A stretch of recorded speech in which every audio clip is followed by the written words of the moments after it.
им довести до них, что проще всего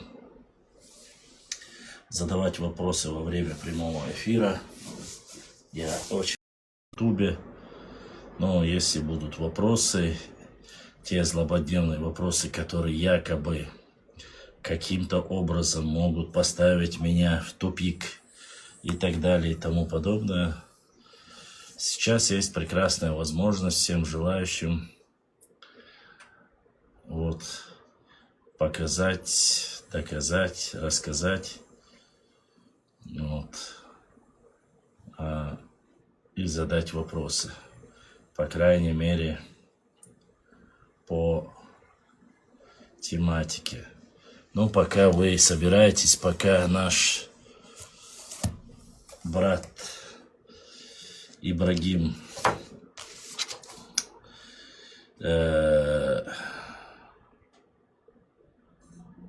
будет нам подключать. Ассаламу алейкум, алейкум ассалам, как ты? Ничего, живой, держимся, пытаемся держаться. И пока все подходят, я бы хотел, так сказать, зачитать два периода, касающиеся. Башлам, расскажи правду, что аул Коки был разрушен из-за Залимхана, все жители выселены и убиты. Но не все жители, и не все были убиты, высланные. Были, что именно из-за Залимхана или нет, это уже пускай те, которые передают эти вещи, пояснят это немножко иначе. Ва алейкум ассаламу рахматуллахи ва баракату. Я думаю, Саид, отправь запрос на прямой эфир. Я хочу, чтобы ты ответил на этот вопрос, чтобы не было такого, что только я говорю. Отправь запрос ко мне и расскажи об этом. Здесь вопрос был задан. Ты не хуже меня знаешь эту историю. Можешь просветить некоторых наших. Это очень важный вопрос. Сейчас сайт Башлан Бяхма Билла Наханю Ауарсо. А отойти не вариант тебе подключиться?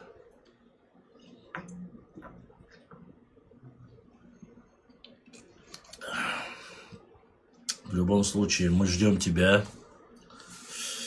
Постарайся, как говорится, я специально этот вопрос для тебя оставлю. Как ты зайдешь в эфир, мы ответим на него. А сейчас я бы хотел коротко, быстро пройтись.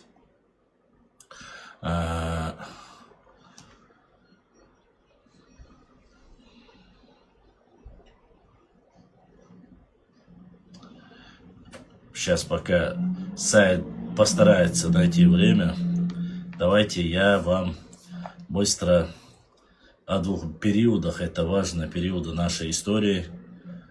Поэтому это древняя история. Хочу вас ознакомить. Начиная с хуритского периода, особенно урарский или послеурарский период, навчийские племена в письменных источниках выделяются под собственными этнотопонимами, отличающие их от других родственных племен, включая наименования с корнем нах, алароиды или сапсиры, гаргареи, дзурзуки и другие. В отношении алароидов Геродот пишет: на матиянов, сасперов и алароидев было возложено подать 200 талантов. Это 18-й округ в период правления персидского царя Дария. Его держава была разделена на 20 округов. У колхов же на головах были деревянные шлемы. Они носили маленькие щиты из сырой кожи, короткие копья, кроме того, еще кинжалы. Алародии же и Саспери выступали в поход вооруженными, как колхи. Например, новосельцев урартов называют алароидами. Сейчас поймете, к чему это все подводит. Алароидами.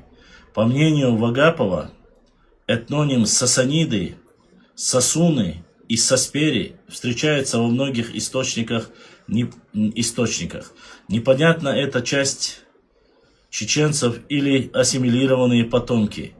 Далее он отмечает, саспери, известные с V века до нашей эры, это наименование населения, живущие между Мидией и Колхидией.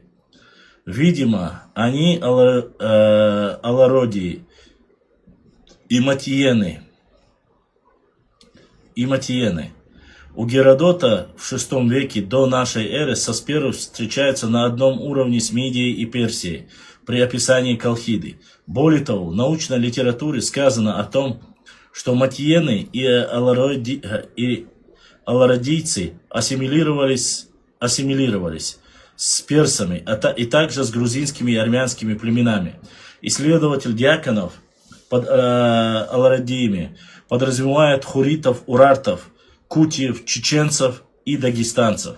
Например, Кати Чекаев алародиев сравнивает с чеченским тейпом аларой. Следовательно, исходя из периода первого упоминания данного термина Геродотом, мы послеуральский период определенный отрезок времени считаем необходимым называть алароидским, дабы не прервать упоминание о нахчийских племенах в историческом развитии, подчеркивая их историческую роль. Здесь конкретно мне задавали вопросы по аларой. Вот их непосредственно точно так же сравнивают, как говорится, алароидов. Один из тейпов чеченских сравнивают с алароидами, которые описываются еще в древние века. Мы много раз рассказывали вам и говорили, что некоторые чеченские тейпы издревле непосредственно жму свой черкесский, какой твою братскую руку. Рад видеть тебя в здравии. Алейкум ассалам, братья адыги. Адыга вэй-вэй. Красавчики, братья адыги. Вот историческую роль. Данные после, там промежуточное идет, чтобы непосредственно все, что касается нашей истории. Потом продолжаем. Гаргарейский период. По данным Страбона, Гаргарей, народ в Северном Кавказе, расположенный к западу от дагестанских племен, гелов, легов и находящий в союзе с амазонками-савроматами. Более того, страбоновские гаргареи в ряде случаев локализованы в малых предгорьях и равнинах Центрального Кавказа, в местах распространения древней кабанской плоскостников. Описываемые Страбоном события принято датировать кабанским временем. Например, Метродор, Скепский и Гипсикрат, также знакомые с Кавказской Албанией, говорят, что амазонки живут рядом с гаргареями на северных предгорьях Кавказа. Вот. Сегодня видео, которое мы загрузили, вы видели, там непосредственно говорит о родстве нахчийцев в плане каком, что и нахчийцы, и удины являются потомками урартийцев, указывают сегодняшние азербайджанские ученые, которые мы загрузили. Видео, которое на нашем канале. Кавказские гор называются Корнийскими. Так, Гаргарея, несомненно, производная от нахчийского термина гергера, близкий, родственный. И в этом значении слово кроет смысл этого этнонима. Гаргарея, его название одного племени, не название одного племени, а общее наименование, которое в определенных условиях распространяется на часть нахчийских племен, сознающих свое родство.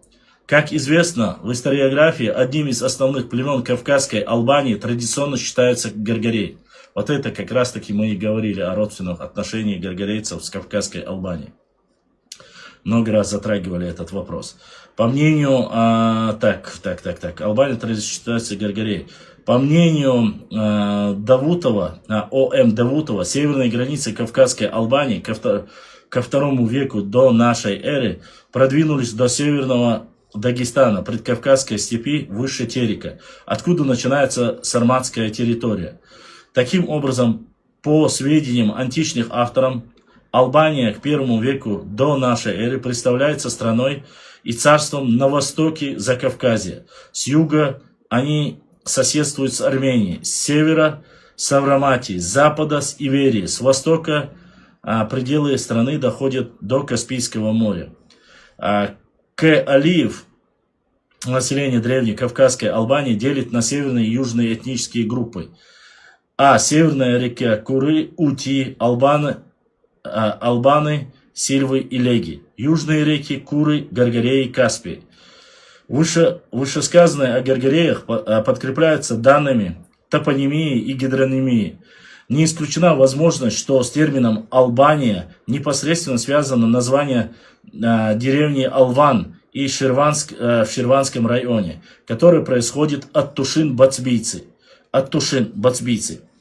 перегонявших с древнейших времен свои отары из горной Тушетии в Ширванские степи на зимний период. Место проживания Тушин на берегу Алазании, называемое Алванским полем. По мнению Дешириева, в термине «Алван» первая часть «Ал» означает «князь», «владыка», а вторая часть «Ван», по нашему мнению, обозначает место обитания. С другой стороны, ряд топонимических названий Карабаха также можно перевести с навчийского. Например, название реки Гаргар от Гаргареев Албании осталось село Гергар на Горном Карабахе.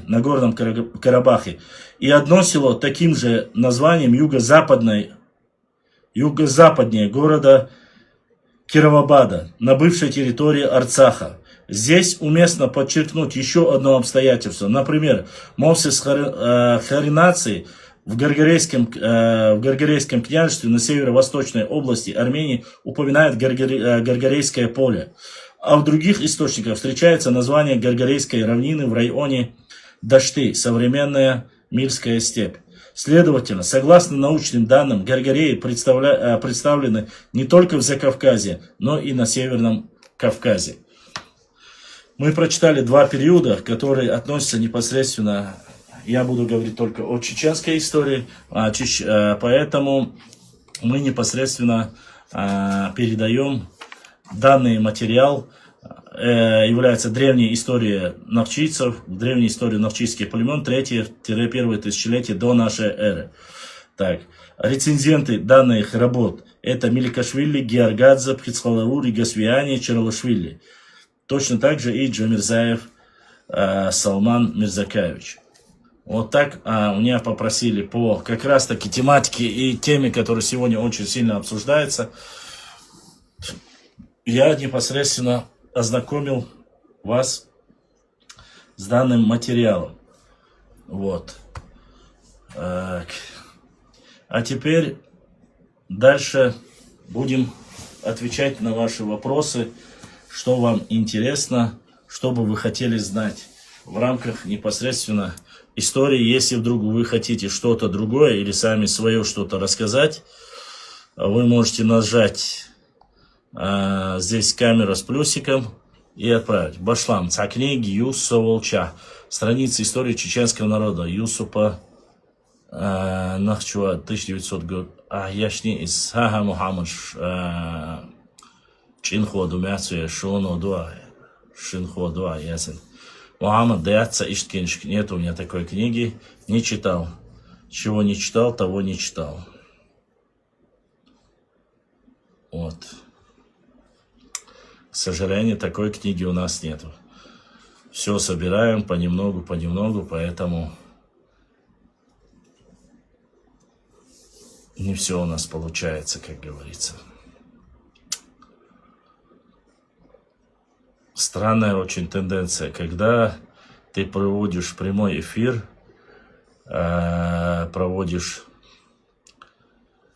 есть возможность зайти и задать вопросы, всегда у нас получается так, что все люди в основном молчат.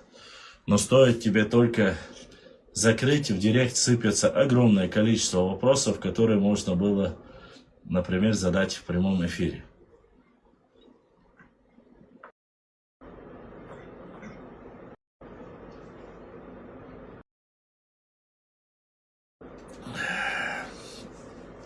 Мобил. Башлан. Я свой вопрос задал. Соварим, я помню. Ждем Саида, чтобы он ответил на данный вопрос. Вот. Да, еще моменты. Послушайте. Вот есть некоторые моменты, которые вы пытаетесь, собственно, навязать или сказать там, вот вы там не делаете, не отвечаете на вопросы, вот, мол, мы задали, ассаламу алейкум, башлам, сеймашка. Сеймашлы, кар, берзлашка, ва алейкум, ассаламу ва рахматуллахи ва баракату, дайл духдахтвар. Самашкинские волки. Был еще вопрос, но я забыл его. А ты вспомни. Так, и здесь еще вопрос у нас. Ассаламу алейкум. Что скажешь про Муслима Мурдалова? Его книги, стоит читать его книги. Муслима Мурдалова. Я знаком с его работой. Не скажу, что с его, а вот с переводом его книги. К сожалению, как раз таки Ибрагим у нас здесь в эфире, его одну книгу очень сильно любят использовать наши норнийцы. Но благодаря тому, что у нас в Германии есть наши братья, такие как Ибраим, мы смогли эту книгу перевести и найти этот момент. Перевод нам не понравился, перевод был недостоверным. То есть немецкого это Бруно Плечки было, кажется. Я не знаю, почему и каким образом они это сделали, для чего перевели именно так. И вина ли его там. Но у Муслима Мурдалова есть хорошие некоторые документы, которые мы используем, и они очень к месту. Сказать за его работу, авторскую работу, я с его авторскими работами не знаком. С документами, которые он находит в архивах, я знаком, в принципе, они неплохие, очень даже хорошие документы. Но с его авторской работой я не знаком. Брать не буду. Тот перевод, который у нас есть, она, мне кажется, даже здесь есть эта книга Бруно Плечки о башенной культуре, крайне негативно и крайне абсурдно звучит перевод, что, конечно, искажает и дает о наших башенных культурных комплексах некое недопонимание, как можно было человеку, который занимается своей родной историей, не проверив, распечатать или перевести данную книгу, или кто там ему непосредственно помогал, я не знаю в этой книге. Но есть, когда занимаешься такой работой, нужно очень пристально следить, как же переводят и от достоверности. Там есть моменты, где перевод в буквальном случае, там пару слов, звучит крайне негативно в адрес всего нашего зодчества, хотя на самом деле в переводе, в реальном переводе, когда мы узнали с немецкого языка, перевод был не немножко, а совсем иной. Так что тут дело каждого человека. Можно, нельзя, это по желанию. Каждый человек может на свое усмотрение заниматься или читать работы. Документы я его использовал, мне они нравились и нравятся, и буду использовать их в дальнейшем. Вот так, я надеюсь, ответил на ваш вопрос. Ибраим, если есть вопросы с Ютуба, тоже задавай.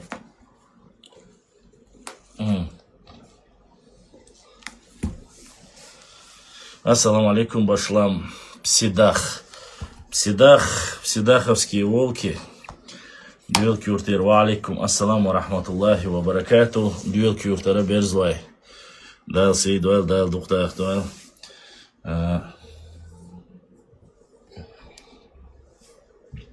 Как мы знаем, наши псидаховские волки очень активны. Выжри щуга до салам маршал дерес. Позже. Так.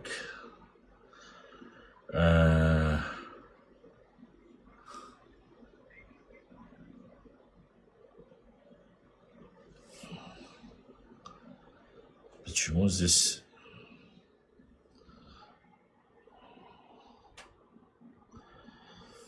Так. Башлам Натаев. Кто такой, какую он имеет степень исторической?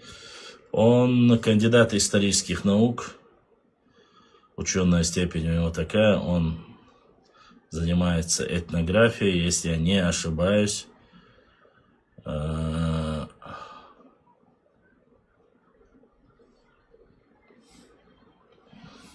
Если вы хотите задать мне вопрос по поводу его книги, то пока этого делать не стоит. Я очень надеюсь, что скоро мы... Ассаламу алейкум, Башлам, на связи. Вас, Рус. Алейкум ассалам. Итак, мы подключили телеграм-канал тоже. Я надеюсь, что у нас получится одновременно и телеграм-канал.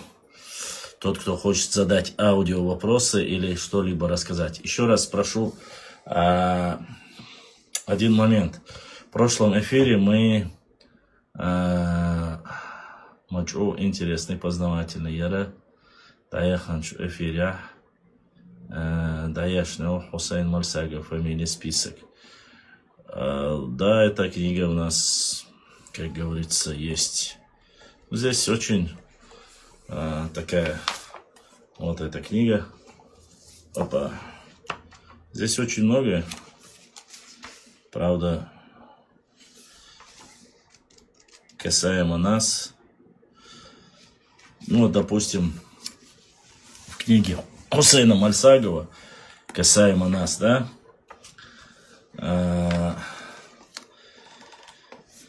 Эндоэтнонимы. Так. Эндоэтнонимы Нахав Ноахчиал. Шумеры, индоевропейцы от 7 до 5 тысяч лет до нашей эры. Нахи неологизм использовал, ну, по Яковлеву.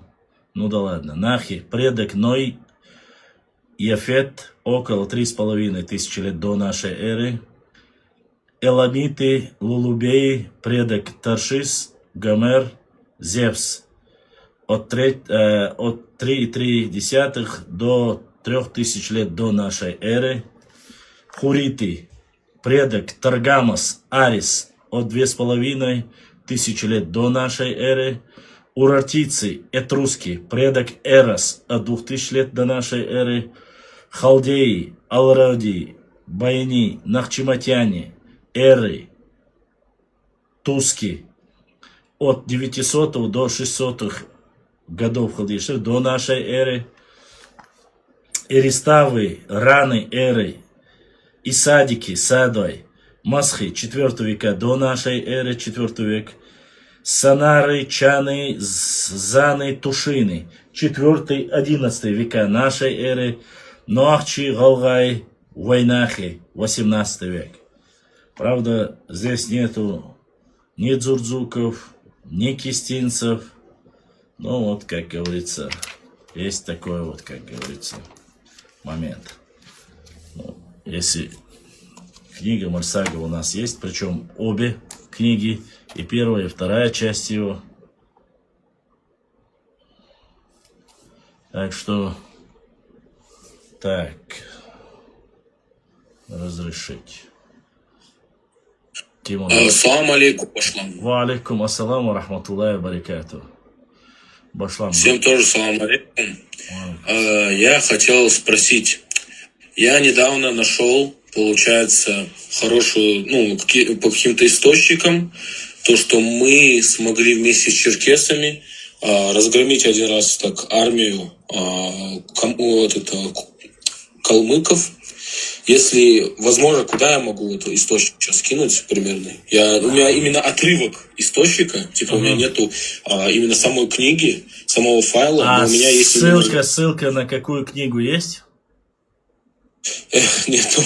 Я могу попросить у друга, он постоянно я не знаю, откуда он берет эти всякие там источники, тогда я тоже хочу их там где-то находить, но вот не получается. Смотри, любой документ, даже который бы маломальский бы не был, если у нас нету ссылки на книгу, то это документ, это просто-напросто, извини меня, мы будем с тобой похожи на норнийцев, которые просто любят сотрясать воздух и говорить, что там безголовый гургал там и так далее и тому подобное. Поэтому, чтобы не было вот этого, нам нужно обязательно ссылка на какой документ. Если это примерно полевой материал, мы должны это знать, что это полевой материал. Если это там на зарубежные источники, то хотя бы книгу, страница, книга, это обязательно, потому что, а иначе мы просто-напросто прочесть с тобой прочтем его, но смысла, доказательства нет. Откуда просто нужно попытаться сделать все, что угодно, и узнать у него, откуда он взял данный документ, чтобы мы могли его опубликовать. А скинуть можешь сюда, прямо на страницу, у нас есть чат-бот на этой странице, туда скинешь, мы обязательно проверим его. Но опять же, чтобы проверить, мы должны хоть какой-то найти источник, поэтому...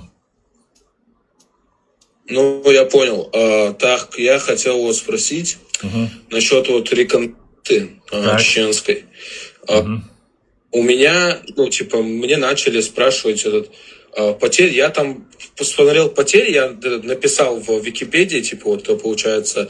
Нет, там была, получается, статья, я ее просто изменил, добавив потери, плюс то, что боту по факту убили в бою, я тоже это добавил в инфобокс.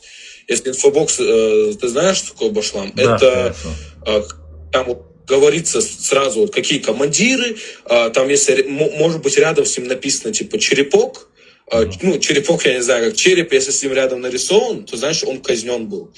Если, например, крестик, вот такой вот, как христианский, то это, знаешь, он убит в бою. И вот я понял. Хотел узнать, я хотел узнать, вот какие примерные потери были, если вот ты знаешь... Во время реконкисты? Да, вот и наши потери среди мирных, среди, вот получается, вооруженных, и также потери калмыков, кабардинцев и этих... не калмыков, а кумыков. В то время это кумыки, шамхалы, да. Это аварские нуцалы, это кабардинские беки. В любом случае, к князьям, кто относится. Но по этому вопросу я тебе скажу так. Это, во-первых, вопрос, который мало изучен. Во-первых. Почему, я поясню. Потому что изначально даже сегодня не могут дать точную оценку тех потерь, которые у нас было во времена нашествия Тамерлана. Есть примерные числа, которые у нас были, то есть осталась только 1/4 от всего населения. То есть некоторые говорят 15%, некоторые говорят 20%. Период реконкисты, это фактически, получается, начали уже спускаться в 15-16 века. Но опять же, смотри, 16 век это Шехмурза Окотский. То есть, по сути, если судить чисто логически, нужно понять, что земли, в котором управлял и был полководцем Шехмурза Окотский, они доходили до Каспийского моря. Если бы, то есть это обозначает, если бы были свободные земли, допустим, в той же Искерии, да, или в Ичкерии, иначе говоря, или в других местах, то смысл ему, оставляя земли плодородные сверху, спускаться вниз, никакого смысла нету. Значит, эти земли были уже более или менее заняты. Это период реконкисты. Идут разные. Что касается, я могу тебе примерное количество сказать, что меньше всего потерь были у кабардинских князей, потому что четко в истории указывается, что когда чеченцы начали, западная часть начали спускаться, что меньше всего потери были именно с кабардинскими князьями. Там говорится как, что знать, если и каким-то образом воспрепятствовал тому, чтобы возвращать эти земли или села, то простой народ, который подчинялся кабардинским князьям, они отказались воевать против чеченцев. И в дальнейшем мы знаем, что был договор заключен между кабардинскими князьями и чеченскими старейшинами. Почему? Потому что, да, были конфликтные ситуации, но уже во времена даже царской России четко описывается российскими генералами и офицерами, что они в некоторых моментах, даже когда пытались настроить кабардинских князей, чтобы они воевали против чеченцев, они доходили недалеко до крепости Моздок, там разворачивали, говорили, что мы не будем воевать с братьями-мусульманами, и разворачивались и уходили. То есть они отказывались воевать, несмотря на любые уговоры. Посложнее ситуация была с кумыкскими шамхалами. Есть полевой материал, где говорится о том, что убили где-то приблизительно плюс-минус или же самих шамхалов, или же, по крайней мере, шамхалов с их приближенными. Говорится о том, что особенно в области Ичкерия было убито до 10, до 15 шамхалов с приближенными. Но опять же, это полевой материал. Почему? Потому что есть некоторые места топонимы, где говорится Орх Шаухал, Вельмехтеги, вот такие места, то есть где их было убили. И указываются эти места в Ичкерии. Что касается остальных, что, допустим, тех же Сюли, да, Нуцалов, с ними ситуация, опять же, очень много непонятного, но те же Турловы, их кто-то пытается приписать и к нам, что якобы ДНК у них была наша, аварцы, само собой, говорят, что это были они их. Некоторые кумыки утверждают, что Турловы были кумыкскими князьями, но по документам и архивным документам, как их начинают прогонять, начиная, да, с старых атагов, Чечен-аула, потом это Чуртоги, Петропавловка, оттуда они переходят в Толстой-Юрт, с Толстой-Юрта они опять же уходят дальше уже по Тереку в сторону, ну, сегодняшними, если сказать, Ломазюрт, Эйлюрт, Мазалк, в эту область, начиная там Лахнойри, не Наур, прошу не путать, а Нойри имеется в виду, это левая сторона Терека. Вот так. И вот рассказывается о том, как они, ну, то есть есть документы, где они просили, чтобы под их непосредственно начало вернули чеченцев, которые взбунтовались, которые начали убивать, прогонять князей и тех, кто им раньше был посредником между ними и царской администрацией. То есть есть документы, где они просят, но со стороны царской России указано, что пару раз им помогали, но в дальнейшем говорится о том, что они уходили и в конец уже были выбиты ближе к области там Нагай-Мирза-Юрт и ближе к Моздоку в эту часть. Вот так указано об этом. Поэтому вопрос о точном количестве этих убитых шамхалов или же кабардинских князей здесь не указывается. Об этом периоде очень скудная информация. И очень сложно это будет, как ты знаешь, мы и так по крупицам собираем. Здесь нужно их собрать, над этим работаем. И до тех пор, пока мы до конца не доведем работу, я преждевременные цифры как бы говорить уже не хочу, а то боюсь, что и так рассказал слишком много. Надо собрать эти топонимы, названия, где, сколько. И опять же, самое сложное, что с полевыми материалами, это те документы, те рассказы, которые передаются от местных жителей, где они проживают. Там, вот здесь столько-то убили, здесь столько-то убили, или не убили, или прогнали, или ушли. То есть вот эти моменты, их зафиксировать нужно. Но опять же, в других источниках сравнивать их, я не уверен в том, что, допустим, те же, кумыкские там ученые или историки дадут количество там убитых шамхалов на территории Чечни. Хотя есть некоторые, которые высказываются и от них, что вплоть до Гудримеса, до Ойсхара, Новогрозного и все остальные эти места, Азамат-Юрт и все остальное, что якобы они принадлежали кумыкам, и что чеченцы взяли их в аренду, через 200 лет прошло, ну и так далее. Ну вот это лабуда, короче, полная байда, но эти рассказы есть. Вот так вот. Как-то так, злой Лерой. Братан, А. ассаламу алейкум. Алейкум Я вот ассалам. хотел спросить, если абстрагироваться от темы аланов и так далее, и вот более изучить тему, которая связана с дзурдзуками, Так. с которой, ну, мы точно не будем сомневаться, что они наши предки. Так. А на данный момент что нам известно о дзурдзуках? У нас есть какая-то, ну, история, которая из разных источников, там, грузинских, армянских, Ну что да. мы могли бы, вот, в принципе, так сопоставить. Да, Просто Лорса. из тех, что у меня, вот, по крайней мере, я недавно находил, Мгм. говорите. Смотри, Лорса, у нас все материалы буквально сейчас, я, ну, наверное, дня 3 тому назад недалеко ушел, ты можешь посмотреть, кажется, это был то ли вторник, то ли понедельник, посмотри, там я в 15 частях скинул от дзурдзуков все, вот, что у нас есть из армянских, из грузинских источников о дзурдзуках, вплоть до топонимии, ну, смотри, по топонимии, очень хороший, ты, может, не видел, если у тебя нету Джамирзаева Салмана, я могу прямо сейчас в эфире даже зачитать, но, в принципе, я думаю, что про Дзурдзукетию об этом. Соц эфиряу, Моша, эфиряу, прямой эфирю.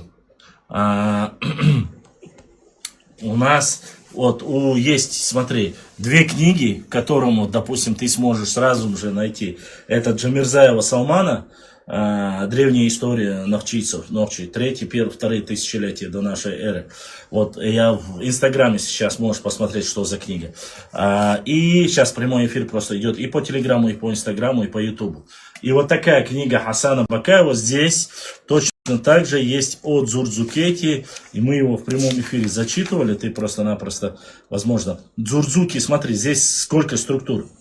Дзурдзуки при Черноморье, сарматы и дзурдзуки, дзурдзуки и бунтарки, этимология названия дзурдзуки, чеченцы дзурдзуки. То есть ты понял, да? Чеченцы дзурдзуки – это отдельная одна тема. Этимология названия дзурдзуков – это другая, вторая тема. Дзурдзуки и бунтарки, бунтурки – третья тема. Сарматы и дзурдзуки – 4-я тема. Дзурдзуки при Черноморье – 5-я тема. То есть прямо 5 непосредственно про Дзурдзукетию. Все вопросы ты можешь найти в этой книге, которая называется «Чеченские этномы. Древность и происхождение». То есть в этой книге Салмана Джамирзаева есть. В остальных книгах, допустим, Гольдштейна, здесь указывается на то, что там, допустим, дзурдзуки это чеченцы, глигвы это ингуши. То есть вот так коротко, скользь упоминается. Что касается этимологии, у нас есть Дзурдзукское ущелье, Дзурдзукский хребет, Тейп Дзурдзук, чеченский Баунасоль, непосредственно чеченский. Это то, что есть и у Ахмада Сулейманова, и в разных книгах у нас зафиксировано. И Тейп Дзурдзук, и непосредственно об термине Дзурдзукские ворота тоже есть упоминание в наших источниках еще со времен ЧССР, если я не ошибаюсь. Вот так я могу тебе сказать, что у нас очень богатый материал про дзурдзуков. Если тебе это, конечно, интересно, можно. Я все это в основном, Лорса, публиковал на моем канале. Но, если ты хочешь непосредственно... Здесь какая у нас ситуация? У нас многие не любят, когда в эфире я зачитываю, да? Слушай, там, проще было бы, конечно, вот, я перечислил 5 тем про дзурдзуков. Если бы мне там в эфире сказали, вот давай, Башлам, вот эту первую тему. То есть я бы ее бы зачитал, и мы бы ее рассмотрели, обговорили бы полностью вместе, да, кто кому интересно, и все остальное.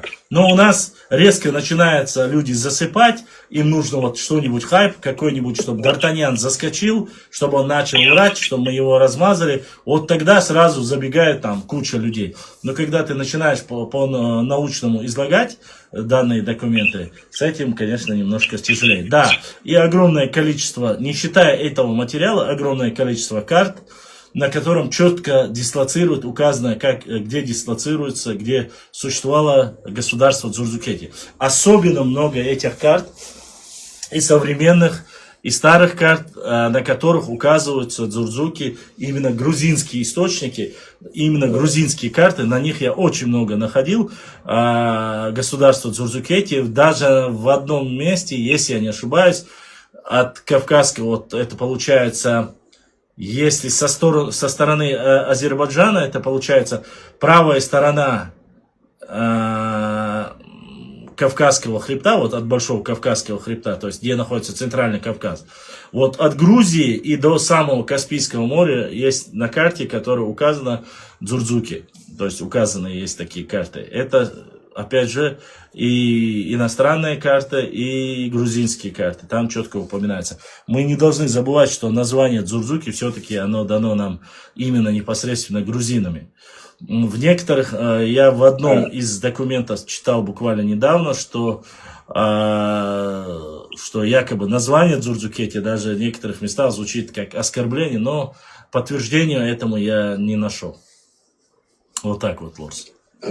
Башлам, я не сомневаюсь о том, что у нас топонимы сохранились, о том, что дзурдзуками являются... Есть, до сих пор, да, есть. Но я конкретно про какую историю говорю. У Джамирзаева и у Бакаева вот такая история расписана. К примеру, мне недавно один знакомый скидывал источник, этнокультурная история казаков. Там упоминаются аланы, но там упоминаются и вот как раз вот дзурдзуки. Так. Там вот сказано про то, что Моисей Харенский пишет о том, что иберы были союзниками аланов в том нашествии. Да. Аланы, соединившись с горцами и привлекшие на свою сторону половину Иберии, огромными массами рассыпались по нашей стране. По нашей стране имеется в виду Армения.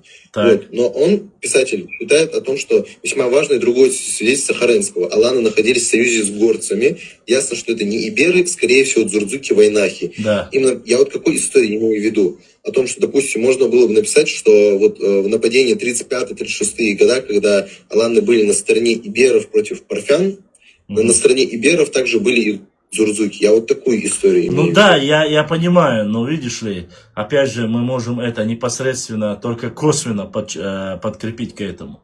Только косвенно. То есть у нас железного доказательства, что очень странно, грузины в этих вопросах очень щепетильные, они фиксируют, там многие моменты зафиксированы были, где выступают, допустим, выступление черталинцев вместе с дзурдзуками, что они воевали против картлийцев, и, к сожалению, дзурдзуки и черталинцы проиграли и ушли обратно в свои горы, написано. Вот этот момент есть. Это какой? Но это как раз таки, если Дзурдзукетия, если я не ошибаюсь, это уже ближе, наверное, к 4-5 веку. Нашей эры, само собой. Нашей эры. Этот момент есть зафиксированный и есть в книгах. Мы его публиковали тоже недавно. Но это из Леонтия Мравели, если я не ошибаюсь. Или Карклис Цхауребо, кажется. Карклис Цхауребо. Там, кажется, есть этот момент зафиксированный. Это у Джамирзаева, да?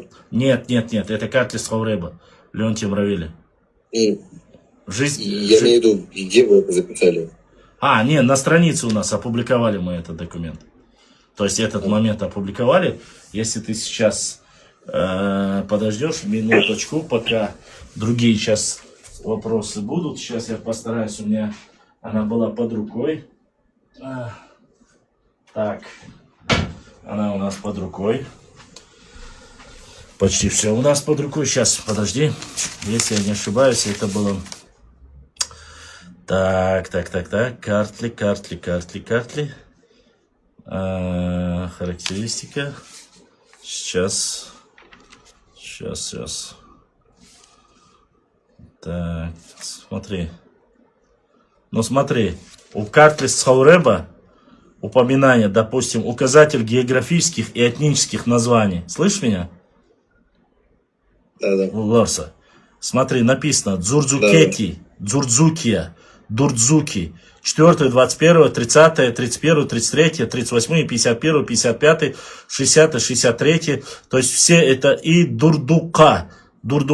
То есть все эти названия под буквой Д зафиксированы. Указатель географических и этнических названий в книге Карклис Цхауребо Мравели, Леонтия Мравели. То есть здесь четко указывается, что это все этимология, она зафиксирована в этой оранжевой книге. У тебя Инстаграма нет? Есть. Если бы ты сейчас зашел на bashlam.39, идет прямой эфир, я бы тебе в прямом эфире показал бы эту книгу, как она выглядит. Чтобы ты мог ориентироваться. Сразу зайди туда и увидишь. Так. Он вышел, этот Башлам. Я хотел спросить два вопроса. Так. Один к нему хотел вообще спросить, почему у него Андраник Азанян стоит на аватарке. И второй вопрос. Вот, Башлан, как по твоему мнению, какая самая лучшая книга? Вот я в большинстве случаев, если пишу про Чечню, то я пишу про битвы, там, события, сопротивление внешним силам, захватчикам. И вот, по-твоему, какая самая лучшая книга, конечно же, достоверная, вот по источнику, как это, чтобы там были написаны битвы всякие против одних, против других, там, не знаю, смотри, и так далее. Ладно, поясню тебе. Ты битвы против одних других, ты в книге маловероятно, что ты найдешь. Поясню тебе. Все-таки не забывай то, что ты говоришь. Сегодня писать об этом мало кому даже и позволит, если честно сказать. Единственное, на что ты можешь рассчитывать, это на архивные документы. То есть это период Большой Кавказской войны, обязательно. Этот период. Остальные куски, все куски, вот я и все те, кто занимается нашей историей, мы все вместе взяты, занимаемся непосредственно сбором этой информации. Одной книги, на которой будут битвы все чеченцев, допустим, есть такая книга, но я не могу сказать тебе о полной ее достоверности, если честно сказать. Хронологически есть описание, где были сражения, но это все только отрывками.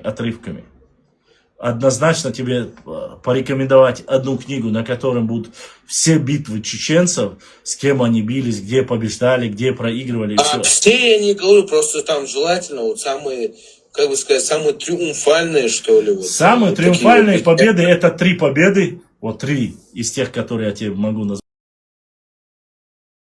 4, ладно. Опять же, периодами это разные периоды. Ну, допустим, смотри. Первое, это Даргинское сражение, Дарго. Второе, это Ичкеринское сражение. Это когда во время имама Шамиля, да, победили. Третье, это когда Апраксин вместе с Петром Первым шли завоевывать Дагестан и наткнулись непосредственно на чеченцев, где они опрокинули, победили, да, в первой части, по крайней мере. Третье это было. Четвертое это победа первого имама Кавказа шейха Мансура над Пьери. Сражение тоже описано. Вот такие. Да, Алды. Да, абсолютно верно. Селение Алды. Вот такие моменты они есть. Есть, конечно же, еще моменты, где нападали и очень, причем сжигали Владикавказ. И из-за этого, то есть, чтобы не оставить Владикавказ чеченцам и кабардинцам, что его сожгли, и на протяжении 10 лет, кажется, если я не ошибаюсь, если не больше или меньше, они, конечно же, электронные книги на нашем сайте Дзурзукете.ком, абсолютно верно. Там указывается о Владикавказе, и еще один момент, как они взяли крепость Моздок. Вот вместе с кабардинцами. Ну, материалов об этом взяли все. Больше конкретно расписать, как это было, что это было, почти что нигде нет. И если этот парень зашел, я не знаю, зашел он или нет, как его звали там? Лорса, да? Лорса, кажется. Да. Лорса, если ты зашел, вот эта книга.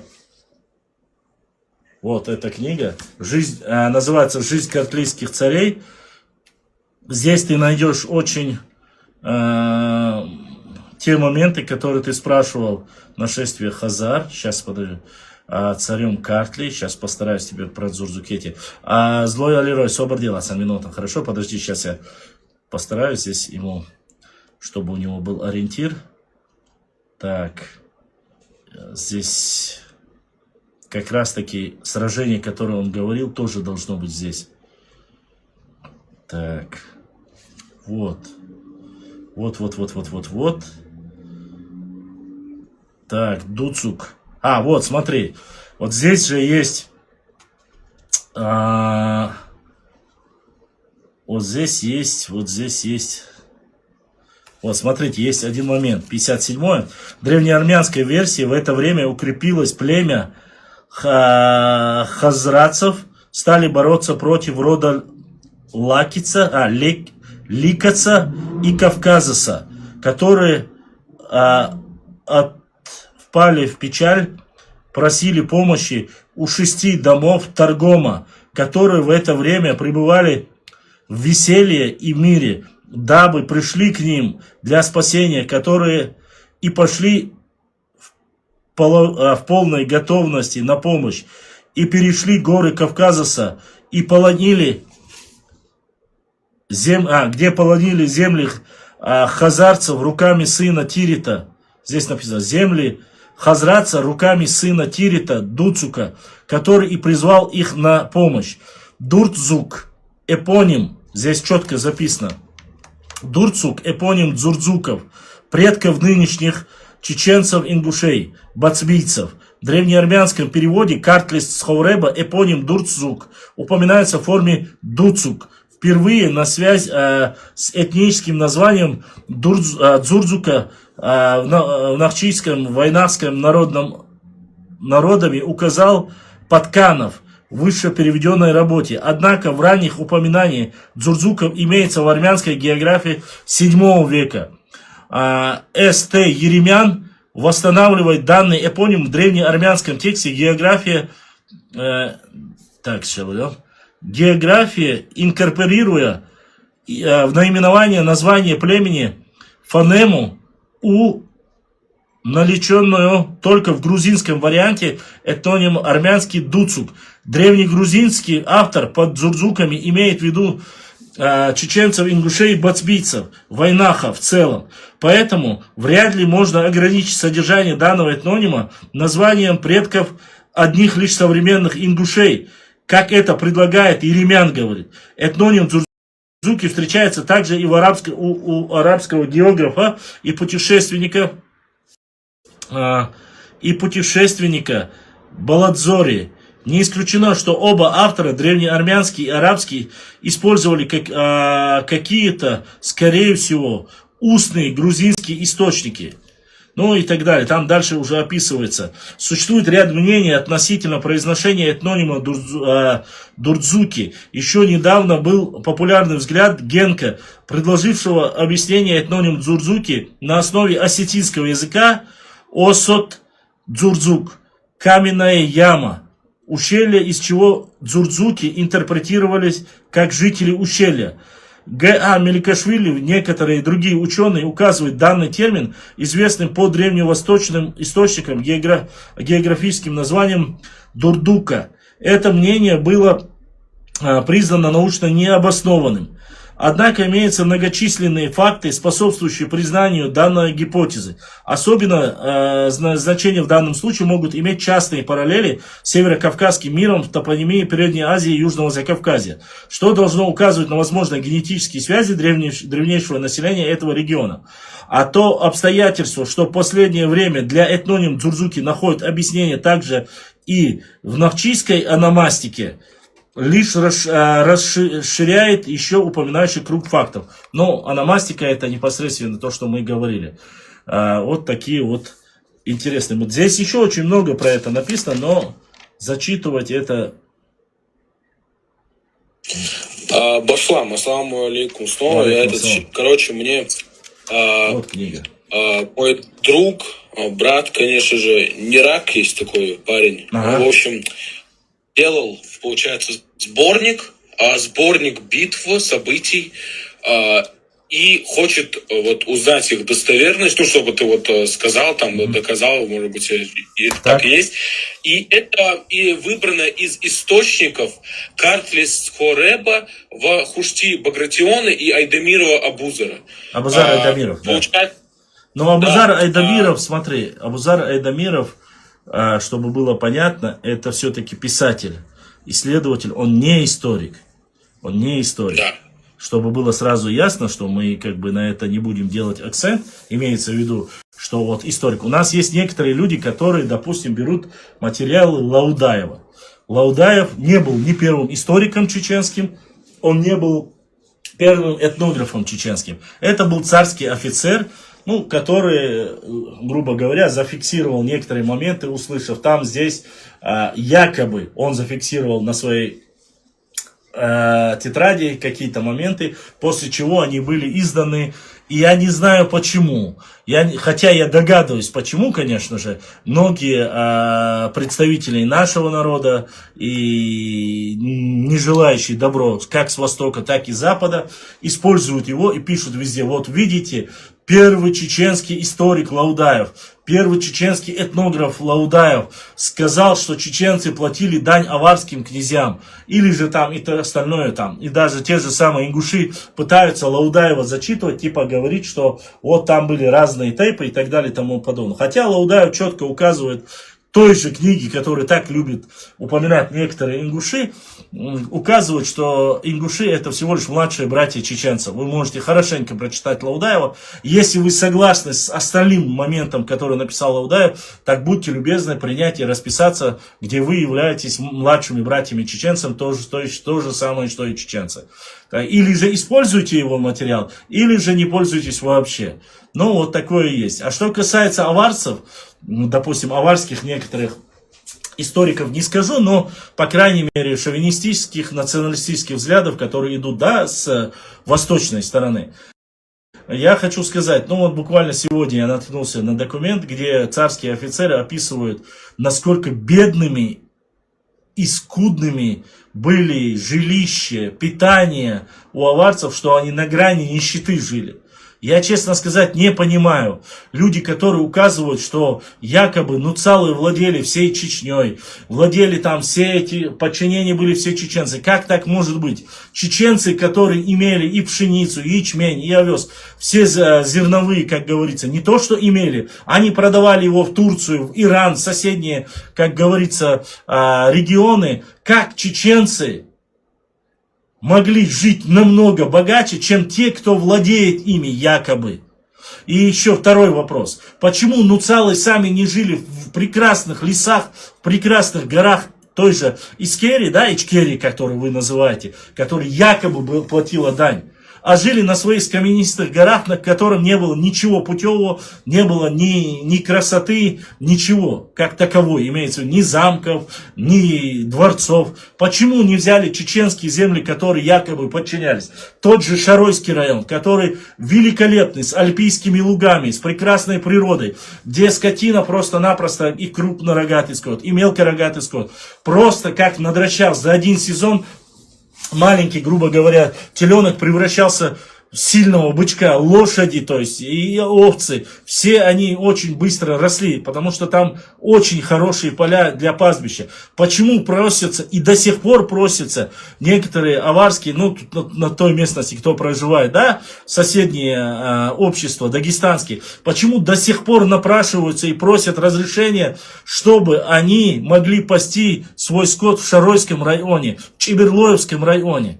Мне непонятно, я это к чему говорю, я не просто так это говорю, чтобы было понятно. Люди, которые говорят, вот мы, вы платили нам дань, вы подчинялись нашим нуцалам, вы делали это и то все. Скажите мне, как нормальный человек, любой, кто сейчас находится в прямом эфире, человек, имеющий армию, имеющую власть и силу, он сам будет жить в хижине, пока остальные чеченцы живут в пятиэтажных, шестиэтажных башенных комплексах, замковых комплексах прекрасных, с прекрасной природой, где есть хвойные леса, где есть лиственные леса, где плодородная почва. Зачем ему уходить и жить там, где нету из этого ничего подобного, ни зодчества, ни архитектуры, а жить своим подчиненным, якобы, в кавычках, да, а чеченцы, которые такие бедолаги, они все имеют, и зерна имеют, и скотину имеют, и у них все просто-напросто великолепно. Скажите, каким образом это может быть правдой? Конечно же нет.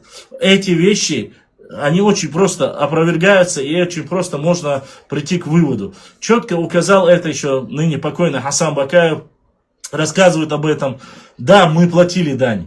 Каждый четверг, когда приходили большими толпами, кстати, и Беляев это описывает, да, это там сколько там, 5 лет в плену или 7 лет в плену, кажется, его книга называет, который был в плену в Ичкерии. Он рассказывал об отношениях к этим людям, которые приходили, несмотря на войны, несмотря на всю скудость, то, что сжигали села, то, что уничтожались посевы, уничтожались сено и все остальное, сады, офицерскими, царскими войсками, чтобы тем самым покорить чеченцев, несмотря на это, к ним все равно приходили попрошайничать, и они, конечно, давали садака. Вот такую дань давали. А в остальном плане, вот как раз таки мы говорили о реконкисте, вот во время реконкисты было очень сложно. Почему? Потому что народ еще не размножился, с нашей спускались волнами понемножку, особенно начмахоевцы.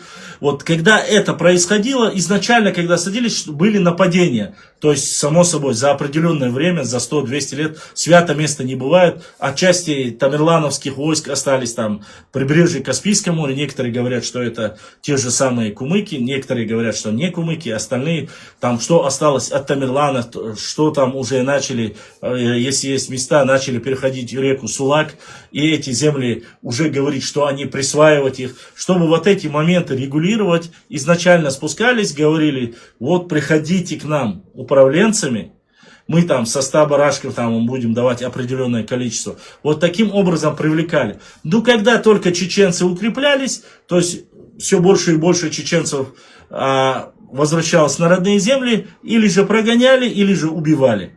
Почему? Потому что у нас никогда не было в правлении, не было ни князей, ни царей, никому тому подобное. Это известно. Об этом рассказывают, об этом доводят из полевых материалов, из даже, несмотря на то, что есть скудные материалы, из скудных материалов и тех же царских офицеров. Что касается, Лерой, то, что ты говоришь про сражения, про битвы, что касается Вахушти-Багратиони, у Вахушти-Багратиони, если он написал историю точно так же, как рисовал карты, я боюсь, что это очень никудышная история будет. Почему? Потому что у него карты, которые, по его словам, восстановлены, он напортачил очень много недостоверной информации. Но информацию Мравелли, если ты прочитаешь и ознакомишься с ней, там есть достаточно информации. Что касается остальных битв, касаемо Кавказской войны, то только из архивных документов. Вот, по крайней мере, из тех документов, Алерой, которые мы имеем сегодня, имеется в виду напечатанных в Российской Федерации, такой книги, где бы хронологически полностью все битвы, победы, поражения описаны, книги я не встречал. Возможно, они есть, я не спорю. Но в каких-то книгах они, там, взаимоотношения с соседними народами есть такое, там, взаимоотношения между Грузией и Чечено-Ингушетией есть такая книга. Взаимоотношения между там кабардинцами, черкесами и чеченцами, вроде бы тоже есть материал. Но, опять же, здесь говорится четко о чем? О том, что мы должны непосредственно говорить только о тех моментах, которые мы можем подтвердить. Подтверждающих документов особенно много взаимоотношений между адыгами и черкесами у нас во времена первого имама Кавказа. Вот этих битвах там есть описание, особенно много черкесских источников. Опять же, в Чечне с этим большие проблемы. Хотя я знаю, что и черкесов тоже, в принципе, должны были быть проблемы, поскольку 90-95% всех депортировали, но кабардинцы же более или менее сохранились. Может, у них есть какие-то материалы. Мы над ними работаем, сейчас ищем, но как таковой у нас очень скудный материал по этому вопросу. Башлам, тогда смотри. Я хотел, во-первых, я думаю, я тебе в личное сообщение скину вот эти вот сборники. Если возможно, то ты какие-то выделишь, что в большинстве случаев это может быть правдой. Конечно. Нет, если у тебя так есть материал, ты можешь мне его скинуть, и я тебе скажу, достоверно это или недостоверно. Это я тебе скажу точно.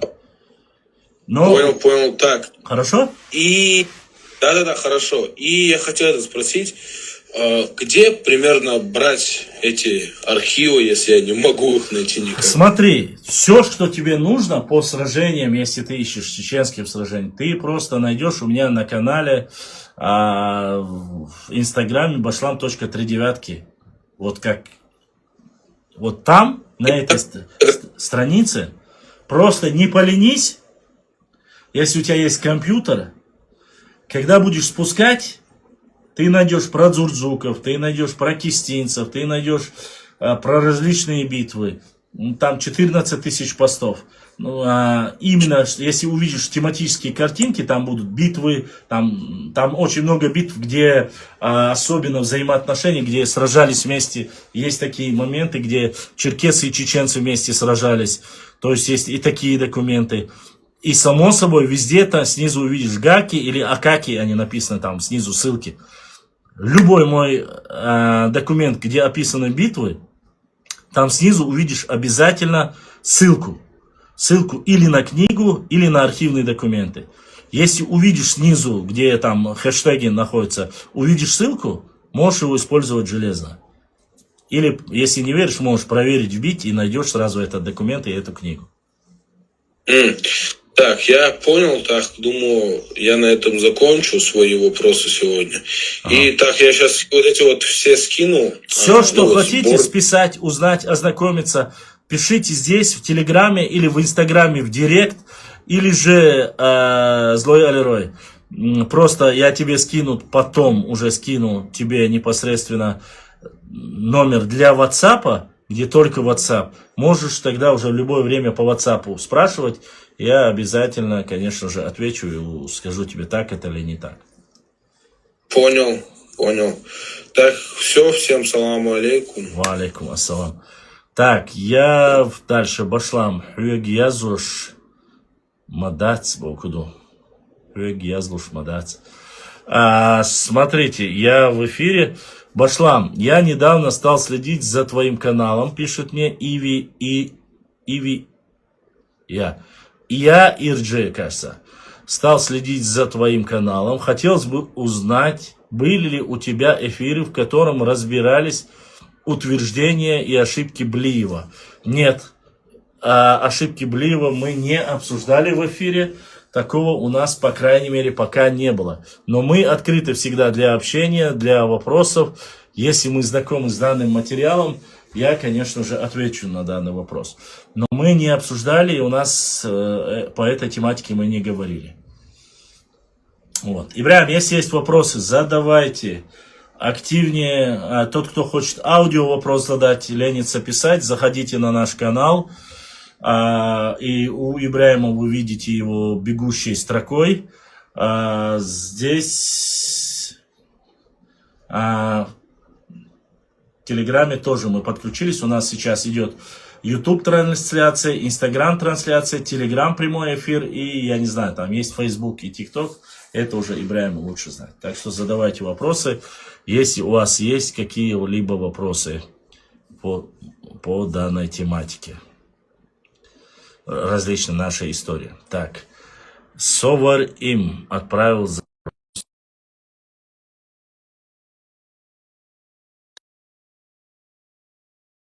не появлялся, который говорил, что якобы я боюсь и не принимаю его эфир.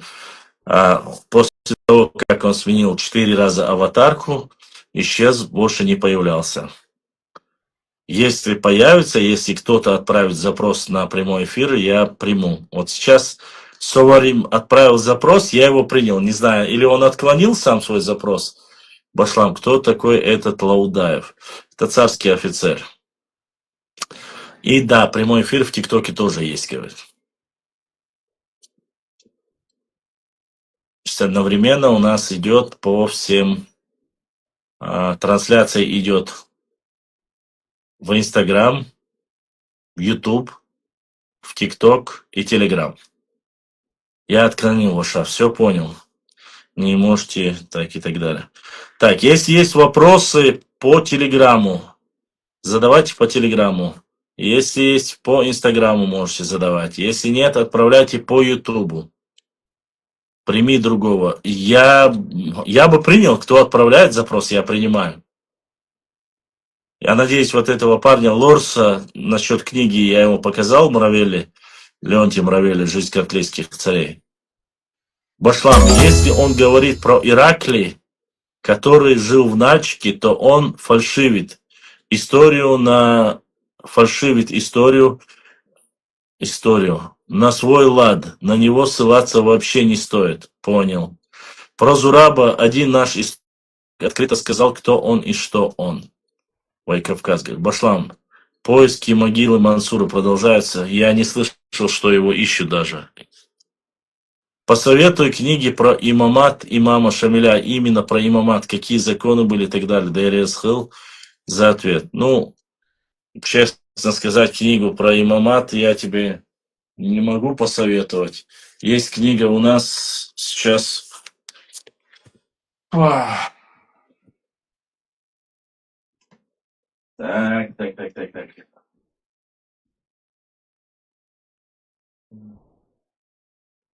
Так, чеченцы в истории, в политике, и так далее, и так далее, и так далее.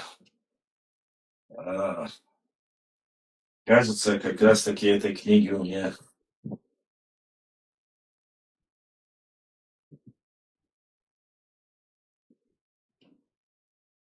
У меня есть книга «Имам Шамиль», сейчас она у меня не под рукой, но вот она чеченского автора. Вот, там тоже, в принципе, но обязательно Багдала, какая история Кавказа, 300 лет Бехал Яцба. Вот, Башлам, где почитать Аль-Карахи? Есть книга Аль-Карахи. У меня электронная версия была его, но я, честно сказать, почитал ее изначально. Ну, там все, там окрас чисто на лад имама Шамиля. Башлам, период Кавказской войны, как проходили, не все же 25 лет шли сражения, как вообще жили между войной, как примерно мы жили в нашу войну и тихо и шумно. Ну, во-первых, не 25 лет, 25 лет неправильно будет, у нас 20 лет именно с Шамилем. Остальные были похожи непосредственно. Ну, простите, здесь сейчас зашел нарнийский ишачок. Дайте я его сейчас. Он написал, что его мама похожа на свинью. Я не хочу оскорблять его маму, поэтому я его заблокирую. Но зачем так ты про свою маму говоришь? Некрасиво в прямом эфире говорить, что твоя мама похожа на свинью. Ну, у некоторых людей фетиш, понимаете, фетиш с мамами. Они вот, их не корми медом, не корми, они любят обсуждать чужих матерей. Ну и своих тоже. Итак, сегодня поддержали наш канал. Сегодня поддержал наш канал имя Аноним. Короче, кто бы не знаю кто, но сегодня поддержали наш канал. И это ютубовские братья поддержали наш канал. Огромная благодарность. Я не знаю кто, ну кто-то задонатил. Баркала Дэрис Хилл. Булдистинг Эзашка Саудолетил. Зурабу дали почувствовать себя важным. От совета Тейпа Ингушей этот дебильный доклад написал, конечно же, не бесплатно. Не знаю. Я бы не сказал, что он написал. Да, там частично вполне может быть он. Даже Чертвай, Салвай, Джай, Орствай, Нахчмахвай. Что общего между ними вошло? Чертвай, Нохчибу, Дживай, Нохчибу, Орствай, Нохчибу, Нохчмахвай. Что общего? Все они Нохчи. Насчет Салвай не могу сказать. А вот остальные все, они общего, что Чертвай это Нахчмахвай. Джайхой Орствой, не Джайхой, а Дживой, это Лам Эхкой, Орствой, это Орствой. Все они являются чеченцами. Общее это вот у них. Так, я тебе скажу. Так, Сайд Инху. Поднял руку, принял ее. Башлан, ДНК проекту доверяешь ты? Да, почему? Доверяю. Как можно не доверять естественной науке? Пошла связь испортилась, как будто кто-то в эфир у тебя подключился.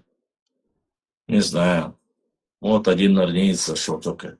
Вчера видела у вас, что назрановцы считают себя чеченцами. Откуда вы берете эту информацию? А, 90-90. Да, вы видели информацию, и это из архивных документов. Там же написано, ссылку читать умеете, снизу написано, откуда взято, какой автор это написал. Так было когда-то. Ду алейкум ассалам.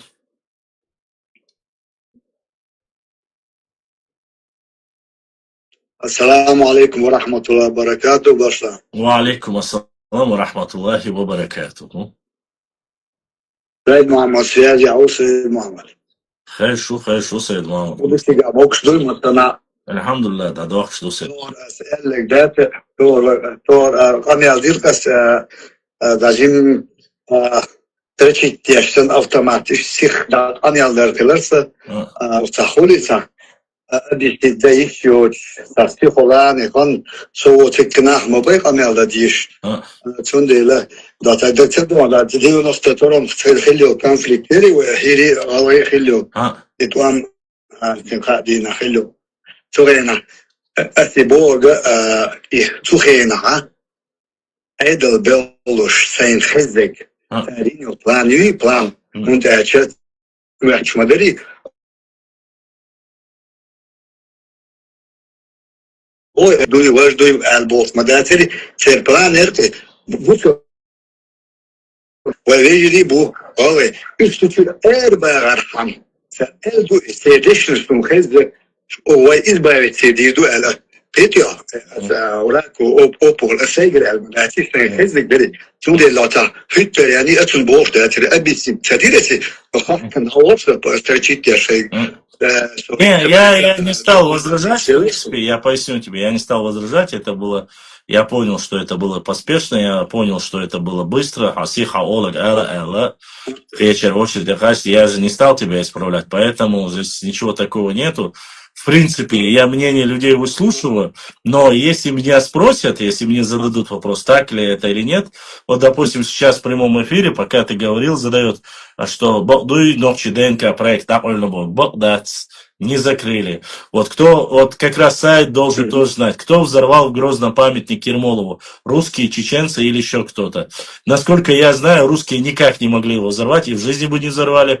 Еще кто-то, кто еще, допустим, маловероятно, только чеченцы это. Насколько я знаю, это сделали несколько раз чеченцы. Сайт Унхай, это умно, само, Тогала, Ермоловый памятник, Яхкатар. новая ночь яхкатан олшазака Собахой, несколько. Я был, по крайней мере, мне конкретно, не скажу фамилию, имя этого человека, но он уже в возрасте, это был коренной житель города Грозного, он рассказывал, как они непосредственно сами занимались этим, то есть в то время там не столько взорвать была цель уничтожить этот памятник, но и что этих бюстов было достаточно сделано с запасом, это вы и так знаете, мы это тоже документ публиковали, поскольку Ермолов, на руках Ермолова, как и на руках Сталина, очень много крови, именно чеченской крови, поэтому кому мог быть Сталин, Ермолов врагом? Как таковой ингуши против Ермолова не воевали, кумыки не воевали против Ермолова. Вот возьмем, будем сходить, да, в Грузии он был, отдыхал, вечно лечился, в Кисловодске, в Грузии никаких проблем не было. Кабардинцам, вот черкесы, насколько я знаю, вот они вроде бы у себя дома взрывали его памятник. Но в Чечне черкесы не обладали такой властью, само собой, и не могли это сделать. А грузины это не сделают, как я сказал. Дагестанцы, ну, кто будет с Дагестана приезжать в Грозном взрывать, это, конечно же, смешно, с учетом того, что, ну, всех тех обстоятельств, которые есть. Да, конечно. Ну, да, я поэтому сказал, черкесской крови он тоже пролил немало, поэтому, но чтобы черкесы взрывали в Грозном его памятник, я такого не слышал. Из полевого материала мне человек рассказал, как они, это было буквально года 2 тому назад, именно когда я искал людей, которые видели в Грозном якобы трафарет, где было написано ингуши в Назрань, русские в Рязань, а татары в Казань. Я искал, где этот есть, была эта надпись или вытяжка, перетяжка.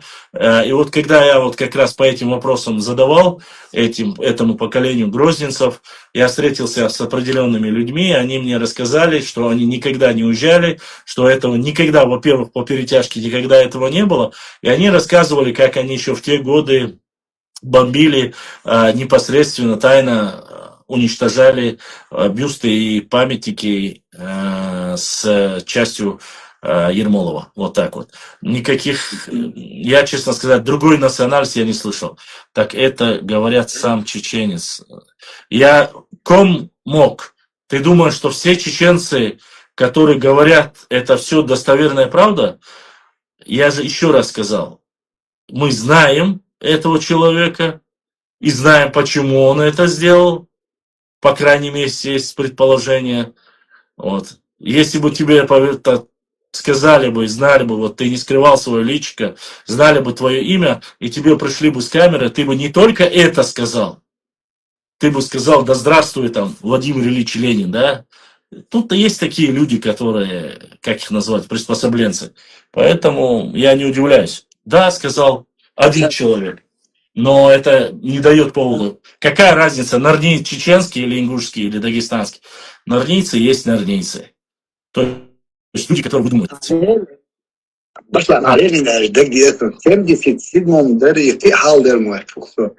Sugena degdosun tür bakışna diç martan da centra urus martana. Len var işte daha da var. Lek pameti kelsi. Tute vieder ha. Vi oluyor kan tute vieder öğrenir. Tamam. Хотя, да. Что значит, я такого не слышал? Башлам, говорю, прямо такого не было. Памятник Ермолова взрывали только наши. Валикум ассалам. Я утверждение делать не могу, в отличие от тебя, меня же все-таки люди видят. Валикум салам. Удаляют такие люди, которые чепуху говорят. Позовите кого-нибудь этого, позовите кто-нибудь этого Гаджиева. Если ему нужно, он зайдет. От слова Джуга еврей, я не знаю, послушайте. Джугашвили, был он евреем, был он осетином, был он грузином. Где-то он записан как грузин, где-то он записан как якобы там, что он осетин. Честно, мне какая разница? Я не могу судить людей по Сталину. То есть, если Сталин такой, это не обозначает, что все осетины такие. Или все грузины такие. Или все таты такие. Я не могу такого сказать. И вы не можете. Самые настоящие осетины по генетике. Ладно, Сталин грузин, не надо приписывать его к другой нации. Еще раз повторяюсь. Всегда он был грузином. Сейчас в последнее время он стал осетином. Башлам, не оставляй им неуверенности в ответах. Я неуверенности не оставляю. Как раз таки по тому, кто взрывал, я сказал, что никто из соседей взрывать памятник в Грозном Ермолову, но я не знаю, кому это было выгодно, кроме как, выгодно имеется в виду, у кого была ненависть лютая к нему, кроме как у чеченцев. Как таковой, насколько я знаю, посмотрите, сколько воевал или сколько уничтожил Ермолов там, допустим, в той же Ингушетии. Хотя в то время Ингушетии не было вообще. Территории не было такой. Почему? Потому что это все-таки начало 19 века.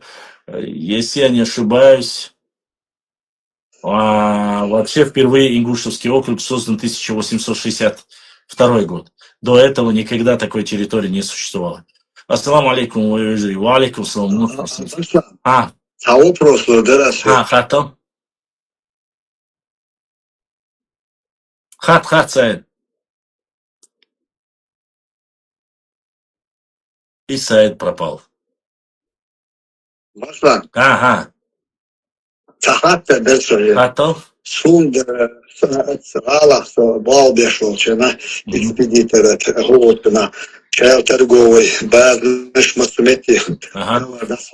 Экспедитор бал бешол цыга Ama e, В основном, что? Саид. Белорусska مساتا ايش ما اسوي Хейнс, хорошо.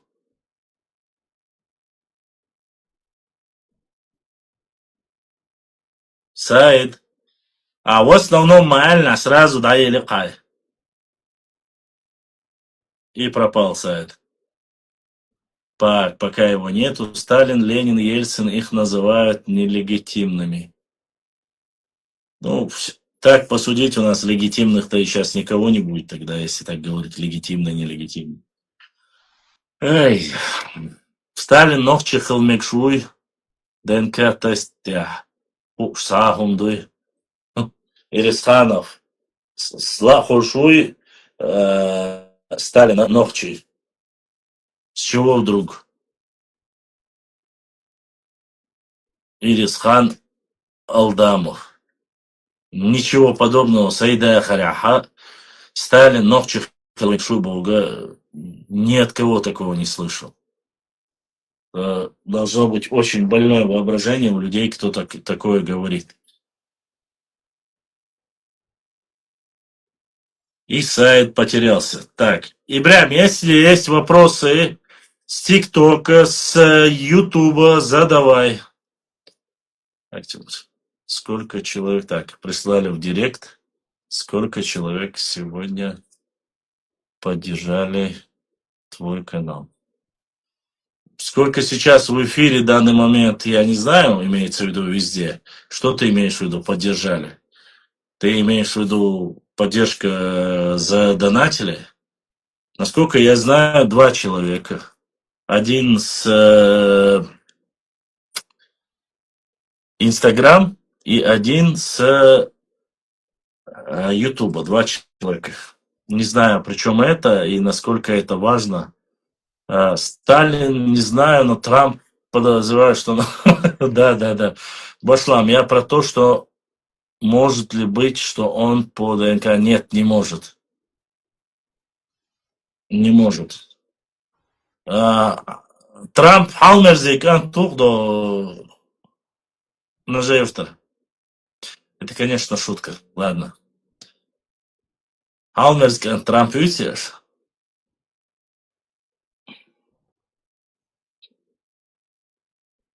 Он, скорее всего, имел в виду, если взять ДНК. Я еще раз говорю, даже по ДНК нет. Такую чепуху писать в эфире. Причем это мы гордимся о происхождении денег. Сюда посредством их определяется это. Башлам, это не шутка. Трамп Бено. Ага, конечно. Дональд Халмерзи. Да, Дональд Халмерзи. Я прекрасно знаю, что он сделал. Может ли быть? Нет, не может быть. Еще раз повторюсь. Ирисханов, еще сколько раз тебе сказать? Нет и еще раз нет.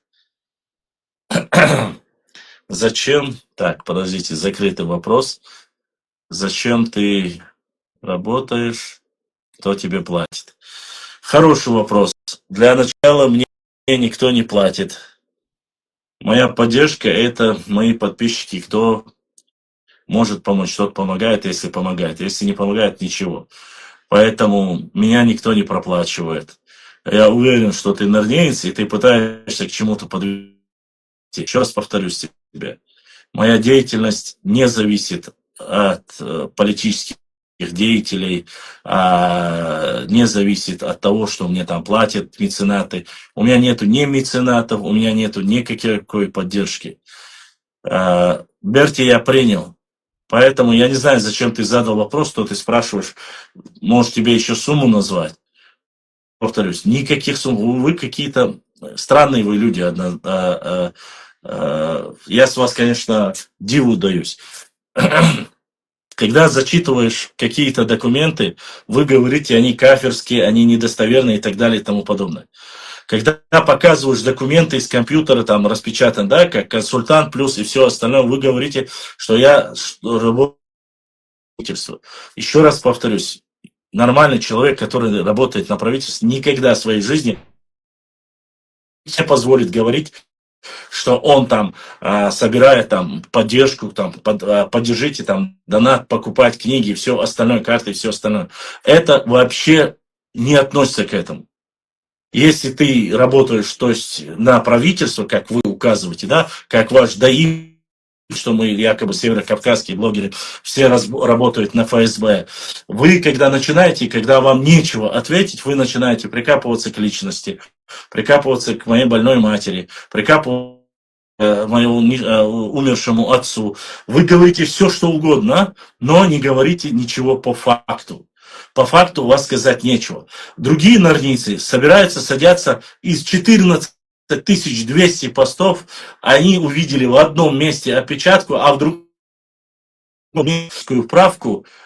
Мы разоблачили, посмотрите, мы разоблачили Хасана Бакаева, мы разоблачили Башлама, вот это мы сделали, то сделали. Да никого вы не разоблачили. Вы хоть понимаете, что... Ва алейкум ассаламу рахматуллахи ва баракат. Вы хоть понимаете, разоблачение, или подмена, или фейк и так далее и тому подобное.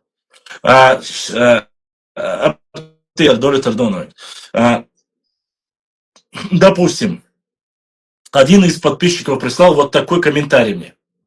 Прислали комментарий, где написано: вот я человек, который подписался под тебя. Я надеюсь, он увидит этот видеоролик, который подписался под тебя, который хотел бы узнать, вот ты закинул ролик, в чем смысл того, что ты закинул, ни середины, ни начала.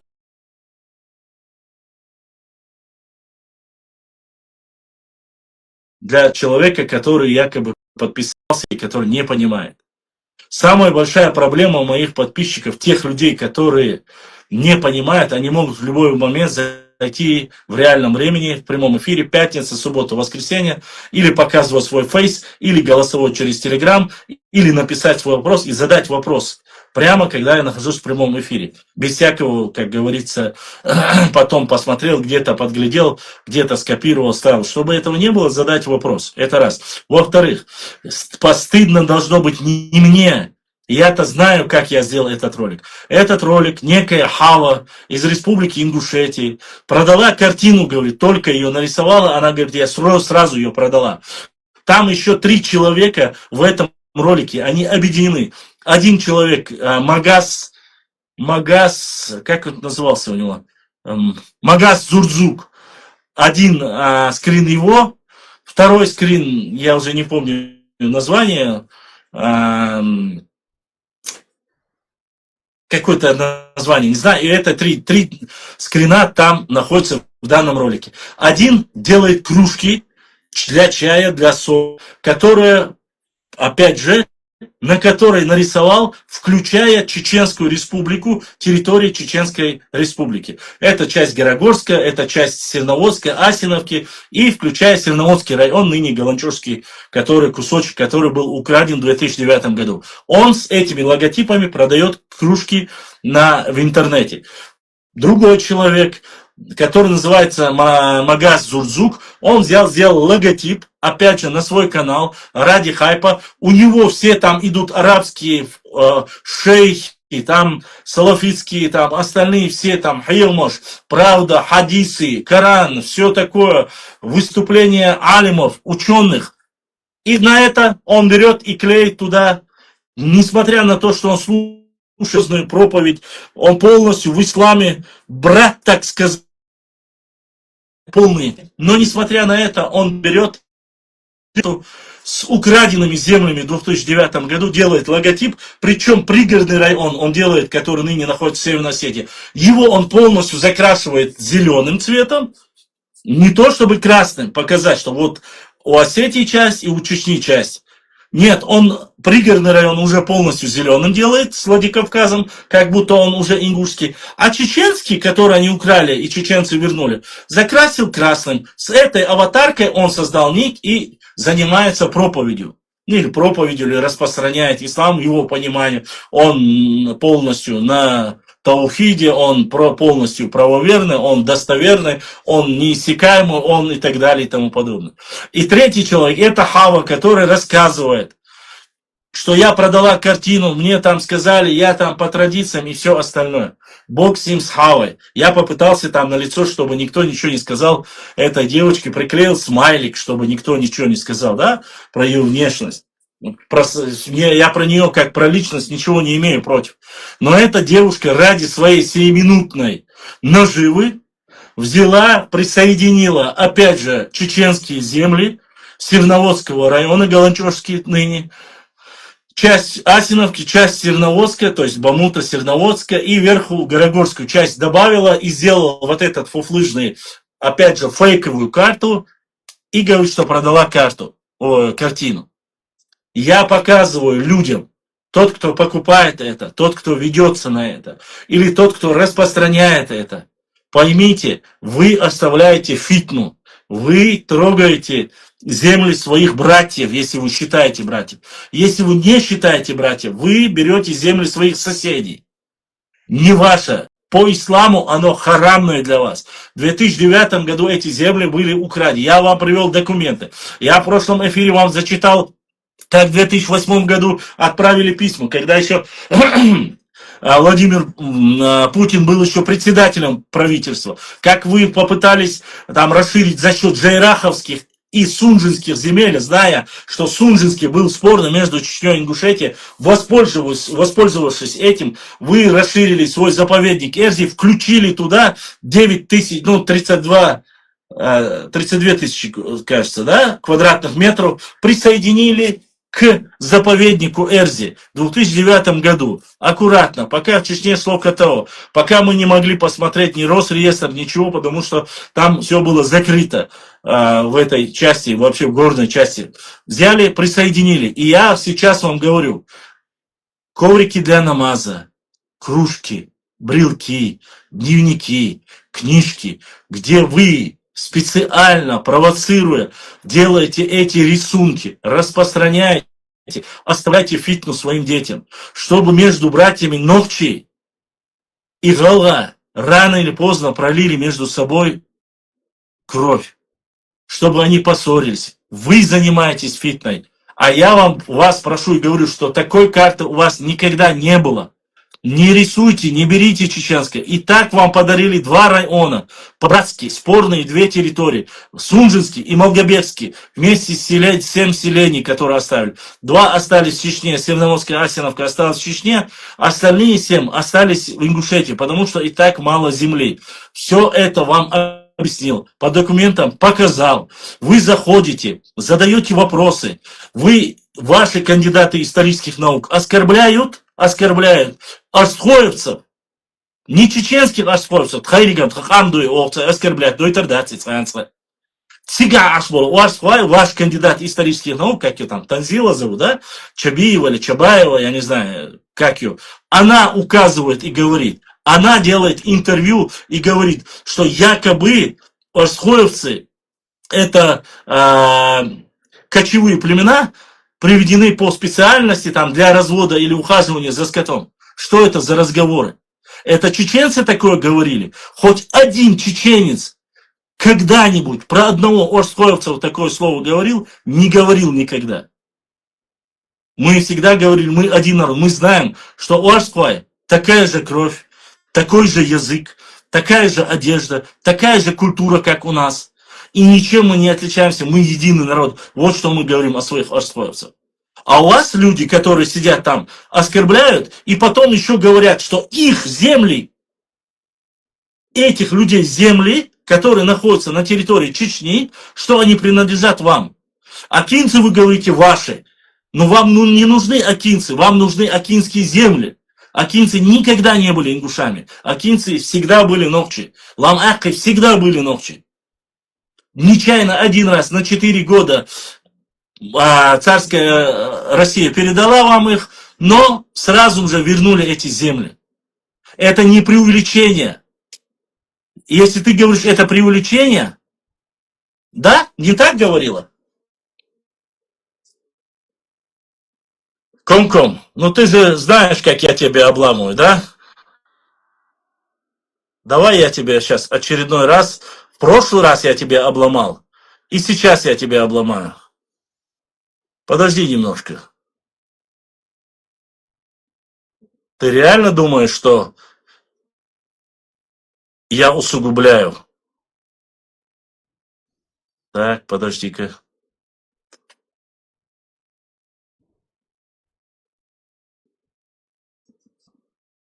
Так, просто здесь есть несколько вариантов. Да чтоб тебя. Апты, аумахат карчымасыр.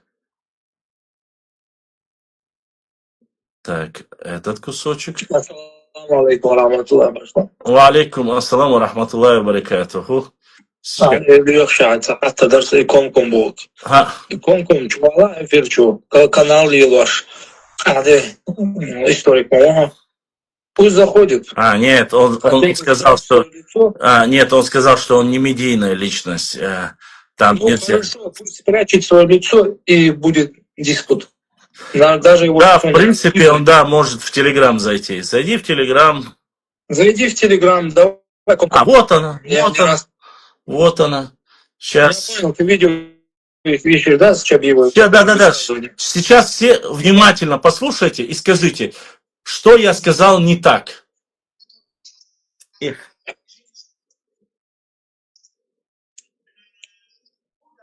Громче делай, пошел. Громче нету. Сейчас. В Инстаграме слышно ее? Телеграм чабочаном, латир ярасейц. В Телеграме плохо слышно.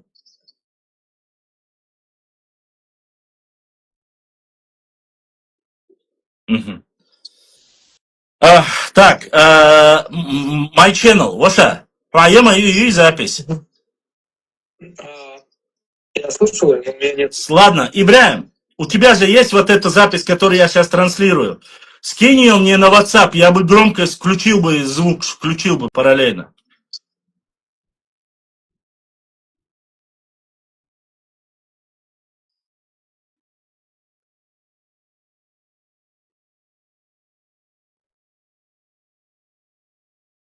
В принципе, если все мы тише будем сидеть, можно его слышать чуть-чуть.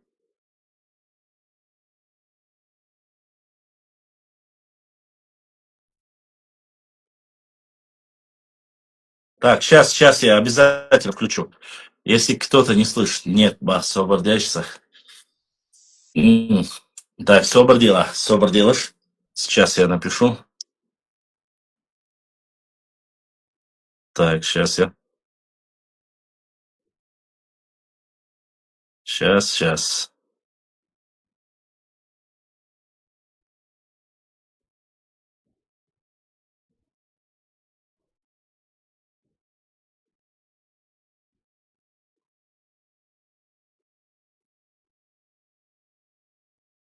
Ваша, салам алейкум.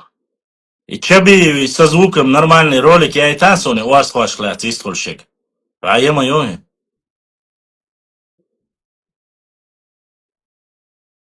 Да, что они являются кочевым племенем, гяцерцу. А я и там, чувак, цахез бахсор. Слышно все твой разговор.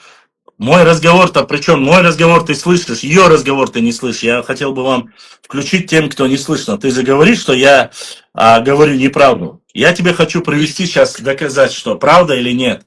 Говорила она такое или нет. Я нашел в Телеграме и скинул тебе. Просто этот канал. Здесь можно включить? Здесь освободил. Здесь как это его включает? Освободил.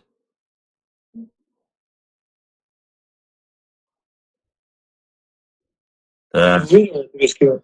Так.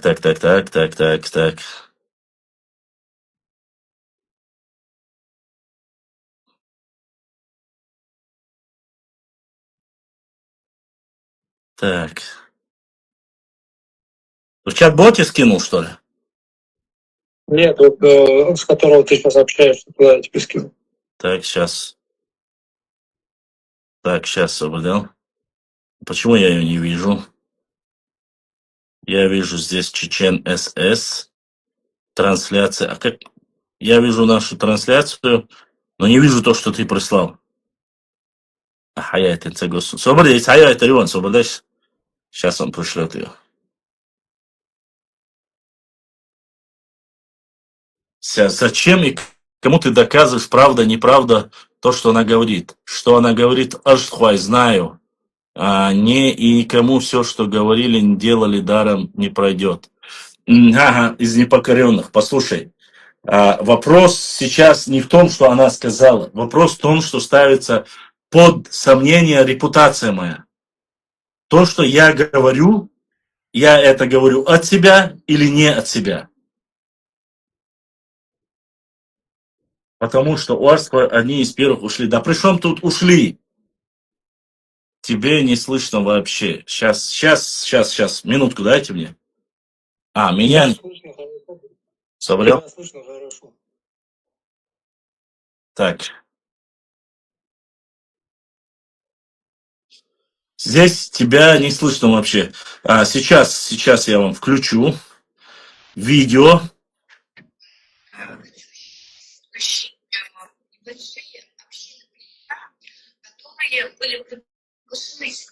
Слышно?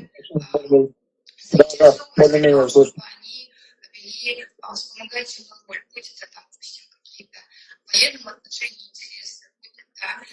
Она по скайпу делает, дает лекцию. Слышно? Инстаграм, слышно мне, скажите?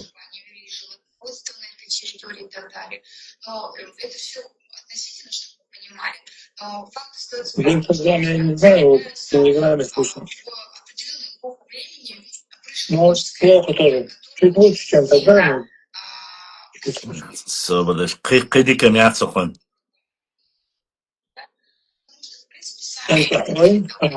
Канал большого, Телеграм, канал, да, туда я тебя отправил. Это я вижу. Но там хоть оно громко звучит. Я не знаю, вроде... Но здесь вот прислали этот же ролик. Минутку сейчас. Все освободила. Шестик хессах из хауслаш. Кочующие, соседствующие небольшие общины, племена, которые были приглашены сюда в результате заинтересованности в том, чтобы они вели вспомогательную роль, будь это, допустим, какие-то в военном отношении интересы, будь это просто развивать какую-то деятельность в регионе. Некоторые пишут о том, что их чуть ли не приглашали для того, чтобы они вели животноводство на этой территории и так далее. Но это все относительно, чтобы мы понимали. Но что является в определенную эпоху времени бывшей этнической группой, которая очень сильно ассимилировалась, но не относительно, так скажем, да, а потому что, в принципе, сами хотели того, и им было очень комфортно. И сегодня с течением времен... Чтобы было понятно, я думаю, повторяться не стоит. Но кочевые племена, вспомогательная деятельность для того, чтобы пасти скот и все остальное. Вот что она говорит. Если вы думаете, что нет, то это видео опубликовано. Но извините, ничего не понятно, да, сахидаун, да, цанна кипарса, и звук этого, да. Мы скинем в личку это видео. Кто хочет услышать ее, если если хотите, там она говорит по скайпу, я вам видеоролик показал, картинку, можете посмотреть, можете прослушать. Она называет его кочевыми племенами. И что они занимались вспомогательной деятельностью. Комок, скажи мне, где я обманул? Короче, Орство это галай. Короче, комок, вот как раз таки, вот сейчас возвращаясь к этому, когда я привожу вам аргументацию, когда я вам показываю, опять же говорил, вы мне зашли и спросили, есть ли Орской шахар. Я сказал, что Орскоевского шахара нет. Есть там Чорой шахар там, и так далее, и так далее, и так далее. Но Орской шахара нет. Это вы пришли ко мне в эфир, задали вопрос. И тот ролик, где вы в 2018 году, что никто не пришел, это вы пришли, ваш человек задал мне вопрос. И я вам ответил, и по документам вам ответил точно так же, что в 2009 году это взяли. Я тебе достал документ с Консультант Плюс, сказал, не веришь мне, зайди на Консультант Плюс и там посмотри. Но вы вместо этого сказали мне, что ваш Путин сейчас уйдет, умрет, и мы вернем свои земли. Но вы забыли сказать, что в 2009 году вы Путину написали документ, когда воровали эти земли. Вы написали первый Путину этот документ. И вы попросили его, чтобы он дал вам разрешение расширить этот заповедник Эрзи.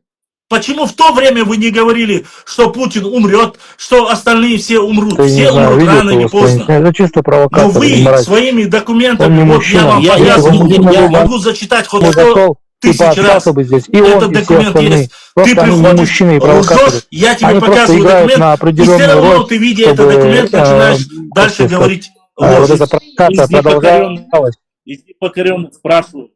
Ага, мой ченнел. Из непокоренных задает вопрос. То, что Танцур говорит, ты согласен с ней, Башлан? Из непокоренных, я тебе скажу, ты не обижайся, у тебя с головой все хорошо? Да. Как я могу говорить о части своего народа, который я люблю и за который я веду вот это, все эти дебаты, дискуссии, чтобы люди пришли к миру, согласию, чтобы вы понимали, что мы один народ. Как я могу сказать, что мой народ является пастухами, или мой народ является чабанами, что он приглашен, что в докладе написали, что он насильственно ассимилируется в последние 100 лет. Как я такое могу сказать? Я такого никогда не сказал и не скажу. Если üç beş nişler zıstalar, so beş nişler zıшу. Если üç тебяхки будет, so тебе оно. То же самое про Эхки, про Мелхи, про Тирвай, про каждого, кистинцы панкистские, про каждого, если вы что-либо плохое скажете, можете сказать, что это я точно такой же. Валлахи, биллахи, талахи, клянусь именем Аллахом, за каждое свое слово я отвечаю. Каждое оскорбление, которое вы несете, про любой чеченский тейп, Варенду Айбала, Гуну Айбала, Эрсну Айбала, любой тейп, который вы можете сказать, я вам могу сказать однозначно, что это так. Так, Ибраим. Халатина, звук чую, я сажда. Были кочующие, соседствующие небольшие общины, племена, которые были... Это могут послушать только... Это могут только в Телеграме услышать, в Инстаграме это не услышат. В Телеграме тоже плохо слышно. Короче, есть Орская, пусть напишут. Да, именно ты и я в историческом давно... Да, Ибраим, да, я в любом случае. Башлам, Кейца, Башлам. Башлам, Кейца, Алверса. Нагасан на царь. Нагасан, если они говорят, что это их земля, пусть придут и покажут могилы своих отцов на этих землях. На этих землях мы знаем, что Орстхойс Волартир, Орстхойс Мартантир, они обделывают могилы и сделали мечеть там ихних отцов до высылки. Именно они там, переселенцы. Да, кстати, хорошая новость. Ни один с той стороны не сможет сказать и показать ни одну могилу своих отцов. А вот и Орстхой, Мартан, и Орстхой, Тейбисана, Тейерчисан, да, кстати, хорошая новость. Я довожу. И Мартан, и они приходят и обделывают там могилы своих отцов, делают мечети, и каждый человек еще. А всегда, если кто-то есть с той стороны, пусть покажет.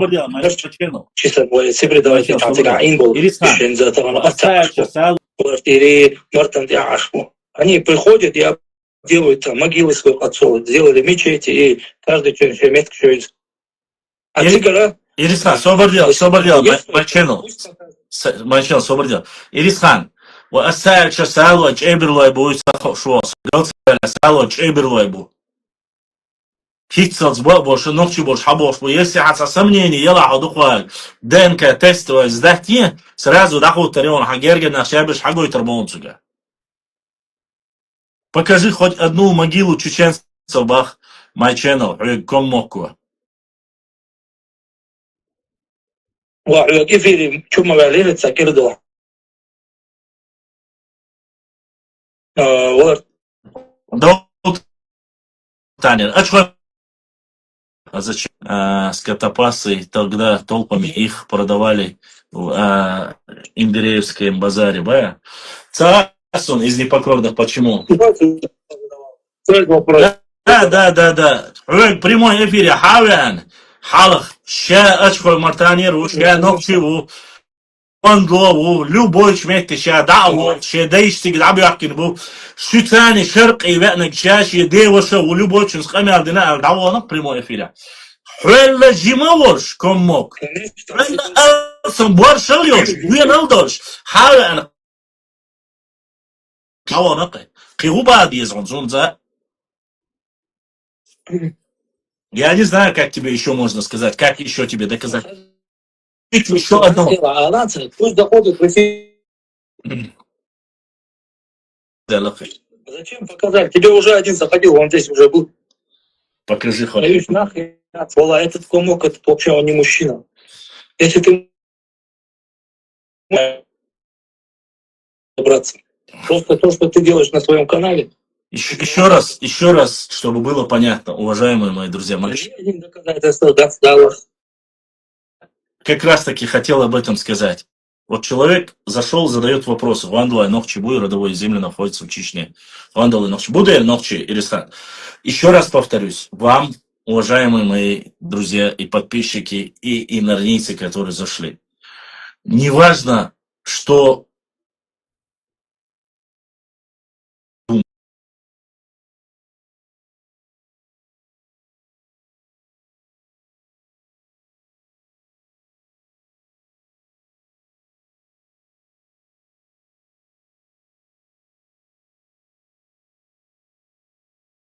Были кочующий,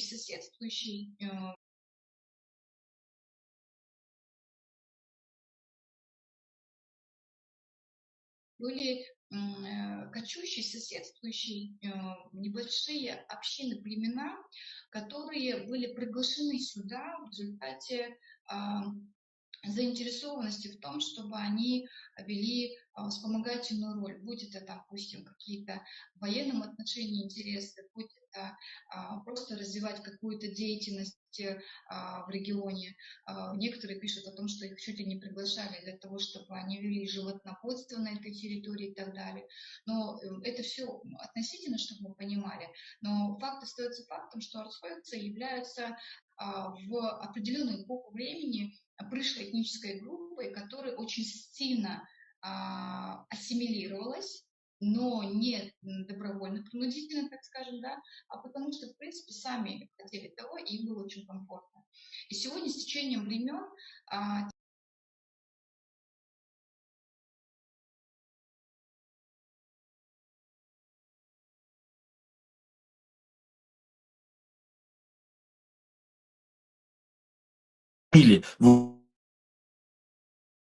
есть 90 инородных фамилий, вплоть до кузнеца Егора и Самсона. Самсон у вас пришел из Чечни, получается, и остальное. Я уже не говорю остальное. Вы сами в своих же книгах, когда говорите про себя, некий кандидат наук садится у себя, обвиняя мой народ. Ну, ты говоришь про свой народ, про свою культуру, традиции. Оставь в покое чеченцев. Оставь в покое арцхоевцев, эрлоевцев, акинцев, мелхистинцев, которые даже у вас живут, я говорю. Оставь их в покое. Как эфиры и рассказываю документально.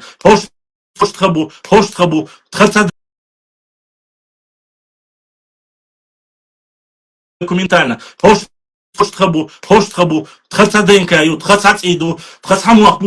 вы приходите, начинаете про отца, про мать, про мою внешность, про мою бороду, про то, что я проплаченный, потом вы понимаете, что мне никто не платит.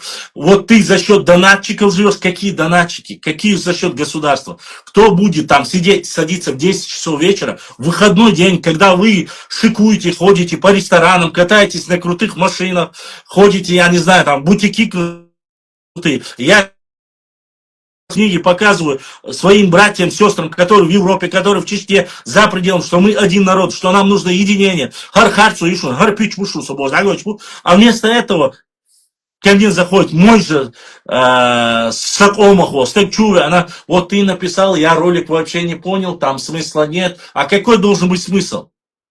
Люди ковры, горшки, кружки, футболки, майки, книги делают с твоей темы. Завтра у них вырастет поколение, они будут реально думать, что чеченцы у них что-то забрали силой. Чеченцы этого никогда не делали. Комы открой, чтобы люди видели. Да, еще здесь есть один Чингачгук, который говорит, что я якобы закрыл комментарий. Валлахи, биллахи, таллахи. Я никогда за все время существования своего канала никогда не закрывал комы. Я не знаю, что у вас происходит, ваши левые каналы, которые вы создаете. Но больше любой чухатыш, я никогда свои комментарии не закрывал. Единственное, когда вы закидываете ногчиш куаса, голыш куаса, нырниш куаса, когда вы матом начинаете говорить. Почему? Потому что кто-то матом пишет, потом ему матом отвечают, чтобы это не продолжалось. Сейн гомогениас, удалять ее комментарии. Да, матершины я удаляю. Но в остальном я не закрываю комментарии. Ни один пост, я клянусь именем Аллаха, я не закрыл комментарий. Я могу удалить пост. Но закрывать комментарии я не закрывал. И для всех они открыты. Если вы, утырки, не умеете пользоваться своими социальными сетями или где-то накосячили, это ваша проблема. Если вы не можете показывать свой фейс, свое табло и прячетесь как Гюльчатай, потому что знаете, вы знаете, что вы лжете, вы знаете, что вы сквернословите, вы знаете, что занимаетесь фитной, вы знаете, что вы занимаетесь разжигательством межнациональной рознь, и вы знаете, что ваши соседи с запада, с севера, востока все пасут. Когда вы покажете свой лист, ЦП придет к вам, понимаете? За то, что вы написали ранее. Почему? От того, что вы поменяли ник, вы должны понимать, тупорылые бараны. Как вы сменяете ник автоматически. Все, что вы писали, без разницы. Когда набираешь, меняется и аватарка.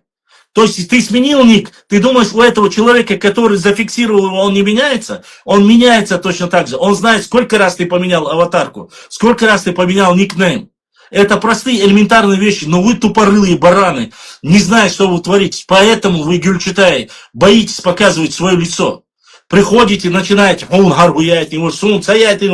вообще ума цаяйтин. Тут 3-4 человека задонатили, там один человек задонатил в Ютубе. Опять не каждый раз мне нужно объяснять вам, для чего это делается, что это делается. Ну, нету там таких финансовых потоков. Я не ради этого, я потому что люблю свой народ, потому что мне приятно общаться со своими братьями, с Панкиси, с Иордании, с Турцией, с Европой, с Чечни, вот, с Ауха, везде. С Ингушетией я с нормальными людьми общаюсь. Если у вас подрываются из-за этого пуканы, если вы не умеете вести себя ни культурно, ни все остальное, тогда в чем проблема? Это ваша деградация, ваша культурная отсталость. Я еще раз говорю, тем людям, которые пишут не мое имя, если я вижу, что написано, я могу позволить с маленькой буквы, когда вы специально якобы пишете, я оставляю. Когда вы пишете имя с маленькой буквы, я понимаю, что ты тупорылый баран. Почему? Потому что ты даже не знаешь, что имя пишется с большой буквы. Дальше продолжать не стоит. Те люди, которые девушки и парни, которые пишут не мое имя, а искажают, пишут там какие-то газовые испражнения, я говорю сразу говорю, это меня не касается, вы меня не задеваете нисколько. Валлахи не задевайте. Но я пишу, с рабами я не общаюсь. Речь, когда я пишу такое, речь не о народе идет, а о человеке, который пишет про интимные места родителей, про какие-то газовые испражнения. Если вы такие вещи пишете, а мы знаем, пармуат бючвега, из-за эздевать. Эздеваться лейву, леймилу, рабу, а с рабами я не общаюсь. Рабы мне не ровня. Если вы начинаете любой комментарий с мата или с чего-либо, я говорю, что лейду, а с рабами я не общаюсь. Даже в 21 веке для меня это не люди, это нечисть. Почему? Потому что они не умеют культурно общаться. На Кавказе жили всегда достойные сыны разных народов. Есть в каждом народе хорошие и плохие. Если вы хотите изучать историю, можете прийти, задать вопрос, можете поспорить, сказать, ты не прав, я прав и так далее. Это все нормально. Сюда заходили, вот последние 2-3 раза заходили братья ингуши. Показали себя великолепно. Все чеченцы, которые зашли, они их благодарили. Они даже показали свое лицо. Никаких проблем к ним нету. Мы же с ними нормально общаемся. Они задали вопросы. Если они соглашаются со мной, не соглашаются. Я не прошу. Вот смотрите. Книга «Грузия, 1987 год». Книга написана Арбеляне. Из слов Арбеляне, это грузинская литература. Я ее опубликовал буквально 3 дня тому назад. Там написано, что осетины, ингуши, бесленовцы платили дань. Ну, кроме чеченцев и так далее и тому подобное.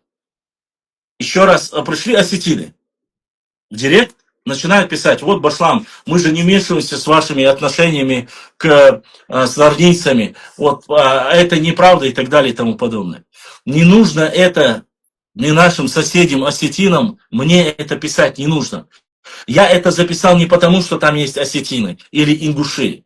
Мне важно, что Арбеляне указал, что чеченцы не платили дань кабардинцам. Вот этот документ, который написан, пришли ко мне в директ, осетины не матерились. Стоит отдать должное, они не матерились. Ничего плохого не сказали. Пару человек написали, что это недостоверно и так далее и тому подобное, но не матерились. Пришли наши нордийцы, не народ, а нордийцы, начинают сразу мать, пермать и так далее. Причем с большими буквами написано «Мясо Назрань». С таким ником зашел чувак и начинает говорить про что-то. У него не хватает мужества сказать слово грузинам, которые написали это. Он пришел, как шавка, ноет и пишет «материться мне». Вот и все. Здесь нету ничего. Я не пытаюсь поднять кабардинцев, адыгов, адыге, да? Или принизить там осетин, или ингушев. Нету этого. Я просто-напросто пытался показать вам лишь одно, чтобы документ исторический, опубликованный Арбеляне, есть такой документ, путешествие из Тбилиси, из Тифлиса в Петербург, или наоборот, не для оскорбления, это история, это было, прошло когда-то. Но кто-то умеет себя вести, а кто-то нет. Вот и все. Сейчас дайте мне. Что бордела? My channel. Да, и сейчас люди пускай послушают, хорошо? Смотрите, сейчас мне прислали, я надеюсь, качество вам будет лучше, чтобы, опять же, не сказали, что я просто люблю то, что я начал, доводить до конца.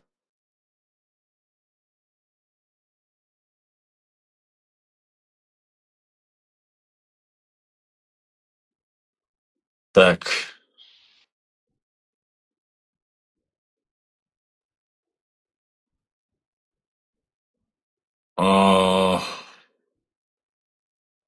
Так, что делаешь?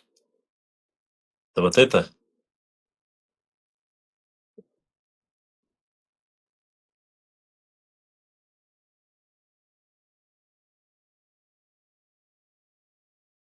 Слышно?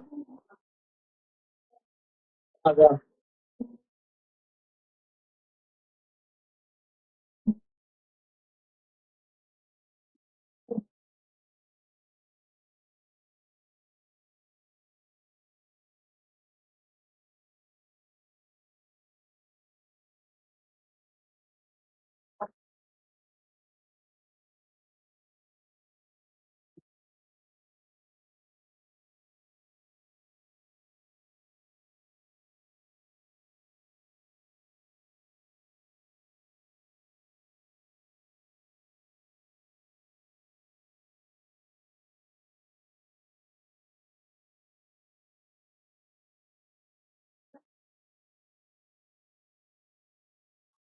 чтобы они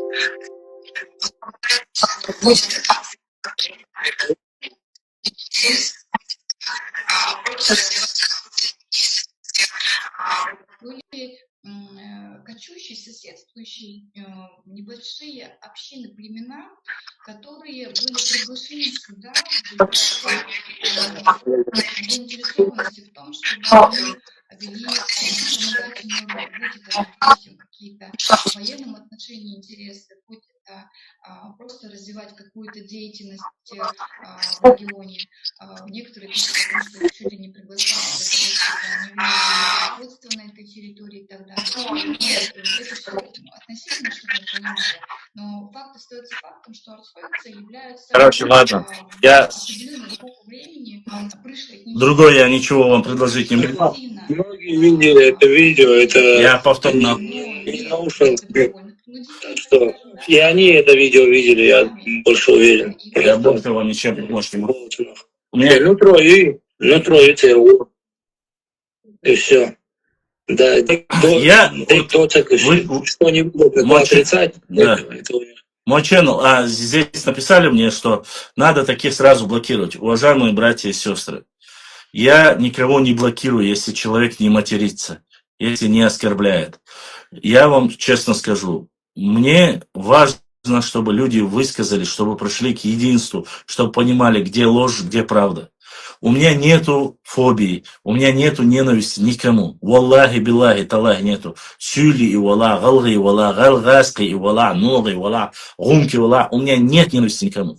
Но когда начинают задевать честь и достоинство, или же территориальная целостность моего народа, или же там пытаются заниматься сепаратизмом местечковым здесь на месте, вот тогда я высказываю свое мнение, потому что мне и таким людям, как кому не безразлично, это касается это Ауха, касается это Панкиси или где-либо в другом месте, кому не безразлично, это важно. Это важно и значимо. Каким образом мы не люди мирные, мы воевать не хотим, мы кровь проливать не хотим, не потому что не умеем, нет, потому что достаточно хватит. Мы хотим учиться, жить, развиваться, размножаться, жить как нормальные люди. Вот для чего это. Понимаете? Опубликую обязательно. Вот для чего это нужно. А если я буду блокировать всех людей, которые там не понимают, недальновидные или специально это делают, тогда люди, опять же, видите, я не закрываю даже свою страницу, свои комментарии. Они говорят, ты закрываешь комментарии, открой комментарий. Я не закрываю. Сундера, вот и все. Опять же, все люди, любой человек, Сочи, Шинсо, Яваху, Ясун, Цацамбахмаш, любой нига, Сочи, Венек, Хашун, Сумичау, Аллашун, встретиться, Динашун, каждый день встречаться, Дяшдуш у нас, Цуантрой бала, Алрой бала, Дюлкир бала, Аухир бала, Сочи, Хабюли, Сумича Ашбухаш, Со Итом Каларбеша Хабюль, Шүйті ниш хабюл, со цана да 3 ват, со цана 2 ват, а цана хумат садина гони. Со бак умат ивагаш.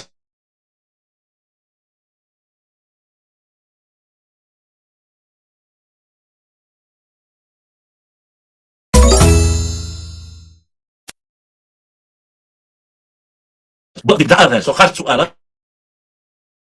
Признать то боршал хлиз. Я шуга, я и боршал, я шуга. Я воз боршал, я сам боршал, я шуга вообще. Он просто-напросто говоришь абсолютно простые ки шугдица му баха му хигудиза. Когда вам призываешь вас, говорит, давайте объединимся. Давайте вместе остановим ложь. Знаете, что вы хотите, какие претензии у вас конкретно бывают? Вы говорите, вы, ночи, заткнитесь, а мы будем говорить то, что говорили. Мы будем книги печатать, мы будем писульки делать, мы будем конференции, мы будем говорить, ауховцы это ингуши, мы будем панкистских кисинцев называть ингушами, мы будем тушинов называть ингушами, мы будем басбийцев называть ингушами, мы ингушами, мы будем мелхистинцев называть ингушами, мы орстхоевцев будем называть ингушами, мы скажем Ачхой Мартан ингушский, Валерик ингушский, мы скажем Шамиюрт ингушский, Галгай Ари ингушский, Заканюрт, Сеймаш ингушский, вот что вы хотите. И все остальные должны молчать. Но амбиции растут, люди подрастают. И кто-нибудь, кто поступает политически, я не знаю, или занимается политикой, кто вырастет на этой байде, на этой лжи, он завтра будет реально говорить, мои деды говорили, докчи, вежриба, вежрибубо, что вот такие пословицы, и их показывают вещи, которых никогда в жизни не было. Вот о чем я говорю. Шейпич соуцбейш, хон соуц, у меня вот любую книгу возьмите. Смотрите, сами карачаевцы, вот прислали книгу. Называется Эздел. Это их этический кодекс. Как раз таки он называется Эзден. Вы слышали? Вы Эздел говорите, а вообще кто говорит? Это Эздел. Вот она книга. Это Карачаевский кодекс чести. А вот Чеченский кодекс чести. Вот Карачаевский, вот Чеченский. Я бы, грубо говоря, занимался. Обе эти книги, как видите, не тонкие. Обе как они совпадают, оба вот эти два автохтона были в союзе Аланского царства. Я мог бы заниматься только ими. Какие совпадения, где нет. Зачем мне заниматься тем, что вы рассказываете ложь, клевету, опровергать его, если я могу нормально своей историей исследованием заниматься? Но нет. Балду ногчи коман, ногчи от ирбубоши. Шайях юх дюнер боршалило, ногчи уй ильман сани. Духло я хаусару. Шик далуш кипер. Харлило швала хархук швала. Шик датла хасвик баслан датла хайята. Хока хажергдон. Хажергент аязинон маргал. Я маргал لا على истории لا. هريون басла хайята хондис خورдار سوق حلوش. Так что сейк далуштик асти душон. Шик далуштается.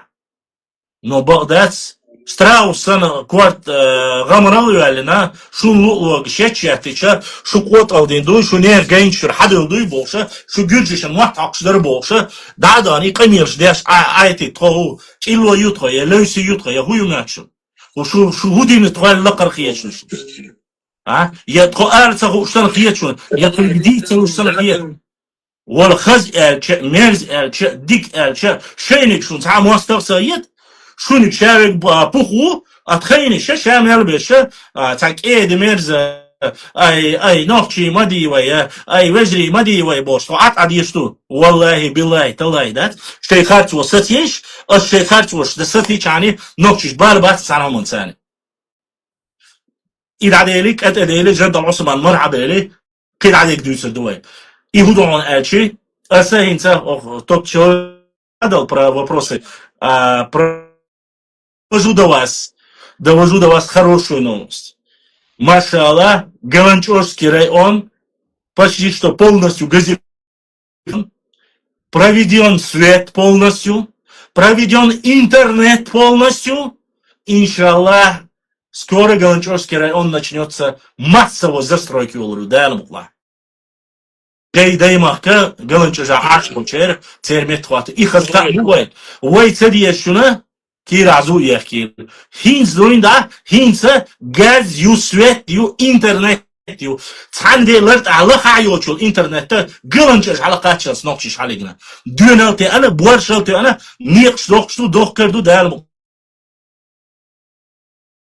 уже администрации хоптарду дақватина дат эйгойтарю шен алагуру ше бежниш дазурду ше канишлилурду қида дармула иш халду ихаз қаба қрасон цадие ше хутrenslioш болчанова иш вақтлурду эра дитсо штац я халқис дела дек душу шуксошун вайне хушду вая цацол беша тиги халыч беша сюзак يعني بالير غوشق أخوال جاز سويت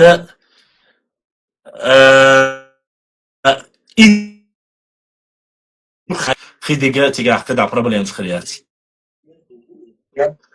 ديك تو يلاش هذا صبر يا حسن بس يطلع يازنا تو يلاش خونا dik Rübach. Deli das der auch zu sagen, was Borsch nach Batsari. Hoch zu Bücke nach Batsari. As Madarschuk, Dale du Madir Madarschuk. Hoch zu Bücke nicht Batsari. أنا متى متى بتعرفي شيء فدي أنا متى كده As su der شو أقري على يودريو يبين بلاد بقتريو غازري تو ديس نقول خا بريغرد نعم سبروتيرو دينك تخيك يجدي يقولني قني بقترني قني يشوي Ладно. وين شو انت عم اخر يوم ان شاء الله وياك بقى يلوى يا الغاز يعني مغازي قيوم ما قبل سكي سنجس كيلو يوم وين حتى يرزولي ان شاء الله наркоман лирик أنت ليركس в Хайрбе Лудаш каждый второй барыги наркоманы царязер إيه كمك أسام إردون فرت أنجل سيا ولا بيرقين خشي تاني ووتر إيش أشتاهم خشي دايا قانون شيش تعلمت فيه أنا حجوري حوغات عيوب Эллен, да, британский флагин. Вахут любой желающий Асия пока Эллен матча. Угр халга тигр орстой бари мартан тири улар тири орстой бар кандалча. Туган чоря айтеча ки мержи данте авара терседе кышнышлар дияшлиус бу инах угр хал титабякин үш барк тасқан алды. Да. Сиха бал церемония лахца اشتغلوا خذوا ششلك يشتم движение их такой джады что их наловца или что ситуация за после этого уже дитин дыхал подчас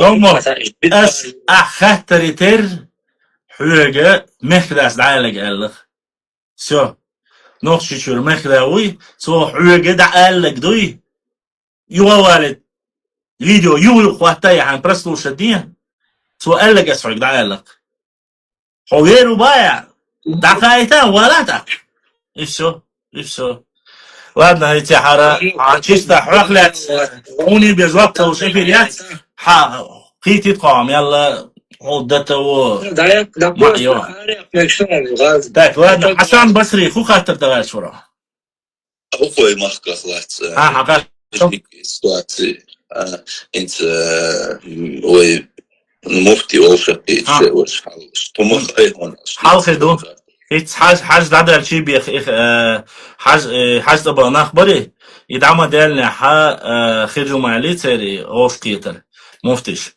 Вот как закончится хадж, там, кажется, первые 10 дней, думаю, отсюда, Рафаэль, штады, хаз, на хамабякня, оф китер, буала цара. Поэтому я думаю, что после этого, иншаллах, будет уже встреча и будет решение по поводу и мечети. Ну, я считаю, честно так,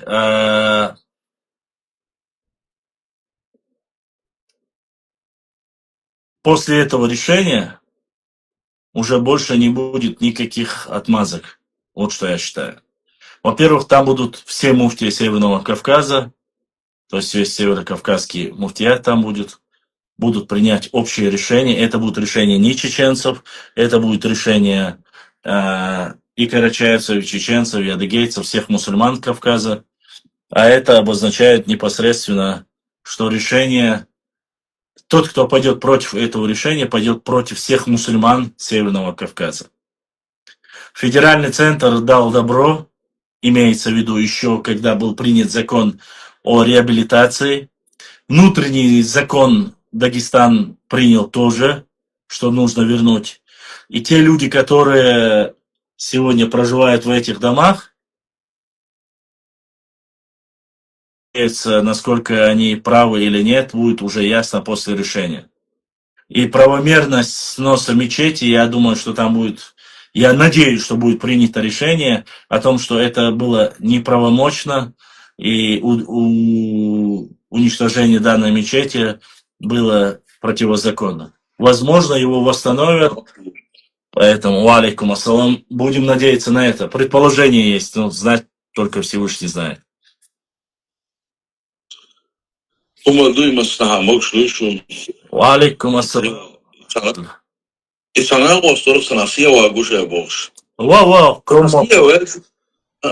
Сия велчол те дальше буде да га одела. Кусия Интернетом ты присоединиться давай, чуй, Ахмад. Связь дитятя, ты? Питер со. Кусия те волш. Сдия майер дия валвиш метик ждуку. Но ситера дат.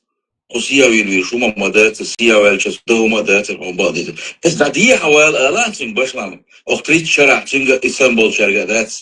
Я ж мочок, короче, ты слушай. Ну, как говорится, язык без костей. Если человек боится показать свое лицо и зайти в эфир, как ты думаешь, осмелится ли он пойти куда-нибудь туда, в ту сторону, тем более? Да нет, конечно. Я провоцирую. Истанбул нахбуй. Интрочуа. Вейма таиду сатсакити таунда тидуко. Он рибу швал вежрибу. Но Истанбул наха и биохо боржичи. Очачу долише. Он я ашсигуй. Издейт хаваждай. Тахири кантуат. Вычислить твой телефон тагинеон видео. Ага. Ночни хиришни люшнанни дейни дештайт. Я вацер больше гюся. Вист халата ваш. Это дождь даката ваш. И хочу я нащупаешь в основном, да и наха боржаят и хлаят. И санном что духою, к сожалению. Сундела цента чётки шума дат. تأخر إنسان همشة تأخر ذات التبور أريولو تنجلمون تأخر لشيء أقري حال خشى إلى شيء يقدر يرشوا إذا هو ما ذات ده вацер фош, Адама вацер. وات Никто ничего не спрашивает. Самому вердас мобали нисба хирдала умшли итриятер да сияба валидия вируи уняди соруи حاولت أسأل دور وقاضي لقوم As eluma da tiga amad as единственный хак бахкин галанчажер нахик. Газ дайгин, свет дайгин, интернет дайгин, шай гёл шутига хинц инош да инош халда бюлбал биеш бу хинц эла да хай чу суар юк эвала еш фонди кришон ба. Так уборду. Галанчаж причем на самом деле арлаш. Галанчаж причем бишь вообще причем. Галанчаж в основе своей ногти махкая. Сыгра бахкин. Дудер. Ну не суть. وين دال والله تقوش بالنق دانا ويتا قاندو يخويش ويتا بيجري دو يخويش دالي وشو تسارنا يهم تلا هم دا تسير برنامجو نابرات تبش بغلطي وين نابرات تدوق بالهنس Ой, еще, ой, дуба бахца, сейчас поглотить, давай. Бах, ну вين за любой тагулы вельш. Ой, поглощать, да, юэштат. И сейчас, ой, ты бас балуш, ой, это я сбяш, аж. Бу асам нука болчарха, фермакха из дар просто хуба шейгумца олит ба, тало болич и бол закует муксар. То есть какие-то силы там это продвигают, хотите? А хинс бука болчара я جاير خو خلي جاي هو تنخ رابي تقر سامبيش بقيت مثلا عشان خا لو شاش بقلتي تشاش ديني هيت تستولى تعرف مثلا خير شاش تايب مش خلي مثلا عايز ندق وتتريت تصور مينيموم источнику 19-20 века وشادش نخشي دقوش عليه تاع نخشي الله تاع определенный метигят زي например تقيق الله تيت نشان داداز نتك مايوه واسينو نخشي اتلو نخدونه الو хорошо Ahmad, вистал. باش وين استعمل درس ديلا ايش سن انت بلان شي تير بلان شي تير شاي هم بتاعد نيستا تير دال اتو بويل واي تاع ماستر ذات مدرس او سكان سيرك bu Sambolş bu Şaberşbat Şaberş bu oyun يفهمين حديش خلشة قمت بيش بول ويقطع سم يشوات ويسم خلشة ويقام دوي ويقوم كير وي تريتوري وي هما وي ميشادو وي خوش خلشة أنا تحلين تاري هم دي ديلور دات يهم تارجن هم ليلنا دويتش دويتم قدو إلبكن دولات شادرج طول حلق لاتيلرش طول خيال خلش شادرج ويتأدلع ويبال سخلردو شلو دلع ويبال خليش سخلردو цухрена. Нам не до этих вещей было. И вообще не до истории было. Это очень важный момент. Ой, тахана история. Ах, дуйлела, у нас до этого, нам не до этого было. Алан шмельшбу, хурич шмельшбу, шумер шмельшбу, ой, иш мацахила, ой. Ой, кверто хумш ячах. Наха шайлипов, книжки шязин, шайлипов, истории язин. В большинстве ой, то хум шанти дазин. Мы таханил ситуации, вообще тогда ойлан, и лет дуй именно территории, и сизвать ахокшбол. Не то, что шинха одешту, шинха одештат из шичур более дюзелна, вещи дюзелна, шитин оглона дахай дешту. Нейсва. Вай горму, эхлин кумах катаеттит. Бусул дин халга дечкаетч бейш, буайх основном дихар-сихар йитнабу. Канин кидахайола, куна миллох шагор ухилча баасам. Каеттер йолш бушун. As тунда ела, ой, вошел диеш вол шунцари, да ел возвор, вошел малирина дайман, релог маду.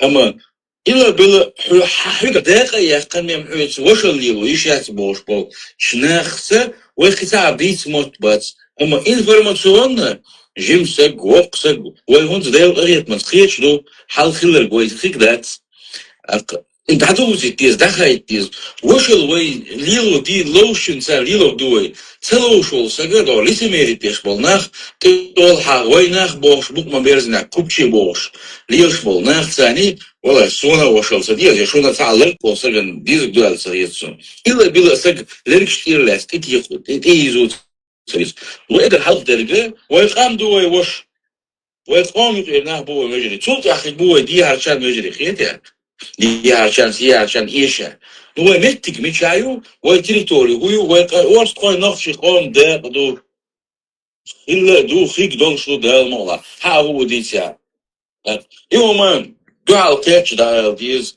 من لفتايب حق يتنوي نخشي بينو خليلوز أورسكو خليل تفانترو خليل تيرلو خليل باش خلايات إناخ بيق شول ساقا إناخ وايخ دخيدو شول ساقا تول وق ماستر نخشي قوما نووات إقيتا ما خلي سوش قجر ما سارق باس والله قانين وايخ تحندس وايخ كيتا جاتشن إيوه بال سخيل دين يحلق دعبغان دو просоветский, подсоветский, ангажированный دو دوشة كمونيست شدوكو مخليوه علمانش خلا خبرش خلا تير تحن همان تبال همان تبال سخلا وجري تير دحت خوديش سو أدمن خوش سخلا لا تمشعدو ودو أبتغنا وي همان قيتم بو هم أخيشيو أرخيف لخيشيو إنفورماتي لخيشيو تغن خطابي وين خاد يزيو بيخ مبيل دير دخليتر دير دخل دير يسخل عمل Просто пишут,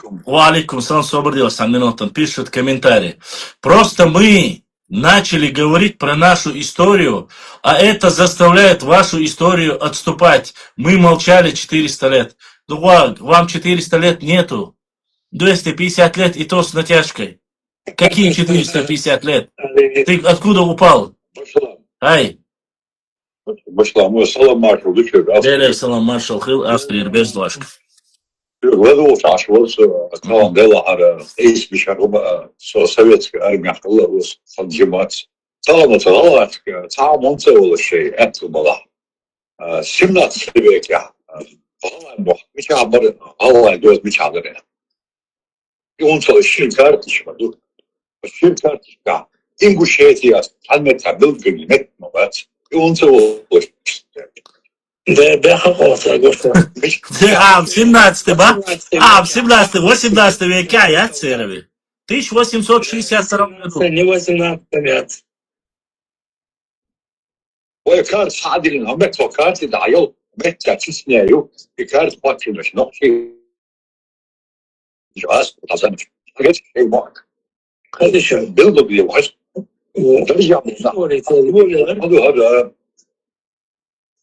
Hadi. Да, центр баз до эмекшая. Ну, чоловік каварство мах боїз. Гола те дуйця різаню ангушта.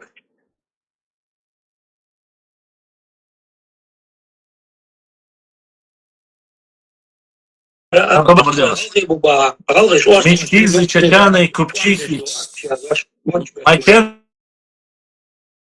Мачено, хизы, чачаны, купчиха.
شغوقشكي واشمو شاش دوزيت مخ والله بالله والله صار خزاع يعزل كذات اي هذا الورثه وبقت صداق فلسطين صدق выгодно دوцлик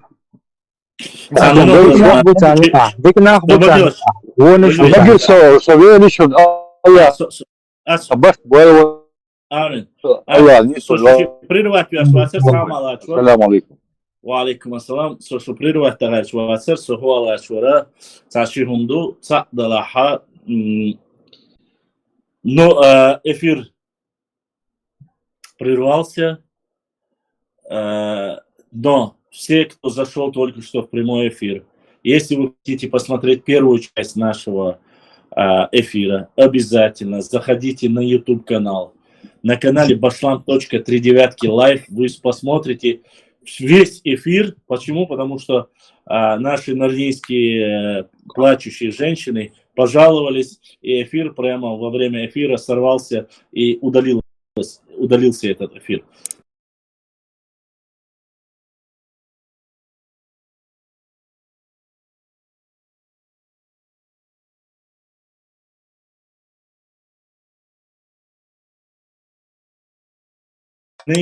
Про Джурджуков и про все остальное вы можете посмотреть на YouTube-канале bashlam.39live. А сейчас мы продолжим эфир. Так получается, что плачущие женщины начинают жаловаться, и время от времени приходится, вот так срывается эфир, Бяхмобил, и еще один брат задонатил. Все остальное Шамиль, вы можете посмотреть Шамиль, на YouTube-канале bashlam.39live. А сейчас мы продолжим эфир.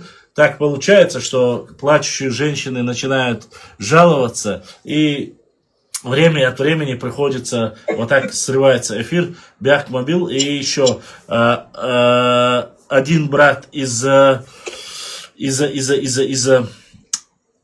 задонатил, Шамиль, да, он задонатил через YouTube Donation Alerts программ, это через Европу, походу, я так понимаю, задонатил Шамиль Далсадо, Далдухуахол, еще 4 человека задан. Итого 6 человек сегодня задонатили нам в эфире, что он ДРС Хил, Далдух Далдуэл. Неважно, и дух дала, эск дала, и дальше мой душник дал, саду, бух листник, эзешка соду летилшун. Огромная благодарность за то, что поддержали, за то, что вам нравится эфир. Когда вы поддерживаете канал, я знаю, что вам нравится, и вы хотите, чтобы мы дальше продолжали свои эфиры, продолжали рассказывать, доводить до людей правду, узнать обо всем, что касается территории чеченского народа, истории чеченского народа, культуры чеченского народа и так далее и тому подобное. Поэтому огромная благодарность вам за поддержку. Всем, кто желает поддержать, ссылку вы видите на странице, или же в YouTube видите, или же в Instagram, снизу прикрепленная. Там можете поддержать все, кто желает. А мы продолжаем свой эфир. И если есть вопросы, Ибрахим, с ТикТока, с Ютуба, со всех каналов, которые мы ведем одновременно, задавайте. И в Телеграме, мои братья, тоже, если у вас есть вопросы, задавайте. Вот время от времени мне приходится вас прерывать. Почему? Потому что, к сожалению, я должен время от времени зачитывать вопросы.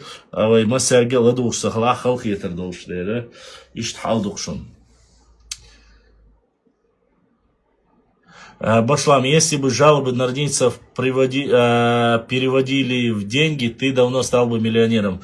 Ну, миллионером бы не стал, но мы бы решили многие вопросы в технической, как сказать, нашей, с техникой у нас всегда проблемы, но технические вопросы бы мы точно решили. Ну, удержу. Дольше туам бирбу и даун датсвай. По крайней мере, будем тем, что есть.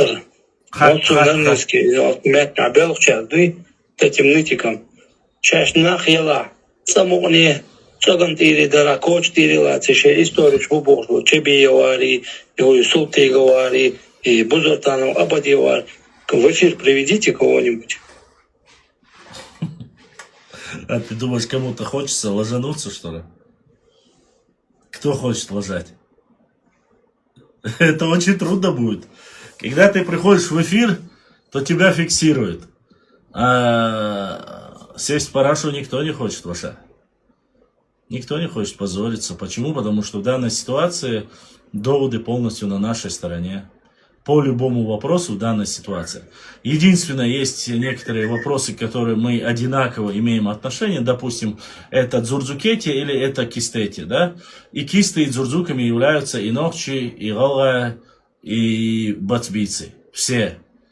Они имеют отношение и к дзурдзукам, и к кистинцам, вот, и гаргарейцам, так сказать. Почему? Потому что вот в этом плане у нас общая история. Но нет, они все равно пытаются сказать, что нет, чеченцы, чачаны это отдельно. И чачан, шлек шахватини, цабиеш беш, луэльшу. И их такое. Дошло. Ай. Гаргаш, воинца отношения уж на братюш. В каком смысле? Я же только что зачитывал. Чечен, я зачитывал сейчас в эфире. Ты был в первой части? Не, первую часть. По ходу до... Многие вот историки их классифицируют с удинами, ты хочешь сказать? Кавказскими албанцами. Да, вот. И с лезгиноязычными народами. Не лезгиноязычными народами, а конкретно только с удинами. Только они, я считал, это одна из первых версий, которые есть, считается, что они являются тоже гаргарейцами. Но, вне всякого сомнения, я же сегодня зачитывал и Джамирзаева, и других источники, которые у нас есть, которые описывают. Гаргареи — это непосредственно наши прямые предки. А что касается лезгинов... Баслан, Зурдукшин, мой отношения, если ингуш и первый ингуш 11 веке. А я не знаю, я этот вопрос... Да, я, конечно, этот вопрос задавал, как же вы можете быть, отношения иметь, даже к тем же кистинцам я задавал вопрос. Я этого, конечно, не понимаю. Ну, значит, они говорят, что они не верят своему ДНК-проекту. То есть они говорят, мы не доверяем. Просто ингуши тоже имеют отношение к зурдзукам. Нет, я поясню, да, почему я это говорю. Я говорю с точки зрения истории.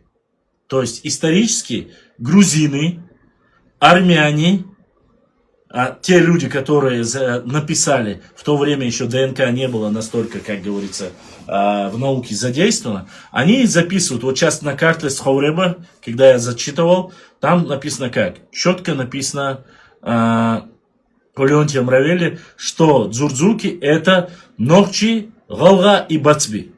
Все три эти общества, которые в дальнейшем называют Яковлев войнахами, являются дзурдзуками. И то же самое кистинцами. Но вот нахчиматянами, или нахчи, до 19 века они фиксируются. После 19-го начинается, они называли себя лама, рои и так далее и тому подобное. Вот это байда. В конце 19 века, уже на второй половине 19 века, им уже дают ингуши, отдельный ингушский округ, в начале ангуштов и так далее и тому подобное. То есть я говорю, тут есть две версии. Есть научная версия.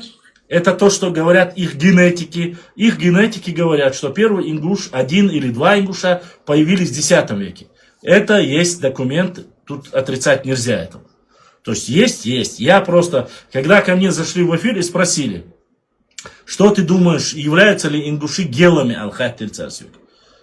Потом спросили про дзурдзуку. Я сказал, дзурдзуки упоминаются там 1-2 век до нашей эры. Да, грубо говоря, пускай называют даже 1 век нашей эры.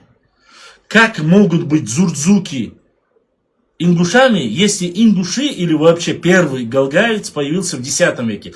Так говорит ваш ДНК-проект. А про дзурдзуков так говорят грузинские ученые. Я сопоставил грузинские научных деятелей, сопоставил ингушских научных деятелей. Объединил и получилось так. Дзурдзуки 1 век, ингуши X век. Появляется вообще первый. Тогда эти 10, как говорится, эти 1000 лет, эти дзурдзуки кто были вообще? Мы никогда не отказывались от этого названия. Поэтому автоматически получается, что эти 1000 лет чеченцы были дзурдзуками, а вот появился один ингуш, потом уже и он тоже является дзурдзуком. И штибе, не стоил датска, короче. Ну, мы так и будем в эти ролики играть, эфиры делать. Какие ролики играть? Я с тобой ничем не играюсь. Эфире можно задавать вопросы, касающиеся, как говорится, нашей истории, географии, культуры. Во что ты играешь, я не знаю. Хочешь, слушай. Не хочешь, можешь пойти послушать, я не знаю, няшечек всяких, винишка Тян есть, эти бодибилдеры есть, КВНщики есть, кто там еще есть. Ну и остальные все бьюти-блогеры и так далее и тому подобное. Я никого не держу. Здесь касается истории чеченцев, здесь касается культуры чеченцев, традиции, этики, эстетики. Давайте поговорим про литературу, давайте поговорим про географию, про математику, про что хотите, мне без разницы. Давайте, но главное, чтобы это касалось нашего народа. Я всегда готов, но пока есть болезненная тема, когда мне задают вопросы, я отвечаю, и все. Вы не обижайтесь. Какую тему вы поднимаете, о такой теме мы и говорим. На сегодняшний день самая болезненная тема для чеченцев это аух. Это снесенная мечеть, это невозвращенные дома. Это проблема сегодня. В Панкисе, альхамдулилля, пока все хорошо. Там наши братья кистинцы справляются великолепно. В Иордании тоже, альхамдулилля. В Сирии, конечно, сложновато, в Ираке то же самое. Но туда мы вмешиваться не можем, у нас нет компетенции. И плюс ко всему, если я буду перечислять, я боюсь, что все мои подписчики, которые маломальские, хотя бы имели какое-то уважение к арабам после того, что я расскажу, что там происходит, что оно пропадет. Я не хочу, чтобы люди разочаровывались в исламе, поскольку эти люди в основном себя называют мусульманами. Поэтому Ирак не обсуждать по сути своей. Сирии тоже ситуация очень шаткая. Что происходит в Палестине и Израиле, ну говори, не говори, там уже 50-60 лет идет, мы ничего не исправим и посодействовать, кроме как вариант. Что касается Турции, ну, про Хункер-Муахки я могу говорить, если вы хотите. Поднимайте тему, что ты хочешь поговорить. Про Россию, про что? Про русские марши? Или что вы хотите? Вы хотя бы сами определите, что вы хотите. Но многим людям это не интересно. Многим лучше хотят поговорить о родном языке, поговорить о нашей истории, о нашей географии, территории.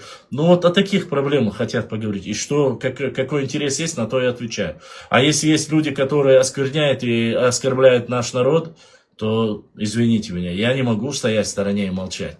Если вам эта тема уже как-то надоело, ну тогда ищите другую аудиторию. Никого насильно я не держу. Башлам, ты же хорошо знаешь, что идти в роль вашего тейпа ингуши никогда не подпишут. Валлахи, биллахи, талахи. Да никто не просит вас быть нашим тейпом. И тейпом не просит, и тукумом не просит, комок. Валлахи не просят. Просто говорят о чем? Занимайтесь своей родиной. Проведите в Малгобек воду всем, свет, газ, чтобы у вас интернет бесперебойный был, чтобы у вас все правительство состояло из сплошных ингушей, чтобы у вас были все Роллс-Ройсы, Бентли, чтобы у вас на светофорах нормально останавливались, не убивали в авариях, чтобы у вас не продавали наркотики, чтобы у вас не продавали там и так далее, противозаконные вещи, чтобы не стрелялись у вас. Сохраните свою национальную идентичность, стройте поминутно, посекундно. Наконец-то достройте эту федеральную трассу, которую вы строите 300 лет уже.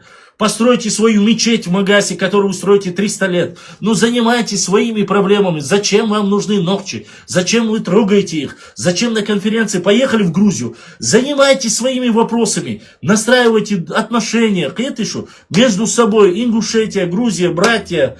Все нормально, все хорошо. Но нас не трогайте. Не хотите с нами дружить, ну не дружите. Не хотите гяргалулил, не держите. Но тхосихаться больше. Шейдиха шейлу агдейш. Мы не вмешиваемся ни в вопросы с пригородным районом, ни в вопросы ваши с Грузией, ни в вопросы с кем-либо, с кабардинцами, с терскими казаками. Нам дела нету. Вы нас просто не трогайте, не задевайте нашу честь, наше достоинство. До вас дела никому нету. Никому нету. Да и не было никогда чеченцам до вас дела, имеется в виду. И вы, братья есть, ну живите свои. Вы отделились. С 92-го года чеченцам не интересен этот вопрос.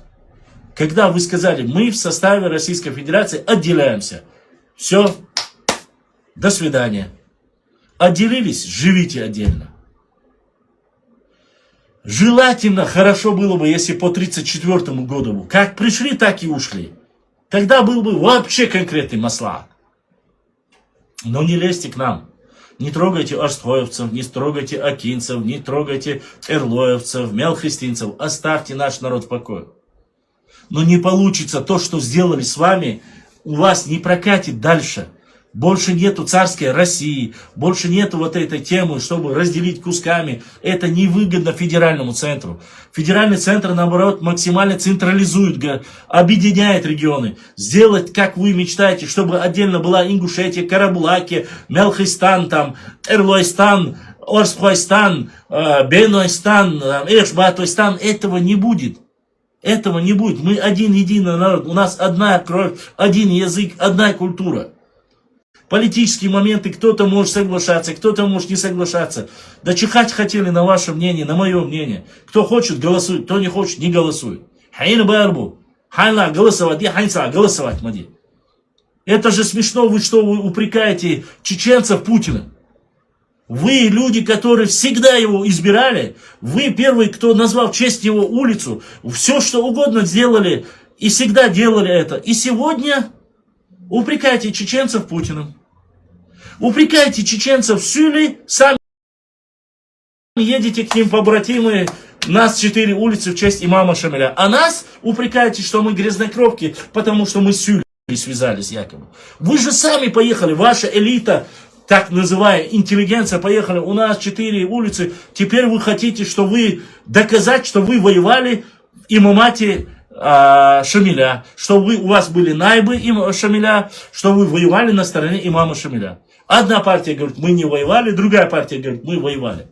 Когда мы с Сюлей в нормальных отношениях, вы говорите, что у вас одна кровь.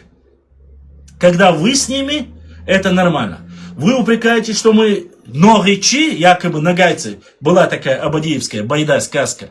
Но вы написали официальное письмо, я его лично публиковал. Уважаемые братья нагайцы, мы вот без вас не можем, у вас трагический день, вот вы такие хорошие, красивые, мы соболезнуем, мы братья хуняды. Но нас вы оскорбляете то, что якобы мы произошли от нагайцев. То же самое про калмыков.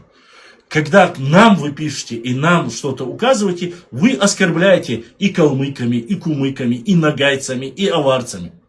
Но когда вы сами с ними какие-то трагические дни пишете им письма, больше, чем вы, их никто не любит, побратимы, братство, да. Еще раз повторюсь, чеченцам абсолютно наплевать, с кем вы дружите, как вы дружите, но не поднимая трафарет или говоря, что вот чеченцы, оставьте нас, ты вообще не оппонент даже.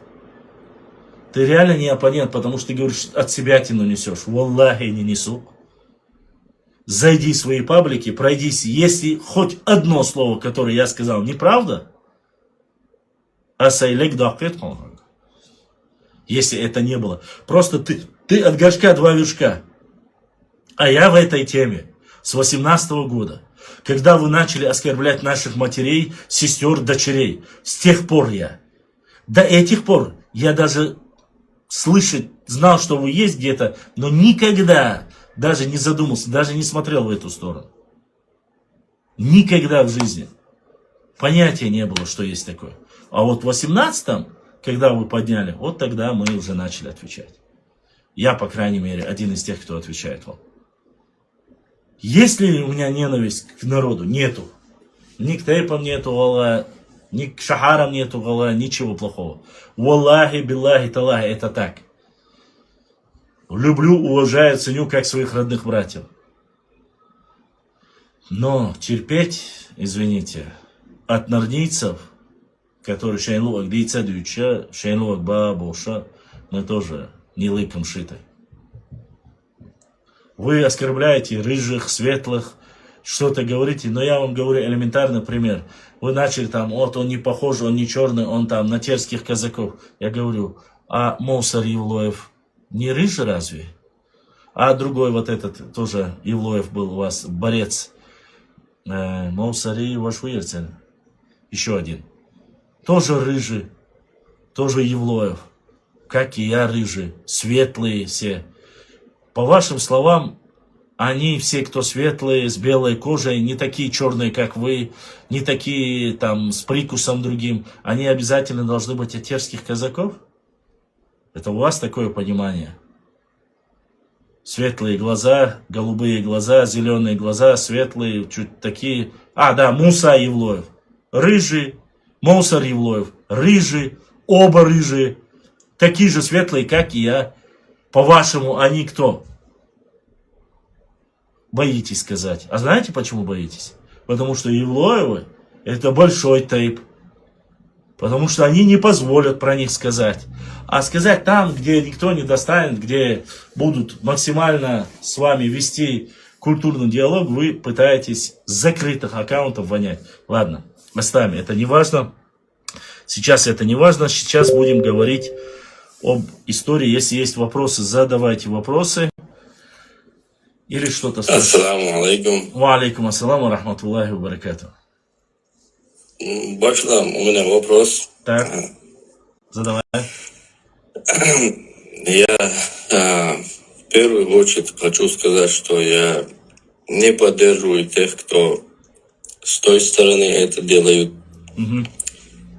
И не хотел бы, чтобы ответ это происходило. Так. Потому что Не вижу логического конца. Так.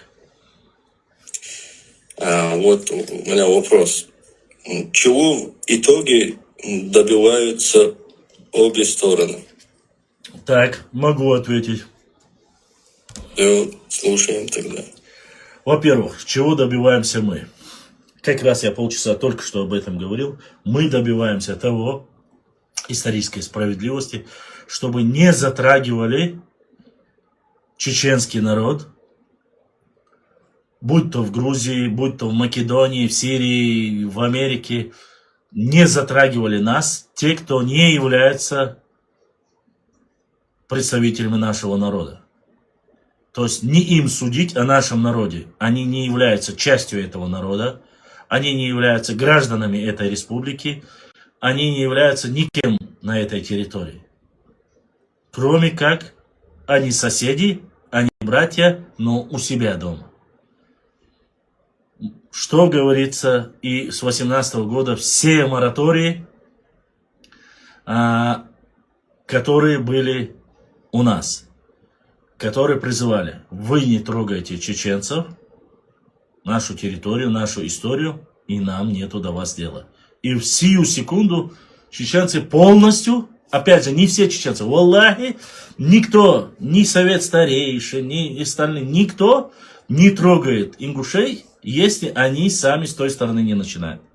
А вот если ты имеешь в виду конкретно блогеров, ну, у нас молодые ребята, которые, ну, молодые так относительно, да, те, которые противостоят этой лжи, мы сразу сиюминутно забываем все, только когда они перестают нас трогать. Мы занимаемся тогда только чисто своей историей. Вот конечная цель наша. Если ты спрашиваешь, какова конечная цель их, я могу предположить и рассказать, какова это. Максимально разделить чеченские общества, посеять зерно сепаратизма, в первую очередь, то есть разделить, поссорить эрлоевцев, орстхоевцев, мелхестинцев с остальными, под разными соусами, начиная с того, что начмахкоевцы и ногчи это отдельные, а вы отдельно, у вас ближе язык к нам, а не к ним, и так далее и тому подобное. После этой байды автоматически этих людей присоединить к себе, поскольку мы являемся одним языком и так далее и тому подобное. Неважно, как это будет происходить, экономически, финансово, имеется или экономически, это, или силовым, или каким-либо путем, договора с Москвой и так далее и тому подобное. И после непосредственно их земли отторгнуть от части Чеченской Республики. Вот цель. Плюс ангажированные некоторые представители, которые заинтересованы, чтобы достичь какой-то политической цели, для того, чтобы достигнуть и заработать на этой теме. Ну, как достигнуть, это понятно. И что, я надеюсь, я тебе ответил, чего достигают они и чего достигаем мы.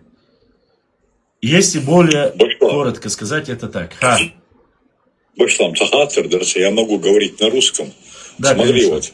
А те, например, орсхоевцы и те, которые живут на территории Ингушетии, они почему-то называют себя ингушами.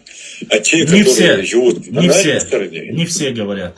Я слышал, есть те, которые говорят, но не все. Да. Айла, я служил в советской армии, со мной служил Махавури.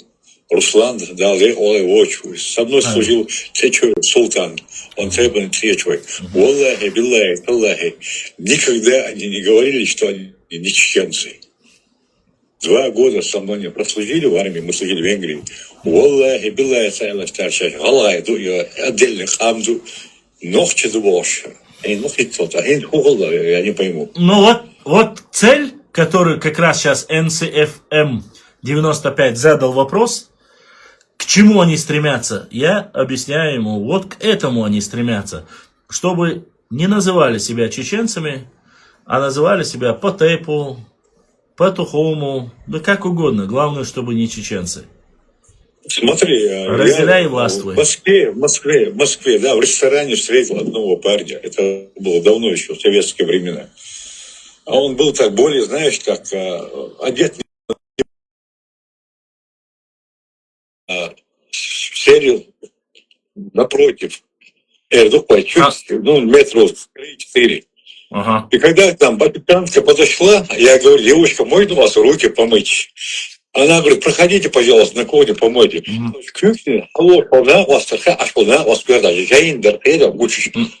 Очень хороший, он светлый, он, по-моему, из наших. Он промолчал. Они выпивали там, понимаешь, спиртное. Мгм. Потом, когда мы с ним садились за стол, когда подошла официантка, мы сделали заказ, она уходит, и в это время он опять говорит, мой товарищ, он из наших, он тот слышит. Тот встает, подходит, и салам алейкум, Бехтмобилич из-за моего одеяния, и то, что я с девушкой выпиваю, я просто хотел промолчать, он говорит. Подожди. Я говорю, та проблема, я садись с нами за стол. Что это, вас заказ ел? Мы поели, боссу. И одним словом, я спрашиваю, своего штенга, откуда тот мел тейпа, мел чертова. Салаты. Ща ногтю, ща орсфоловы. Валлахи дыба. Он мне так говорит. Я говорю, не считайте орсфол. Я такой удивленный, товарищ удивленный. Я говорю, говори со мной тогда на своем языке. Ты можешь со мной говорить? Он говорит, а у нас нет своего языка. Я говорю, ты говоришь на чеченском, на моем языке. Если ты говоришь, что ты отдельный народ, где твой язык, я говорю. Аймат Аллах, что дайни духай дава бас ваш. ويمل هيتعطل بشوع الله تمش الله هم إذا عملت عشان تكبر أمبن خوش استنشق بمية السلام عليكم ورحمة الله دعوة الله دور بوطه مؤدلنا ناتي он говорит, понимаешь? Я ему говорю, ты можешь на своем языке говорить, скажи что-нибудь. Он говорит, нет у нас своего языка, так как мы перемещались в Питер. Представляешь, нет? Бог мой, без фундамента. Да, есть такие люди, этот вопрос я очень часто задавал. Понятно. Не СФ-95. Ты ответом доволен или что-то не понял, Ахен Сухач? Да, конечно, доволен. Ну, как сказать, доволен. И доволен, и недоволен, да? Да. Просто еще не до конца понял, доволен ли я или нет, потому что я хочу, чтобы был доволен. Собор делаешь? Подожди, собор делаешь? Еще один вопрос. Собор делаешь, телеграм что-нибудь, собор делаешь. Именно этот вопрос хотел тебе ответить. Сейчас, подожди, собор делаешь, телеграм подожди, собор делаешь, минутан. Инстаграм эфире чуалерсинг, жопа, я сразу перейду к вам, хорошо? Сажим собор делаешь, чечената. Алейкум ассалам, хватает вас, собор. Эфире авек, Инстаграм, что, вы говорите? Или просто чуэла цунша, чуэла муни хаетис. Саваш. Так, понятно. Короче, он детское питание номер 5, тогда придется. Так, выйдет, все. НЦФ 95 и Чеченатор. Чеченатор, Аллачик, Аллата. То, что мы единый народ и никогда не было различия других, что мы назвали, это никому не секрет. И мы должны понимать одно, то, что создается, это создается, и чтобы создать это, туда нужно внести много чего. И эти люди всячески стараются вносить свое, искажая что-то другое. И у меня вот вопрос, я думаю, что это достаточный вопрос, на который, то есть ответ на твой вопрос, который ты задавал раньше. А Бог удар как бы, что Бог, нет. Смотри. Логически, конец говорится. Логически, да. Имеется в виду, они создают себе, и чтобы создать это, им нужно внести что-то. Это там землями вносят, языком, культурой, всячески вносится все. И как бы создается... Искусственно, слушайте, искусственно поддерживается эта тематика очень долго, очень давно. Если вы думаете, что это началось в 2018 году, абсолютно нет. Просто это все началось еще в 89 году, еще в тех времена, еще со времен, когда начали говорить, почему назвали Чечено-Ингушетия, а должно было быть Чечения. Вот эти моменты, они все идут давно. Просто сейчас вы должны понять, что время идет немного быстрее. Оно идет быстрее, потому что сегодня есть интернет, сегодня вот сидит брат Австрии, Финляндии, Германии, вот сейчас очень многие, кто сидит в нашем эфире, они по разных странах мира. И мы разговариваем, как будто все в одной комнате. Понимаете? И мы общаемся и ведем дискуссию. Опять же, логический конец, по мне, это когда конец чего? Логический конец должен быть только один.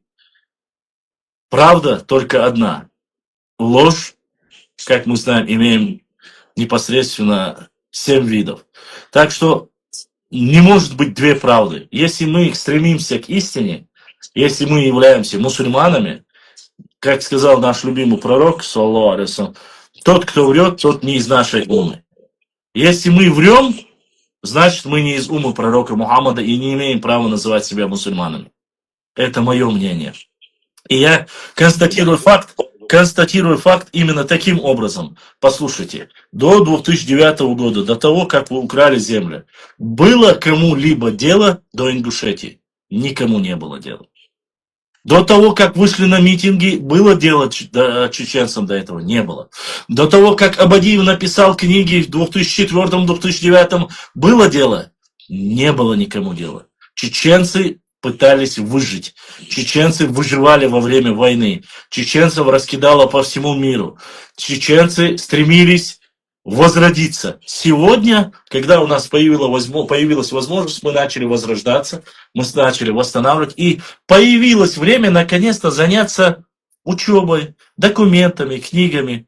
И мы открываем и видим, что за эти 30-40 лет все, извините меня за выражение, как бы это грубо не звучало, все дерьмо, которое на нас слилось, нам приходится сегодня по кускам разбирать и отвечать, то есть убирать зерна от плевел. То есть мы должны сказать, вот это да, правда, вот это ложь.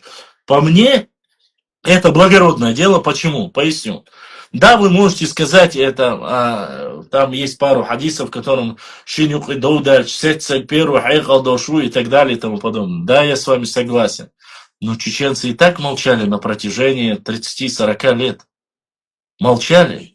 Ведь это не заканчивается, когда сказали наконец-то земли или вопрос по теме о границах. Когда нужно было провести границу, демилитаризацию между республиками. Кто поднял тему? Джохара Дудаева нет. Заключенный временно договор, живой остался Руслан Аушев. Вместо того, чтобы привести, сказать, он приезжает, говорит, больше ничего не объясняет, не говорит, как было на самом деле, что эти временные границы были до тех пор, пока закончится война, проблема между Ингушетией и Осетией, проблема между Чечней, Ичкерией и Россией. Все это время, когда было, пока закончится, что на границе не будет строить никакие села, все это уходит во свояси. Дудаева убили, Масхадова убили, всех убили, Ахмад Хаджи убили, всех, кого можно было, из тех, с той когорты, кто руководил регионом из нашей истории, уничтожили, убили, и в конце концов остались те, кто остался. Так ведь? Так. Подождите, если это так, почему в 2005 году в одностороннем порядке за то, что они не соответствуют национальным интересам ингушей, вы рвете все договора? Начинаете строить село по границе с Чечней, которое было запрещено межевать, которое запрещено было строить. Одно село, второе село построили. Начали потихоньку. Но мало того, что там это произошло. Ладно, фиг с ним. Вы в 2009 году хапаете земли стихаря, присоединяете их к РЗИ и все остальное. Если так на то пошло, мне, конечно же, абсолютно можно сказать, нам наплевать, мы не будем ничего говорить, пусть как шло, так и идет, а все, как говорится, адичани, дадюрзерду дюрзердац, адюч, дадирзендалари, 40 лет, дадирзнихардар. А вот хайруд, 3 единицы, девятка, бяхмадрил, 60 килограмм, чабочин, жоп, то личон. Хайруд, это мнение Баслама, это не значит, что истина. Я тебе скажу так, хайруд, 3 девятки, 3 единицы, девятка. Мое мнение обосновано не мной, а документами и книгами. И я могу каждое свое слово подтвердить. А вот ты, спрятавшись неизвестно за пустой аватаркой, неизвестно какой национальности, неизвестно какого пола, неизвестно какой структуре, кому ты служишь или на кого ты работаешь, пытаешься навязать людям, что это субъективно мое мнение, это не является истиной. Предоставь тогда, я тебе дал платформу, Telegram, Instagram, YouTube, TikTok, любой чухаволи, показывая свое лицо, приведи контраргументы, докажи, что я не прав, и я признаю, скажу, бях, мамила, хо красавчику, ты прав, а я не прав. Вот тогда будем нам. А до тех пор то, что ты говоришь, это нулевой баланс, понимаешь? Это сотрясание воздуха. Ты то, что несешь, я не знаю, ты норниц, не норниц, я не знаю. Башлам, как украли землю, бах? Это не картошка и не кукуруза, чтобы взять и украсть. Второе, у вас не на ходу методички меняются. Вначале вы говорили, что Дудаев отдал эти земли. Сейчас украли, потом получится вдруг. Послушай, теперь норниц 100%. У тебя деградация. Ну, прости меня. Ну, умственно ты то ли не развился, или не смотришь передачи, или не знаешь эту тематику. Поясни. Я тебе. Украли в этом году. Они при Дудаеве и при Аушеве были чеченскими. До 2009 года, до Евкурова они были наши. Всегда были. Это в 2009 эти земли украли. А то, что Дудаев вам подарил, то, что ты говоришь, не подарил, а временно заключил договор, это нижние земли. Это Сунжинский и часть Малгобекского района. Если у тебя короткий ум, как и короткий мозг и язык твой, это твои проблемы. Я тебя не оскорбляю, не обижайся. Но ты сейчас пытаешься навязать вещи, просто нам смешно, потому что мы 7-8 лет уже варимся в этой каше. Поэтому ты выглядишь нелепо, абсолютно нелепо. Ты прекрасно знаешь, что землю вы украли в Галачевском районе, а передали вам, оставили вам, подарили, а это уже подарили, по братской меже подарил Рамзан Ахматович Кадыров, который сказал, у вас проблемы с землей, ну, Юнусбек, то, что украли, вернули, а там, ладно, оставим так, как есть, и оставили вам 77 тысяч гектаров земли, которые по закону, по документам, де юра всегда были чеченскими и никогда не были ингушскими. Это я тебе еще раз повторюсь. Если ты можешь опровергнуть меня, бери своего самого крутого историка, валикум салам, любого историка, любого политика приведи и скажи мне, до 1934 года покажите, чтобы эти земли хоть один раз были вашими. Не то, что вам там дали земли на этих, потому что вы служили царской России, императору, потому что мы воевали на стороне имама Шафии. Нет. А земля принадлежала вам. Что это было?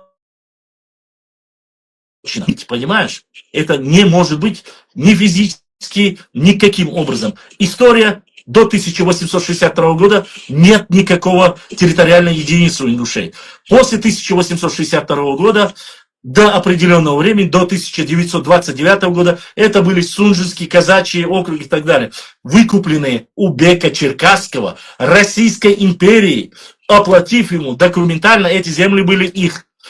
Я говорю верхнюю часть, которая называлась Малой Кабардой. Потом, являясь собственниками этой земли, эти земли царская Россия уже туда сажала терских казаков, кого они желают, плюс с завоеванными остальными землями. И не надо рассказывать. Еще раз, покажите хоть один документ, что до 1934 года, что эти земли были, реально относились к Ингушскому округу. Хоть один документ. Бях мобилыш.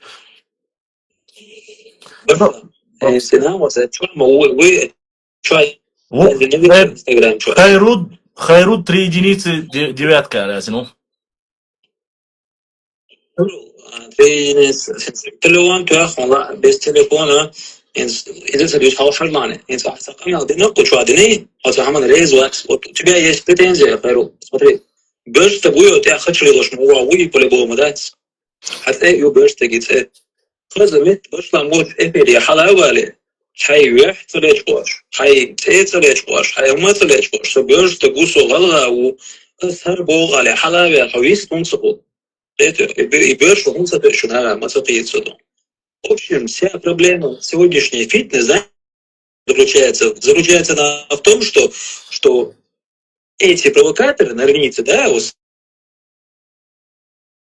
наши соседние, они, каждый из них, они неправда. Вот он из Алилу, что ты говорила,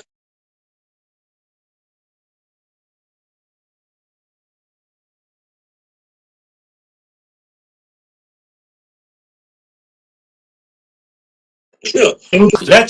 علاش شو استخدم باش لامود حلوة بس هيوعوا ايش كمان هم صدوا почему каждый بس комментарий что я зашел В этом смысл, я же... هو проблемы он будет дом мы что тут дом от карателей группы закон молодцы ты Какой в этом смысл, Лазин? Ну хорошо тогда, давай так. Какой смысл то, что ты зашел в комментарии Башламу и написал эту ерунду? Или трансфер, какой в этом смысл? Смысла нету вообще. И каждый раз им отвечать тоже нету смысла. Каждый раз то, что Башлам сейчас нам говорил, это мы и они миллиарды раз слышали и знаем наизусть. В этом нет. Башлам, мог бы задать им один вопрос, смотри, вот один вопрос.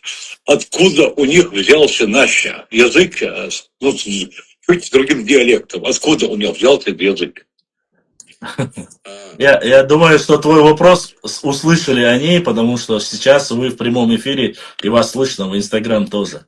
Мне не нужно повторять. Откуда у них наш язык, да? Откуда у них наша культура? Башлам. Наша традиция. Откуда у них это все? Башлам. Нации. Продолжи. Да, задавайте вопрос. Первый вопрос Так. подразумевался под собой еще второй. Ладно, давай второй.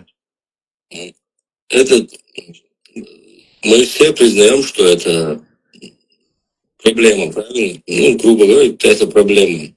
Между нами есть проблема, правильно? Да, конечно. Недопонимание. Какая проблема? Недопонимание. Не проблема, а недопонимание. Недопонимание. Можно другими словами, можно даже сказать.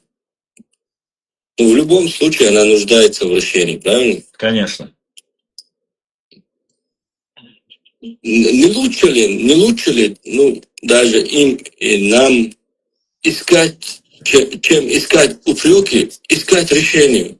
Так мы предлагаем. Давай. Предлагаем. Говорим, давайте встретимся, давайте обсудим, давайте раз и навсегда поставим точки над «и». Академия наук Чеченской Республики приглашала и сказала, давайте вот эти недочеты в истории мы решим. Они не приезжают, они не хотят, они не встречаются.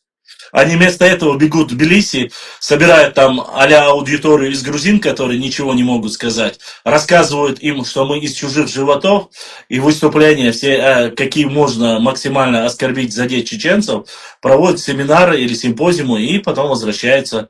Мы об этом узнаем через 3-4, может, 5 месяцев, когда официально уже опубликовали на 3 языках, на английском, русском и грузинском. Вот что они делают. Каким образом ты хочешь решить это? Где ты видишь решение? Ты думаешь, не обращались к официальным властям? Обращались. Официальные власти против.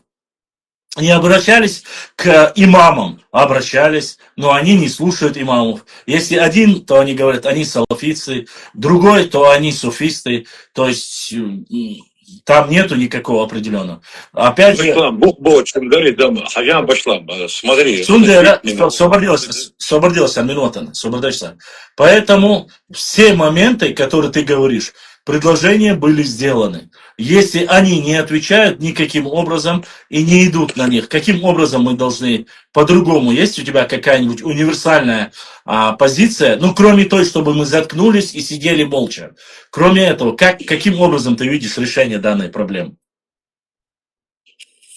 Если бы у меня было решение, я бы сразу... Не, я вообще говорю. Я тебе сказал, мы все и с точки зрения науки, с точки зрения религии, с точки зрения адатов, со всех сторон подошли. Нету ни одного вот просто... В таком случае я знаю, какое решение. Это сама собой выделяется это решение, когда перебираешь решение, ничего не подходит, есть последнее, короче. Ну, последнее мы оставим. Я понял, какой ты говоришь, мы оставим его, не будем... Решение воевать. Включить состав республики, Чеченскую республику, Ингушетию расформировать. А давай делай.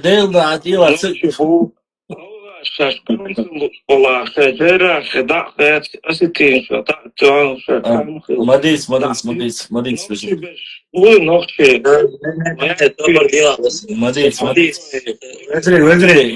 он дает эфир, Все горячий голос. Да. Смотри, ответь мне на один вопрос, Башлам. Да. Я надеюсь, ингуши свою площадь. Откуда корень у ингушей? Корень. Галай, корень, Мишель говорит. Кокалла. Корень, откуда у них? Кокалла. Селение Кокалла, оттуда вышли Эги Хуай, Таргим Хуай, Хамхуай. И теперь корень Вайкомах, Вайалхезио. Но история говорит, что Вайцахду. Вот и бахтаса. Чаще. Отдельно хамдубага, шеймот абахбас, шей культура, шей традиция. Все это говорили, ты просто не представляешь, сколько раз мы это говорили. Просто гейнсокит, возможно, ты не знаешь, но мы много раз говорили это. Я не был в вашей дискуссии, ни разу не участвовал. Асундерба ваша, мелдух бяха хаем. Они говорят, нет, это наш язык, это вот мы древнее вас, вы от нас появились, смешались с нагайцами, калмыками, и появился чачанский народ. Вот я тебе цитирую то, что они говорят. Слово в слово. Они говорят, это не ваш язык, это наш язык. Или же говорят, наш язык древнее. Все. Я ответил на твой вопрос. Да, алло. Çok по-любому комментарий, что хасха хайфери шанаха талана. Я там вижу, на единице подскальзывают, да, какие комментарии, что я зош. Нет, один вопрос. Хаттер дуса баш. Хэгл совершает хаттер наш дуа жлоптал. Вот смотрите на границе, а вот что без кушусов. Вот вы, наверное, даже не наверное, а на 100% поклонники Чебиевой, да, там, Бузурданову, Абадиева, там, Супыева, Сережи и всех остальных. Потому что вы же, исходя из их там каких-то реплик, каких-то постов, вы же тут пишете комментарии. И там, почему вы не пишете этому Бузурданову, Чебиевой и всем остальным, чтобы они пришли на эфир к Башламу, чем ездить в Грузию? И это интересно, даже чудо Башлам станет, хотя бы Башлам сдвичтал. Эйхан ах, дуичтал, эйхан ах. Хотя бы 1% башлам сдвичтал и опровергнуть-то. Сан сахтан или ладно, прикменуэтан. Там чуви она, шейтек хаунса дуич алгиетшин, что предводитель. Как вы думаете, почему? Вот до сих пор Богайна, а чего 2021 год? 25-й год, 21-й, да? 25-й, 31 мая, короче, до встречи. Это чего я узнал? До сих пор не было ни одного дона вашего этого предводителя. Ну тут они ездят, они ездят в Грузию, там, в Тбилиси, куда. Всегда был сказок шезу, хан хочется, окхабяка, но эфире, же наша жючил, сказок ши, их подтвердите, хан заполучан. В чем думаете, Дона? Проблема ихняя, что они ждут, что может за ихними спинами вранье, что или не ешь. Тахтица Амаду, ладно, и Адутвы. Шо хатташ башлами хилч, что хат рейздо чум хилч. Почему вы не выходите в эфир башламу и не говорите это, показывая лицо? Сейчас рейздоцик. Что он игду? Алту. Сейчас хат хилч, сейчас хат хилч, и хунфилоцаш. Вы думаете, мы вас будем унижать тут, оскорблять? Вот это тоже интересный момент. Алту. Сейчас хат момент и это сексилау. Это не каждый может то. Оскорблять дараешь саават, что унижать дараешь саават, что жалеешь ты лишь саават. Хазаметте чудо башлами, камелде что. Чехать то что башламша, ответ турдош дальше хаттерандон. Если же саман рез дати, мет интернет решим под рукой, еще язык он драл турёшь. И еще есть проблемы на протяжении вот несколько лет. قومتي شودو حدو ليش أما دوي بوش تخدو أشويش زد سنة واحد جن قد أدني المكان وتمدونه تأثبت شو وقت شو разница?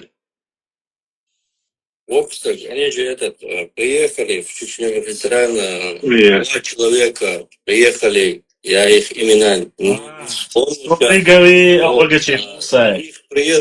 Их приезду была очень хорошая подготовка со стороны Чеченской Республики. Человек Султыгов, Сереждин Султыгов и Албакачи Муса, вот Авицек Хатхон.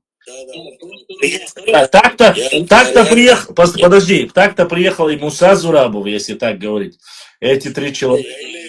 Я хочу закончить. Да, они приехали, я даже чуть болел за них, потому что то, что происходит там, я хотел найти логику во всем этом и думал, 2 часа с лишним я смотрел вот это видео в Ютубе.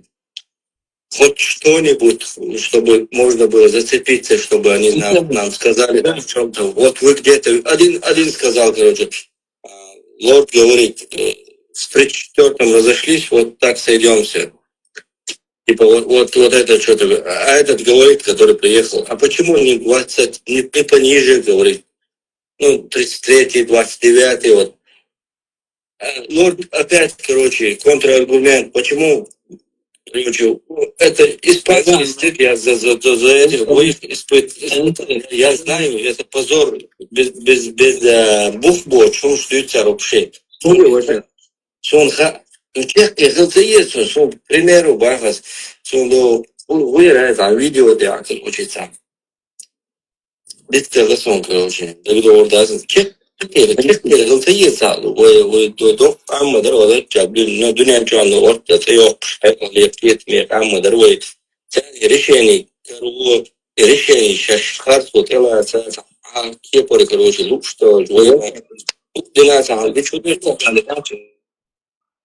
صدقني بالله وشايور وقان ديلا انتر والله نسون просто эльчусен дитстеле о шворсес башлам тахтер дерсовик إذا إشيسك دونا مدود ومعمد وشش ووخشنا حد خينا حور وشش المعمد سين تاع ультиматум я Цадек, когда вы сами пожелаете нужным, тогда я приеду. Хазла. У них было полно времени собрать просто всю библиотеку, поэтому именно чуть-чуть цухайна халил истории, когда кирч голову масло схабул да шорт ханер царери ер. Почему не воспользовались так цыга юхаш сахит и цабду? Почему мы забыли про то, что они даже не пришли на шариатский суд, которого и сами там попросили, да, это сейчас кайканьо шарп суды он задает, конечно. И он задает, нарнич, кечара. Это тоже интересно. سكربانو قيقيزا تسوي قيقيزا شاش قيقا نوصولي دارسا بوش يقول أخبو متقيتسا Джоап лорду, чтобы прийти на суд, шариатский суд или на любой суд, на любой спор, не хватает пустых слов и понтов. Вот. Должно быть определенная конкретная документация, доказательства. Я, конечно же, заранее извиняюсь, вижу, как реагируют на мои вопросы. Действительно, почему вы берете за основу? Поясню тебе, почему мы берем за основу 1934 год. Потому что в 1934 году вас присоединили к нам. Как вы указываете, насильно вас присоединил к нам Сталин. Мы говорим, как вы к нам пришли, так и уходите. Ладно, раньше вы могли сыграть на моменте и сказать, мы с Россией, а Россия за нас. Почему? Потому что вы независимая Ичкерия, а мы вот с Россией, а можно было бы претендовать там и отобрать у независимой Ичкерии там побольше куски. Вот так был подрасчитан этот момент. Но получилось так, что сегодня и Чечня, и Ингушетия два субъекта Российской Федерации. Раз. Во-вторых, если это так, если все документы, подписанные Джохаром Дудаевым, как утверждают российские власти, нелегитимны, недостоверны, не считаются официальными, получается, мы должны пользоваться документами СССР и документами современной России, исключая из него, выводя из него Ичкерию. А это получается Чеченской автономной области в 1934 году был присоединен Ингушский автономный округ, Ингушская республика. Насильственно. Они сами не хотели, их насильно проклятый Сталин присоединил. Будь он проклят трижды, лучше бы, чем присоединить, он бы никогда этого не делал. Если бы не было этого, то территория Малгобека и часть, само собой, Сунжинского района так и осталась бы. Чтобы понятно было, почему 34-й, я тебе объяснил. Соединили в 34-м. Как сошлись, так и разошлись. Вот так должно быть. Де юра и де факто. Об этом говорил Даудов. Как нас соединили в 34-м? Да. У вас был пригородный район там и так далее и тому подобное. Но то, что у вас отняли, это не проблема Чечни. Или если у вас есть проблема с осетинами, это не проблема Чечни. Почему? Потому что сегодня Чеченская республика отдельно, Ингушетия отдельно. Если бы мы были вместе, Чечена и Ингушетии, тогда бы это была бы проблема Чечена и Ингушетии, и мы могли бы говорить с Осетией на, как говорится, едином регионе, как о едином регионе говорить что-то о территориальных претензиях. Но сегодня у Чечни нет никаких претензий к Осетии, потому что у нас нет спорных. То, что есть там рядом с Моздоком, у нас нет ничего там, как говорится. Поэтому справедливо ли это? С 1924 года начали же упразднять Ингушскую область, сначала Осетия, еще раз повторюсь. В 1929 году часть Сунжи никто не отдавал Чечне. Сунжинский, Терский, как называется, казачий округ, сам добровольно присоединился к Чечне, потому что он был более развитый, индустриальный, промышленный. Там проживал больше, поскольку эти земли были за терскими казаками, и там проживало большинство терских казаков, они добровольно вошли в 1929 году в состав чеченской автономии. И не было никого, которые были бы против присоединения Сунжинского округа к Чеченской. И мы без вас прожили душа в душу 5 лет, до 1934 года. Но вас присоединили к нам. Потом в 1989 году вы начали, в 1992 году вы отпочковались. Но вы отпочковались как? Вместе с нашим куском Сунжинского и Малгобекского района. Да, абсолютно верно. Там город Сунжа, там Карабулак, часть Малгобекского района, там Троицкая, Вознесеновская, там Чемульга, вроде Даттых тоже там. Все эти селения, конечно же, тоже автоматически уходили. Но, извините, так получилось. Я вам по документам все разложил. Можешь свои слова документально подтвердить.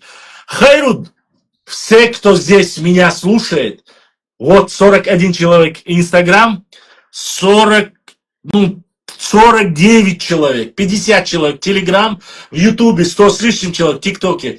Пускай зайдет и опровергнет меня. Я могу сейчас, просто я не хочу людей отвлекать, я могу тебе за каждое свое слово поднять документы и показать. Я же поэтому говорю, заходите в эфир. Зайдете в эфир, я возьму, как взял просто папочку, открою. Хочешь картой покажу, хочешь документиками покажу. Домой.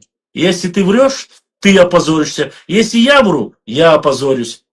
Вот и все. Зачем мне? Я же показываю свой фейс. Мое имя Башлам. Я живу в городе Грозном. Сюажгала. Нохчучу. И я для всех, для любого гражданина Северного Кавказа и России открыт для культурной дискуссии. Ты думаешь, вот сейчас я сел, с тобой полчаса тебе что-то объясняю и вру, чтобы, а этот эфир будет выставляться везде и транслироваться, чтобы просмотры были. Ты думаешь, мне это надо? Нет, конечно. Ты забыл. Я же не прячусь, как ты, за аватаркой пустой. Я не монтажник, как ты говоришь, и все остальное. Все, что у меня есть, документально есть. Поэтому я только повторил слова, когда приехал Сереждин Султыгов, когда приехал Муса Зурабов, когда приехал Албагачиев Муса. То, что я говорю, точно так же на документах это изложил председатель тот период, председатель парламента Чеченской Республики Даудов Магомед. И ни один из них не смог привести доказательства. Единственный, Муса Зурабов принес фейковую карту, который под собой не имеет никакого обоснования, который до сих пор распространяет, показывая там вот это Ингушетия. На самом деле это не Ингушетия. Эту карту как поддельную опубликовали и осетины. Он рассказывал, сам автор этой карты, он рассказывал. Вы взяли карту, на котором, когда это был еще, назывался Осетино-Ингушский военный округ, как-то так назывался он, чтобы не ошибиться. Поэтому я-то могу каждое свое слово подтвердить. Бяхмобил. А если... да. Я скажу одним словом. Эти терки будут продолжаться, я не знаю, может быть, десятилетия, но скажу. Власть, это приходящее, уходящее, а народ всегда остается. Понимаешь? На протяжении столетий наши отцы проливали кровь за наши земли. И свое надо вернуть. Это свое надо вернуть. Вот и все. Понятно. Согласен. Надо свое вернуть. Если есть возможность, надо свое вернуть и поставить точку. Магомед согласен. Магомед говорит, нам не нужны ваши земли, когда вам помощь нужна, ингуши рядом.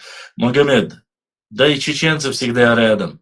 Я привел вам документы, могу взять сейчас книгу, зачитать, как поехали в пригородный район, в Осетию, как договорились вернуть весь пригородный район, кроме правого берега Владикавказа, даже взамен этому, что с другого города выдадут вам часть земли, договорились чеченцы, приехали, на что ответили ваши, какое вы имеете право.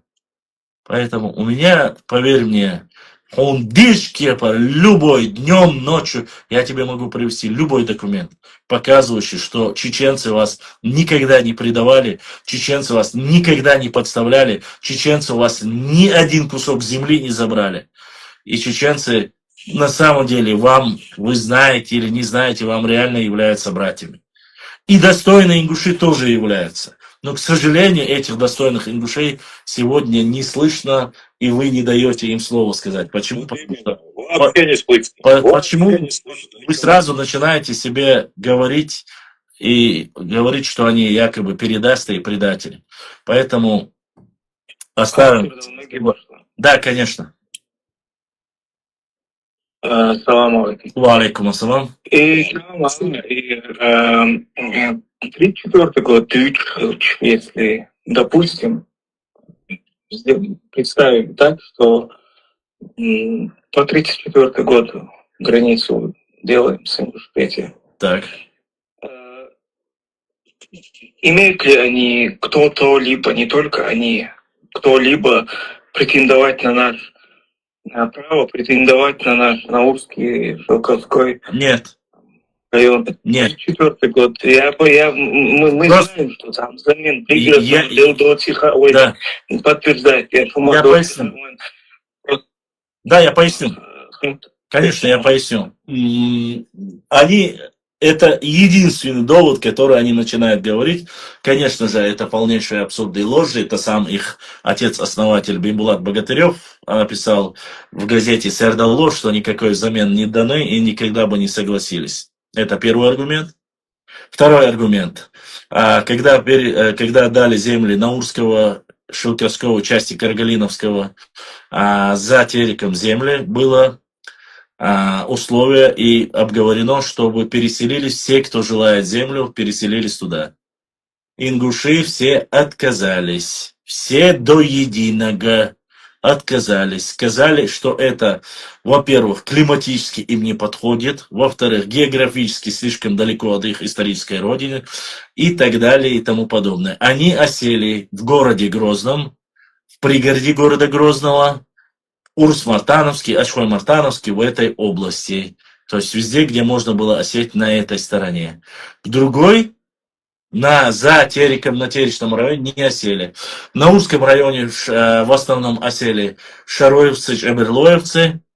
В Каргалинском, Шилковском осели ножеюртовцы, ну, из той области, где Веденский, Галанчевский район, которым не разрешили поселиться.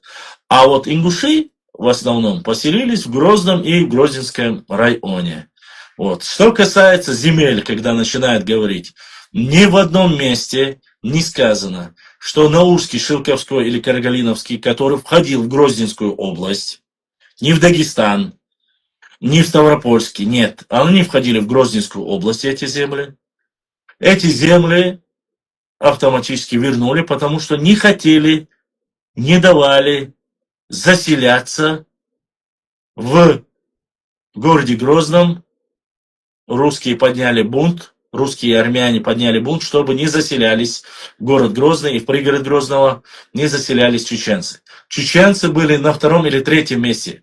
Даже те шикарные места, которые выдавались ингушам, а они были то ли директорами, то ли замами, во всех шикардосских местах города Грозного и Грозненского района, можете посмотреть и проверить.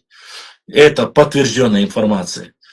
90% если были ингуши, и после только на эти вторые и третьи места доставались они только чеченцам, происходило именно таким образом, что на эти земли никто не переселился, и переселились за Тереком только чеченцы.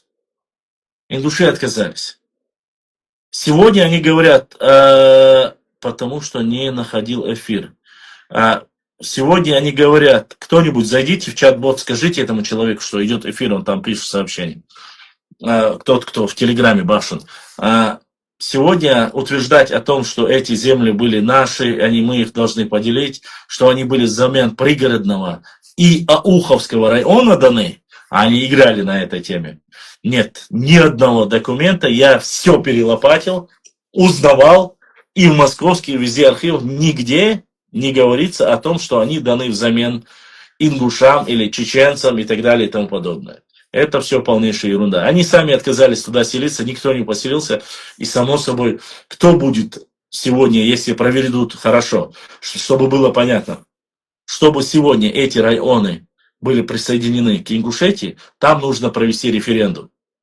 И там, и в Шилковском районе. Как вы думаете, если проведут и там референдум, хоть один человек проголосует, чтобы присоединиться к Ингушетии? Да и как присоединиться? Это невозможно. Они не граничат с друг другом, они никак не... Среди них все равно будет всегда огромный кусок Чечни, что, конечно, им не позволят. То если таким макаром говорить, то почему бы не вернуть Дюэл-Кюрт к Чечне? Там 100% уже на протяжении 400 лет живут чеченцы.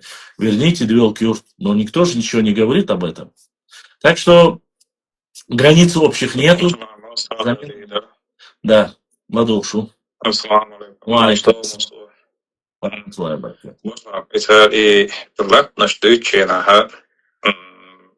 Her kartta motsatt dualt her de 34, 64 her горсадович Ингушский округ, на чьих землях образован. Крепость Владикавказ, на чьих землях основан.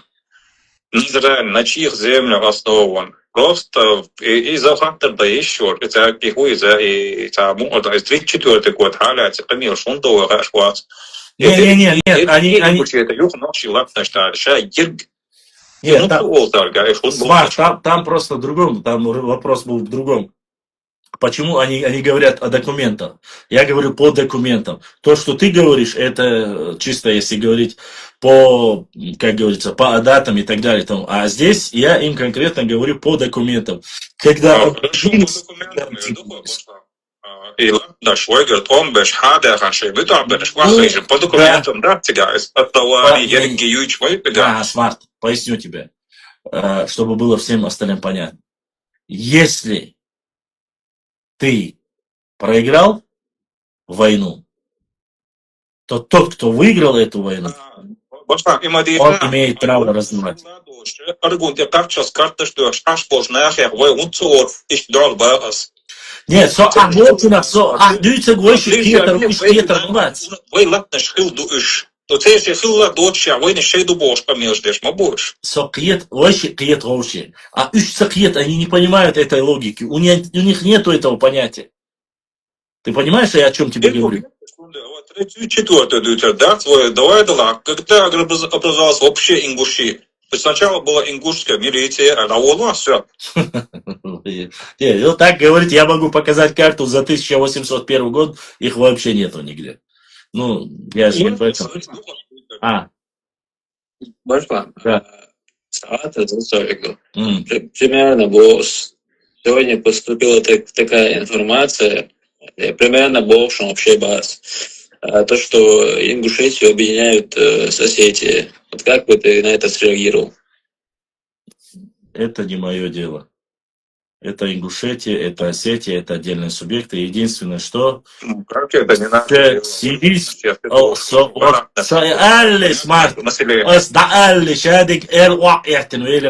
Может, ты подождал бы, пока я отвечу? Ну, все уже, уже там говорить нечего. Они... Опять мы была пошла с Волом.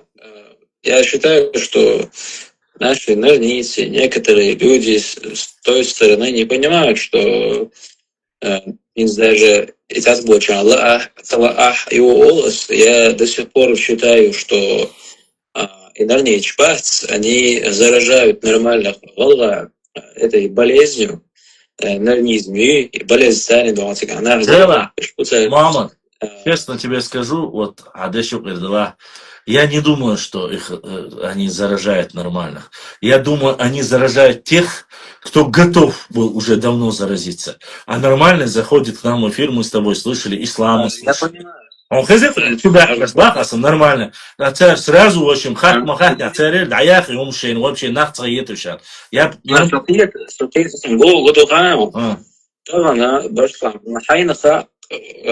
Как трудно проводить эфир каждый раз, да? И говорить норницы, бог, да? Сунди, внимание, еще. Динук амца и ваш, когда с той стороны, не стесняясь, говорят о всем народе этого, то есть все равно, несмотря на все эти провокации, на все эти оскорбления, мы пытаемся быть, ну, так скажем, хорошим, да, хорошим. Просто суал это году.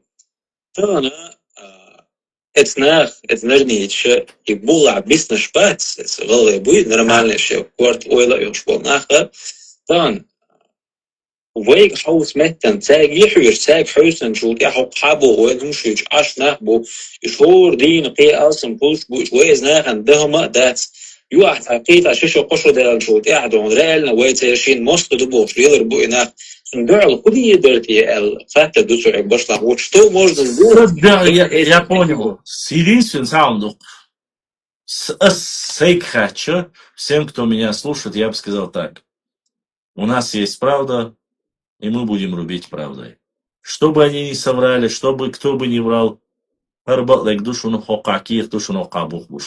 только таким образом. Я не вижу других никаких. Я просто-напросто... Я понимаю, вы можете сказать, есть крайние меры и так далее. Я даже не хочу об этом слышать. Потому что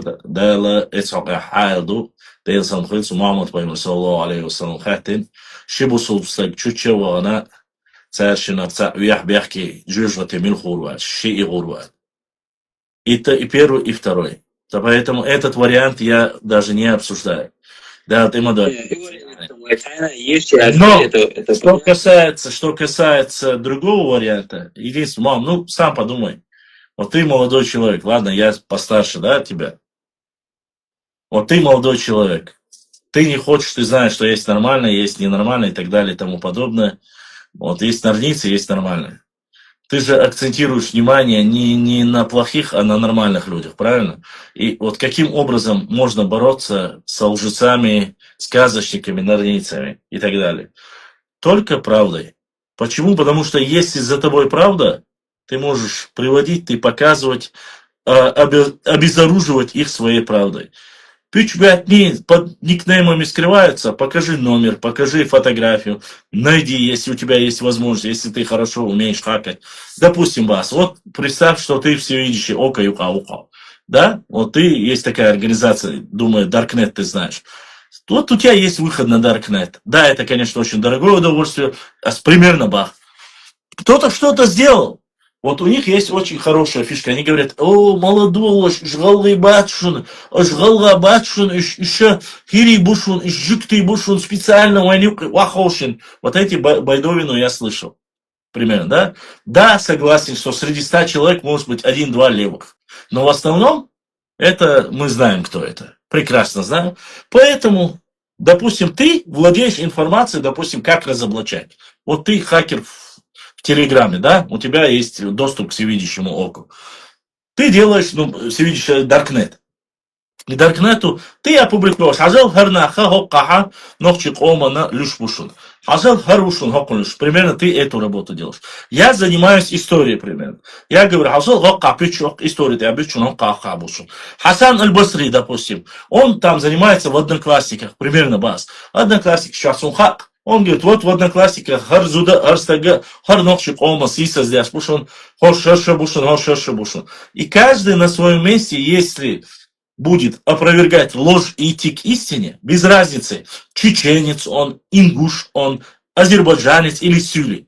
Харцдуч и Миллавалах, если он относится к роду норнийцев, и он клевещет на наш народ, а мы знаем с тобой, Муаммад, что и среди наших есть такие болтуны, надо их опровергать. Только правдой обезоруживать. Я не вижу никакого другого выхода, я не вижу. Если мы оставим, это как снежный ком, это нарастет. Поэтому Карбяни! Правдой надо уничтожать. Любую ложь. Это мое мнение. Знаешь, я сейчас в каком положении? Да, это обычно. Ты спросил мое мнение, я ответил. Вот и все. Я понял, что там вот я собираю информацию, хожу по постам, смотрю на комментарии. У меня около 31 контакт, то есть 31 анкета, я думаю, подождите. И я не могу их выложить, показать людям, потому что они являются кое-кем. Это вот больше.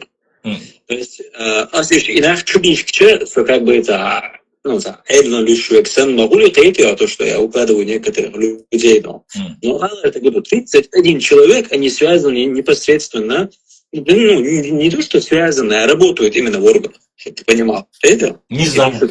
Тогда нужно обратиться в наши органы, подать заявление, сказать, Арнах, Арон Лилош, Бушон, Цацала. Я не знаю. Я с таким не сталкивался, честно. Я не знаю, мама. Это нужно тебе проконсультироваться с юристом. Конкретно с юристом. В эфире лучше это даже не обсуждать, потому что я на самом деле не могу тебе дать ответ, я могу тебе только сказать, или ЦП, или кому-нибудь из правоохранительных органов сказать, что вот есть такая ситуация, вот они занимаются подстрекательством, разжиганием межнациональной розни. Если есть, ты можешь поделиться с ними информацией. Если так, да, допустим, да, если крайний выход. А другой сунумца, а как иду.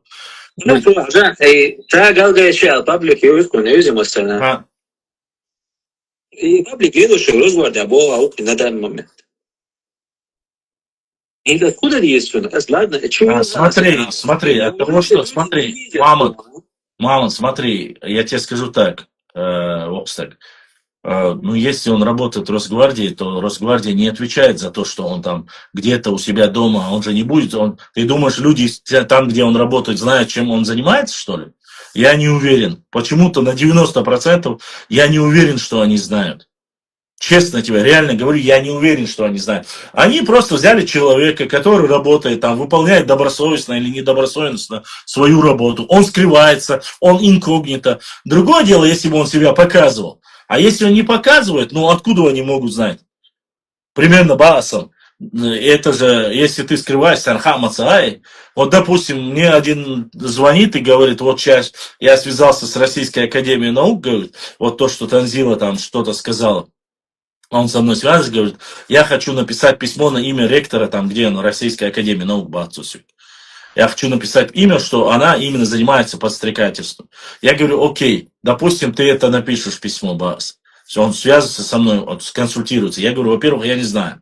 Говорит, я в Москве живу, он говорит. Но ты напишешь, они скажут, предоставят тебе информацию. И что ты сделаешь?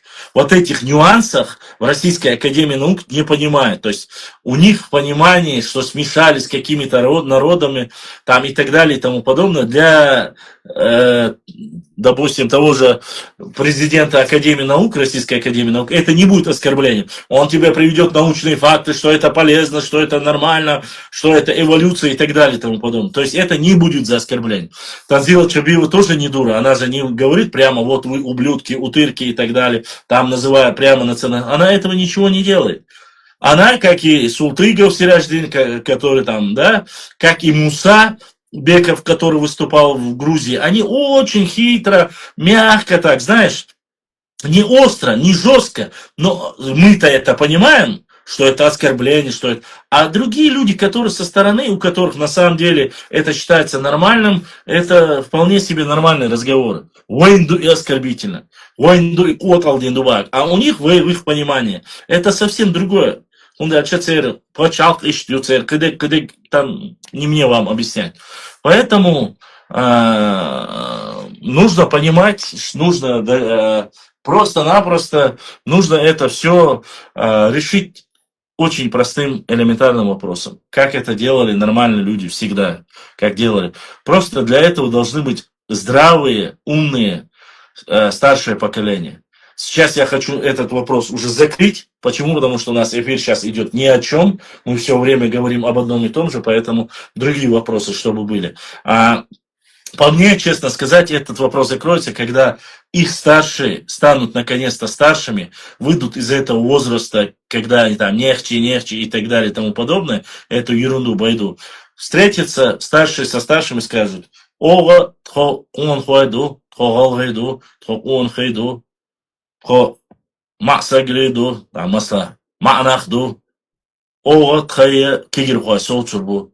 Ночи, ощущение, что свой масала бахасам. Им баца, и что свой, а они сразу забудут это. Все, там все автоматически сразу перестанет существовать. Никто не будет их вспоминать. Это одно штука.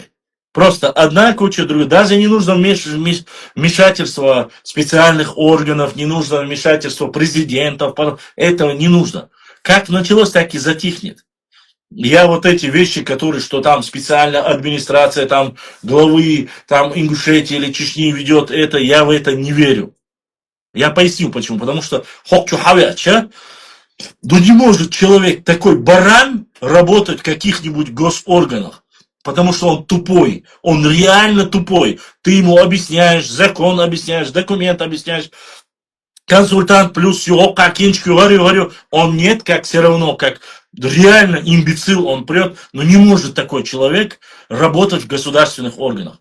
Потому что нормальный, здравый человек сразу поймет, что его обломали, что его посадили, просто-напросто влажил его ложь и перестанет нести эту ерунду, потому что ему стыдно будет позориться.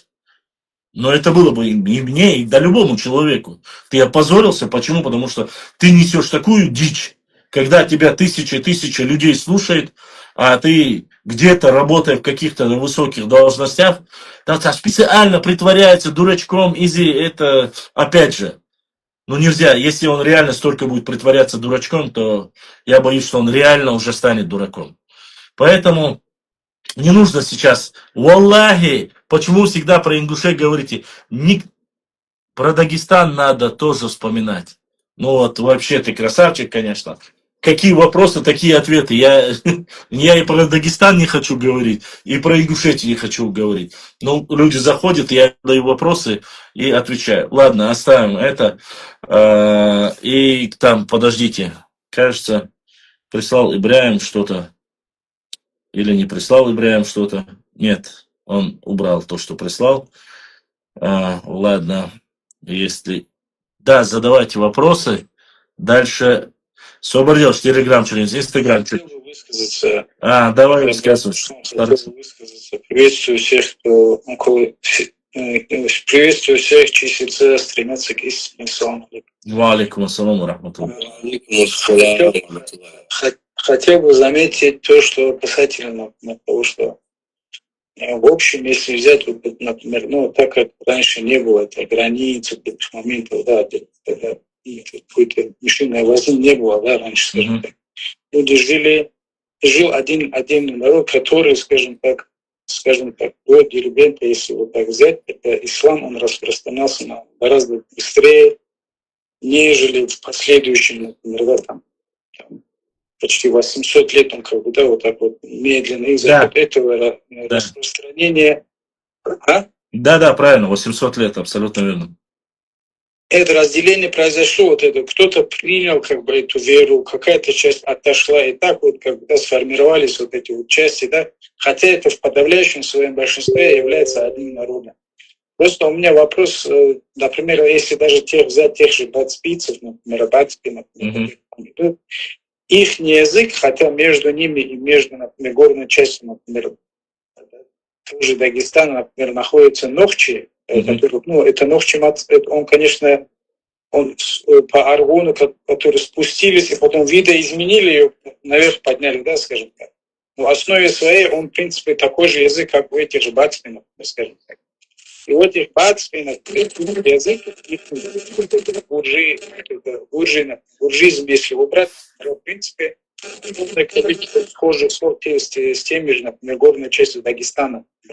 Также Галга, например. Со стороны вот так вот, когда смотришь, это вот эту вот возню, когда смотришь, просто неприятно, конечно, У меня вопрос в чем? Потому что, например, не лучше ли, например, чем в самих себя вот так вот уходить, наоборот, выйти из этого состояния и посмотреть вокруг, там, что вокруг, наоборот, в этом направлении друг друга больше, когда это делают.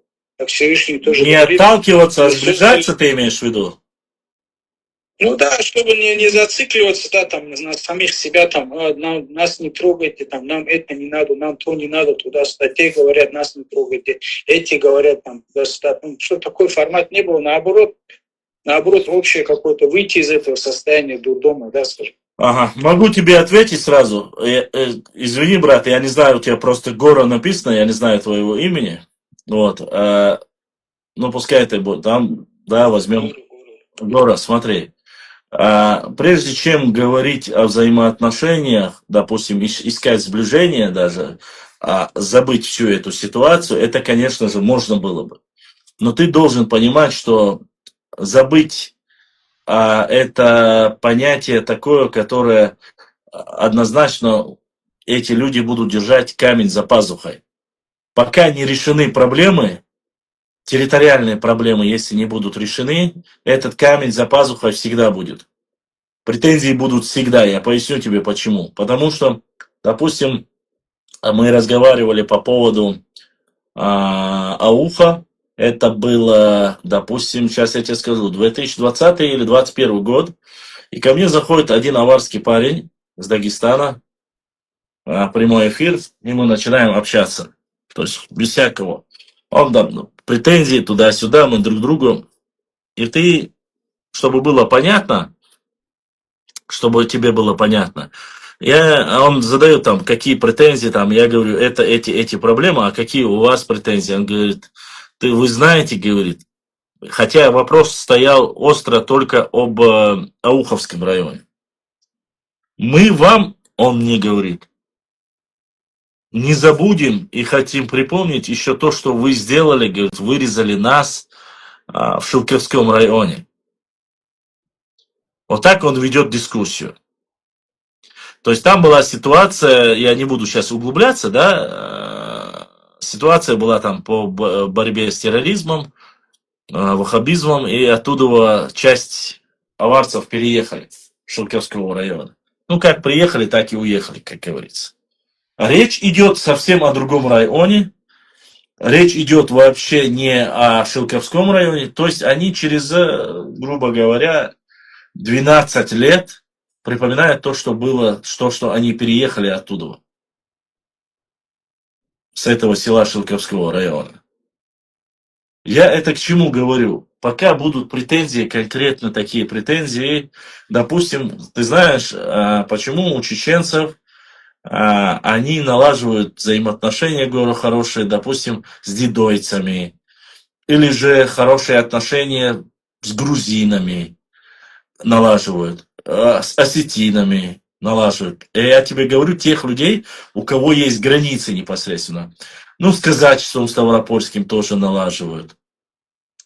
Там с нагайцами, хотя с нагайцами не граничат, и все же, поскольку они части, там 2-3 села есть в Чечне, с кумыками тоже, да, хорошие взаимоотношения.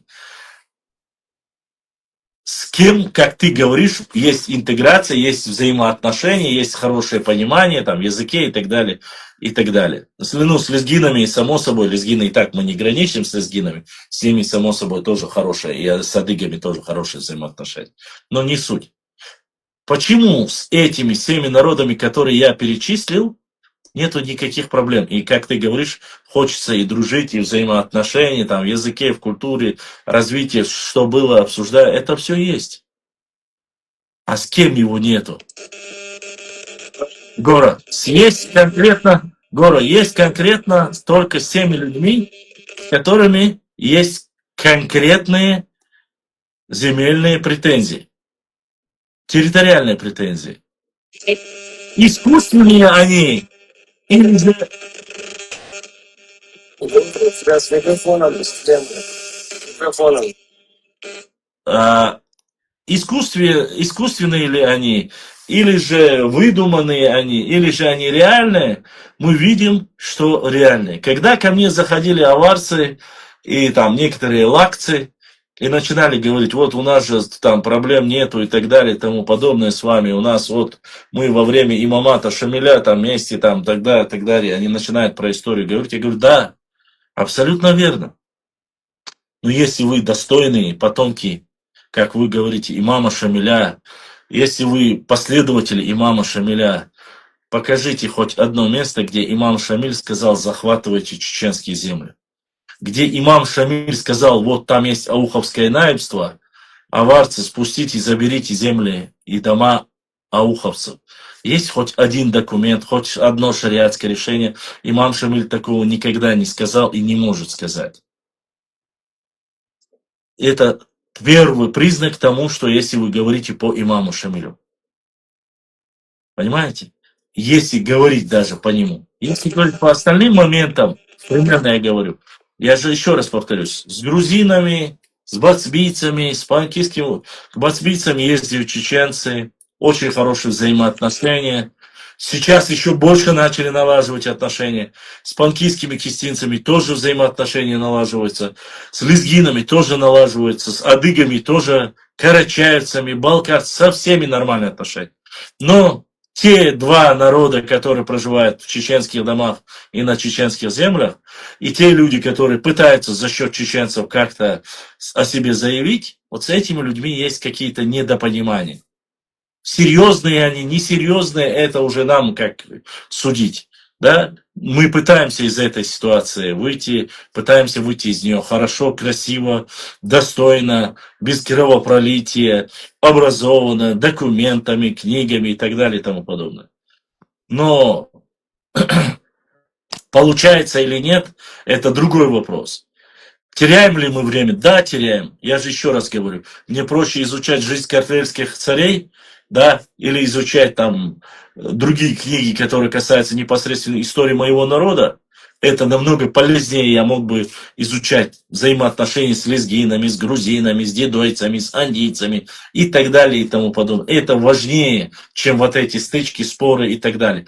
Но пока есть эти вопросы территориальные, которые все время будут использовать и недруги, и остальные, нужно вот этот вопрос четко, чтобы было понятно. Не мы это начали.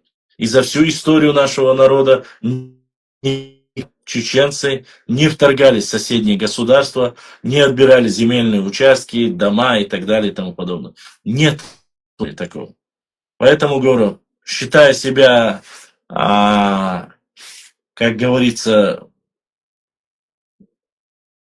на стороне добра и то мы и говорим по этому поводу. Другого варианта, пока мы не опровергнем все это, я не вижу. Ассаламу алейкум. Алейкум ассалам ва рахматуллахи ва баракату. Можно, да, добавить? Да, конечно. Конечно. Просто то, что, о чем мы говорим, да, здесь, вот у тебя на канале, мы же пытаемся понять, что происходит в нашей жизни, да, какие причины. И чисто, наверное, вот как я понимаю, поверхностно нельзя к этому относиться. Я приведу пример. Ну, это немного в прошлом, это касается истории. Меня на эту мысль, не знаю, как к ней относиться.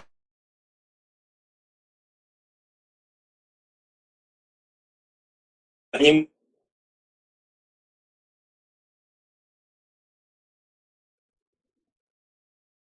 меня, вот, он ученую, и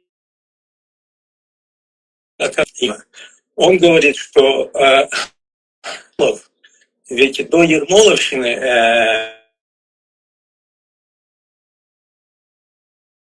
в принципе, да, конфликты были, но этих жестокостей, которые начал он творить, этого всего не было. И он говорит, решение, я вспомнил, мы же знаем, что его подозревали в связях с декабристами, и его отозвали. И все вот эти вот вещи, которые он устраивал, он специально расшатывал внутрироссийскую политическую систему. То есть вот это намеренно было, чтобы горские народы озлобить, чтобы они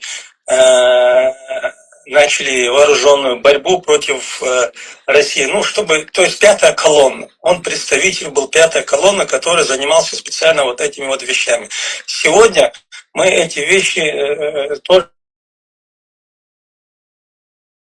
испытывать и можем и всего Кавказа, в общем.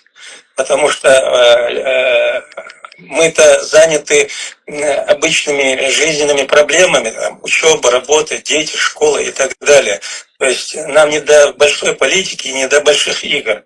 Вот, как и ингуши, как и дагестанцы. Ну, например, непонятна вот ситуация. Ты же, Башлан, говоришь, что да, того убили, этого нет.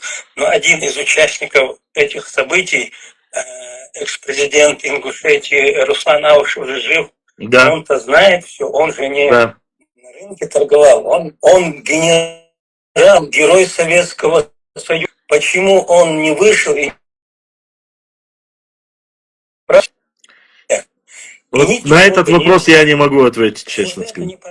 Какая причина? Что его заставило промолчать?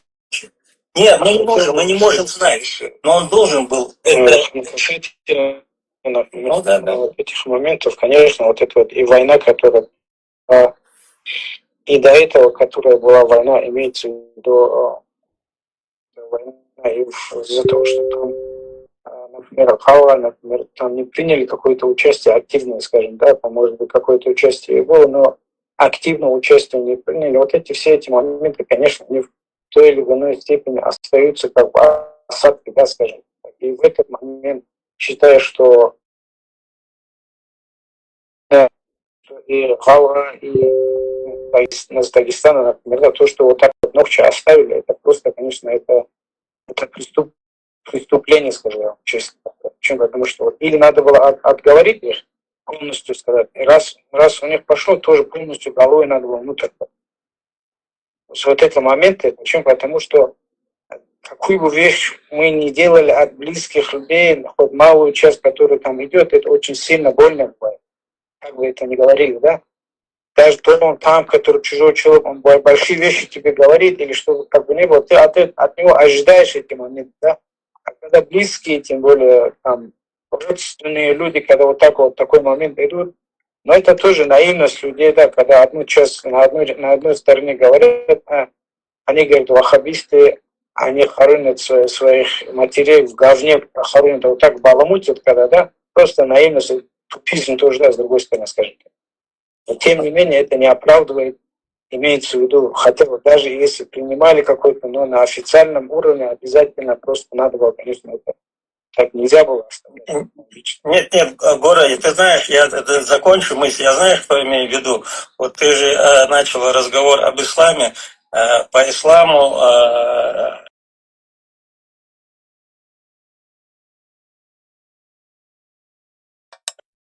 решали, что Джахар, чеченец, стал отжимать у ингушей территорию. Он, наоборот, сказал: нет, не будем спорить, пожалуйста, живите, развивайте, создавайте свою республику. Если бы ингуши или дагестанцы сказали бы: мы же братья, можем и попользоваться, чеченцы бы не возражали бы, они бы несли бы говорить: нет, убирайте вон улицу, да, на мороз, на подождь, они бы с пониманием, но когда вот эта вот несправедливость, да, причем которую пытаются еще и, как бы сказать, по отношению к нам, как бы это выразить, я вот не могу слово подобрать политкорректное, то есть беспардонно, да, еще наши территории захватывают и говорят, что это ихние. Они Аллаха не боятся. Наказание Аллаха вот за это, вот за то, что ты захватываешь чужое имущество, оно придет. Оно и к нам, и к любому человеку оно приходит. Это безнаказанно не останется. Поэтому будем смотреть и наблюдать за наказанием Аллаха, которое постигнет этих людей. Вот абсолютно не оправдывается. Эта вещь полностью в этом плане все, которого. Но это все равно, как бы чтобы ни было, это вопрос, это если мы сами это как мы организуем, да, имеется как бы, да, из внешних влияний, там, это мы вопрос 5 секунд, это ну, утрирую, да, вопрос не такой, чтобы там за счет этого, чтобы с ума сходить, да, там, скажем. Гора, самая большая проблема это в том, что мы всегда конечно, вас... однозначно. Гора, слышишь? Гора? Да. Да, слышу. Вся наша проблема в том, что почему-то во всех своих проблемах мы всегда ищем виновного со стороны. Это самая большая наша проблема. Ведь сегодня вот эти проблемы решить нам никто не мешает, по сути. Вот реально не мешает. Это не настолько судьбоносные там или политическое решение, чтобы там эти вопросы решить. Все это можно было бы решить на уровне даже простых, как ты говоришь, кавказских там регионов кавказского, да? Пусть будет Закавказье, всего Кавказа, северного, западного, восточного. Это все зависит от нас. Просто нужно слушать, выслушать, высказать свое мнение и не бычиться. Не говорить я. Но опять же, к любому вопросу, чтобы решить любой из этих вопросов, нужно изначально решить и понимать, что вся эта проблема заложена когда-то кем-то. Вот мне интересно, смотри, Гора, обсуждение вопроса, ауховского вопроса, начинает говорить: вот проклятый Сталин нас насильно переселил.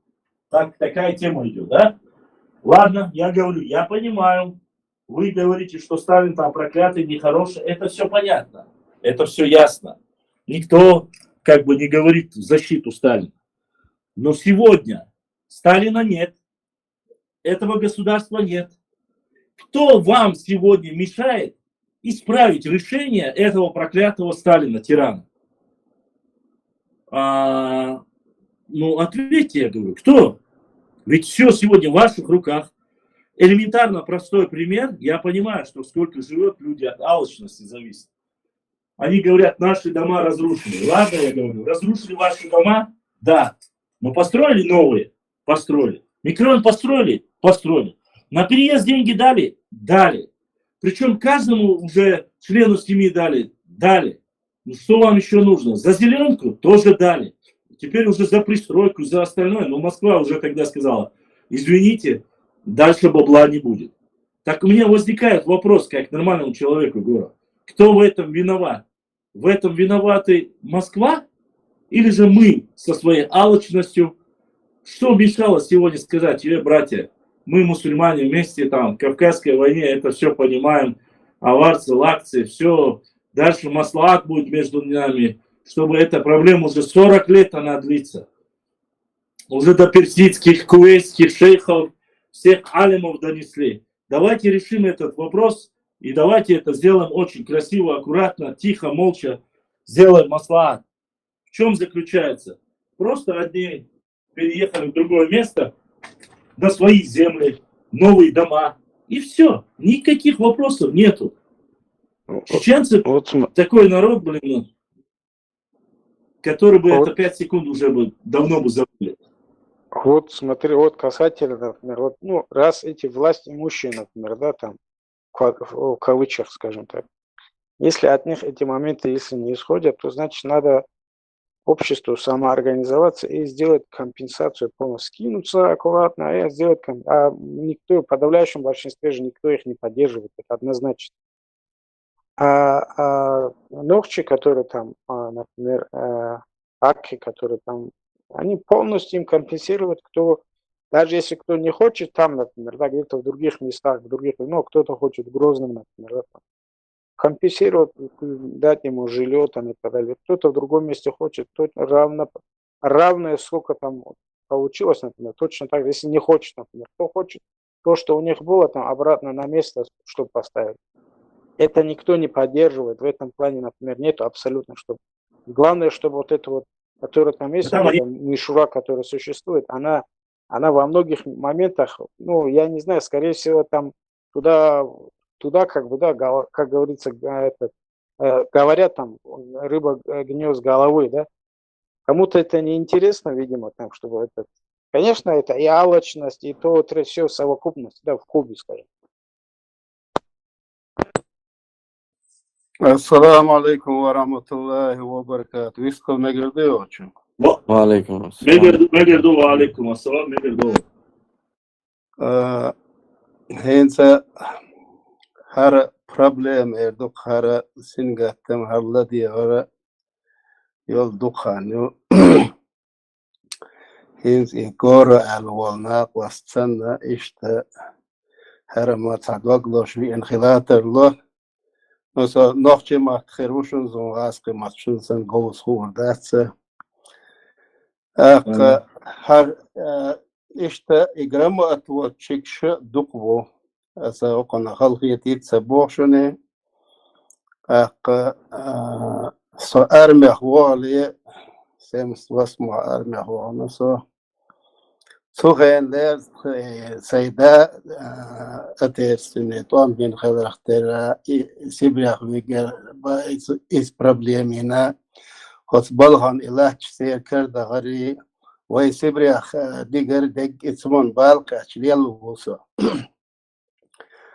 قطوان بن والشيا إن وليد والشيا سيبريخ واتنت خدات أنت يدون بني تير أروج مدين والشيا سونا نو ديك سون خقبلخ قشتك خدو دائما حيوه زامن شوح إبرات توقي دوشة وين يقع إجرمات ودوقتنا إذا قيدوشة إذا أنا ليش بقوليشي إديت سوشتك ديت دوليشي حبوش بوالخ استباق وايد إلا تا حياقات بوالس نو إيهمات اللي تقديش ديت يشيلش دات شي ديغ لزر تعدار بليل واش تغلش اللزر كرزخ دوير درب خدو غوشي دير حجردو خز آلردو نهوك غورك هوك دون إس داغستان مخكع بولشاكي دوقس إفلاش إخوشن شاكي مسلا دون يرق ساچو كويسن статья самый короткий хутба дон за последние несколько дон сотен лет. И удар дон. Пока наши дон женщины дон ходят полуголые дон, никакой пользы нет нашего دعوات شق داقن دون 40 секунд داخل دو چون недена مثلا بيري بيحكي وي ستالين بيحكي وي سا جورجي خيل وج اسيتين خيل اول ورجوكتي خيل اول مس نو لادا حاجه بوستاك تار يغو خيلدو تار اجوك شقه چارتغان دزل ديشتو görüşşaş laç daqyatsa boş her busul veji bu boş beşe hoş bis нақидастахисуш Войнюк Ахмел Дик выжрал Хирдан. Какое хорошее братство было бы, прекрасное братство было бы, если эти земли сразу отпустили бы. Да, Исходя я об этом и говорю.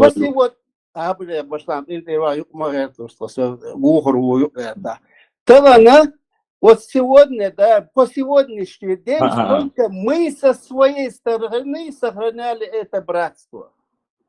А ни шагу положительно противоположного не было. Это просто позор, да.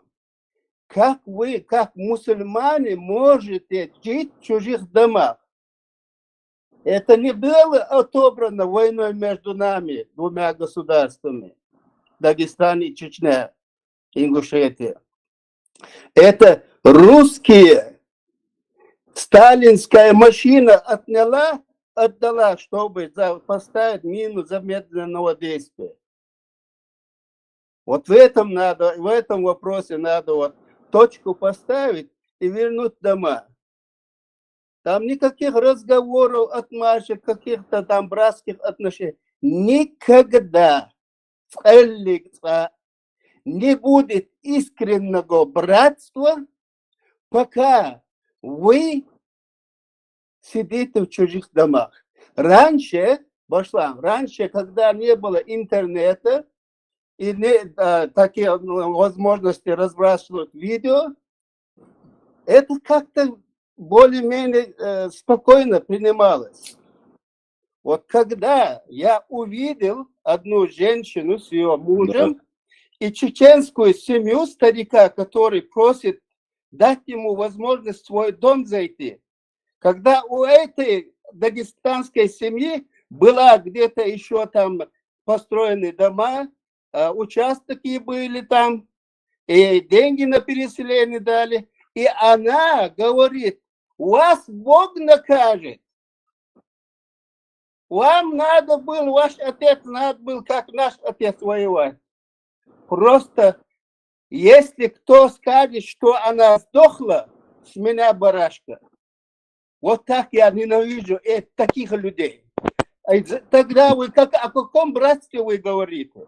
Я сейчас нахожусь в Германии. Конечно, мне здесь говорить это легко. Но когда я был и дома, я говорил всегда это. Всегда говорил. Это братство так не бывает. Отпустите чужие дома, чужие земли. Будет прекрасное братство. Абсолютно прекрасное. Без никаких загвоздок. Все. А если нет, если вы...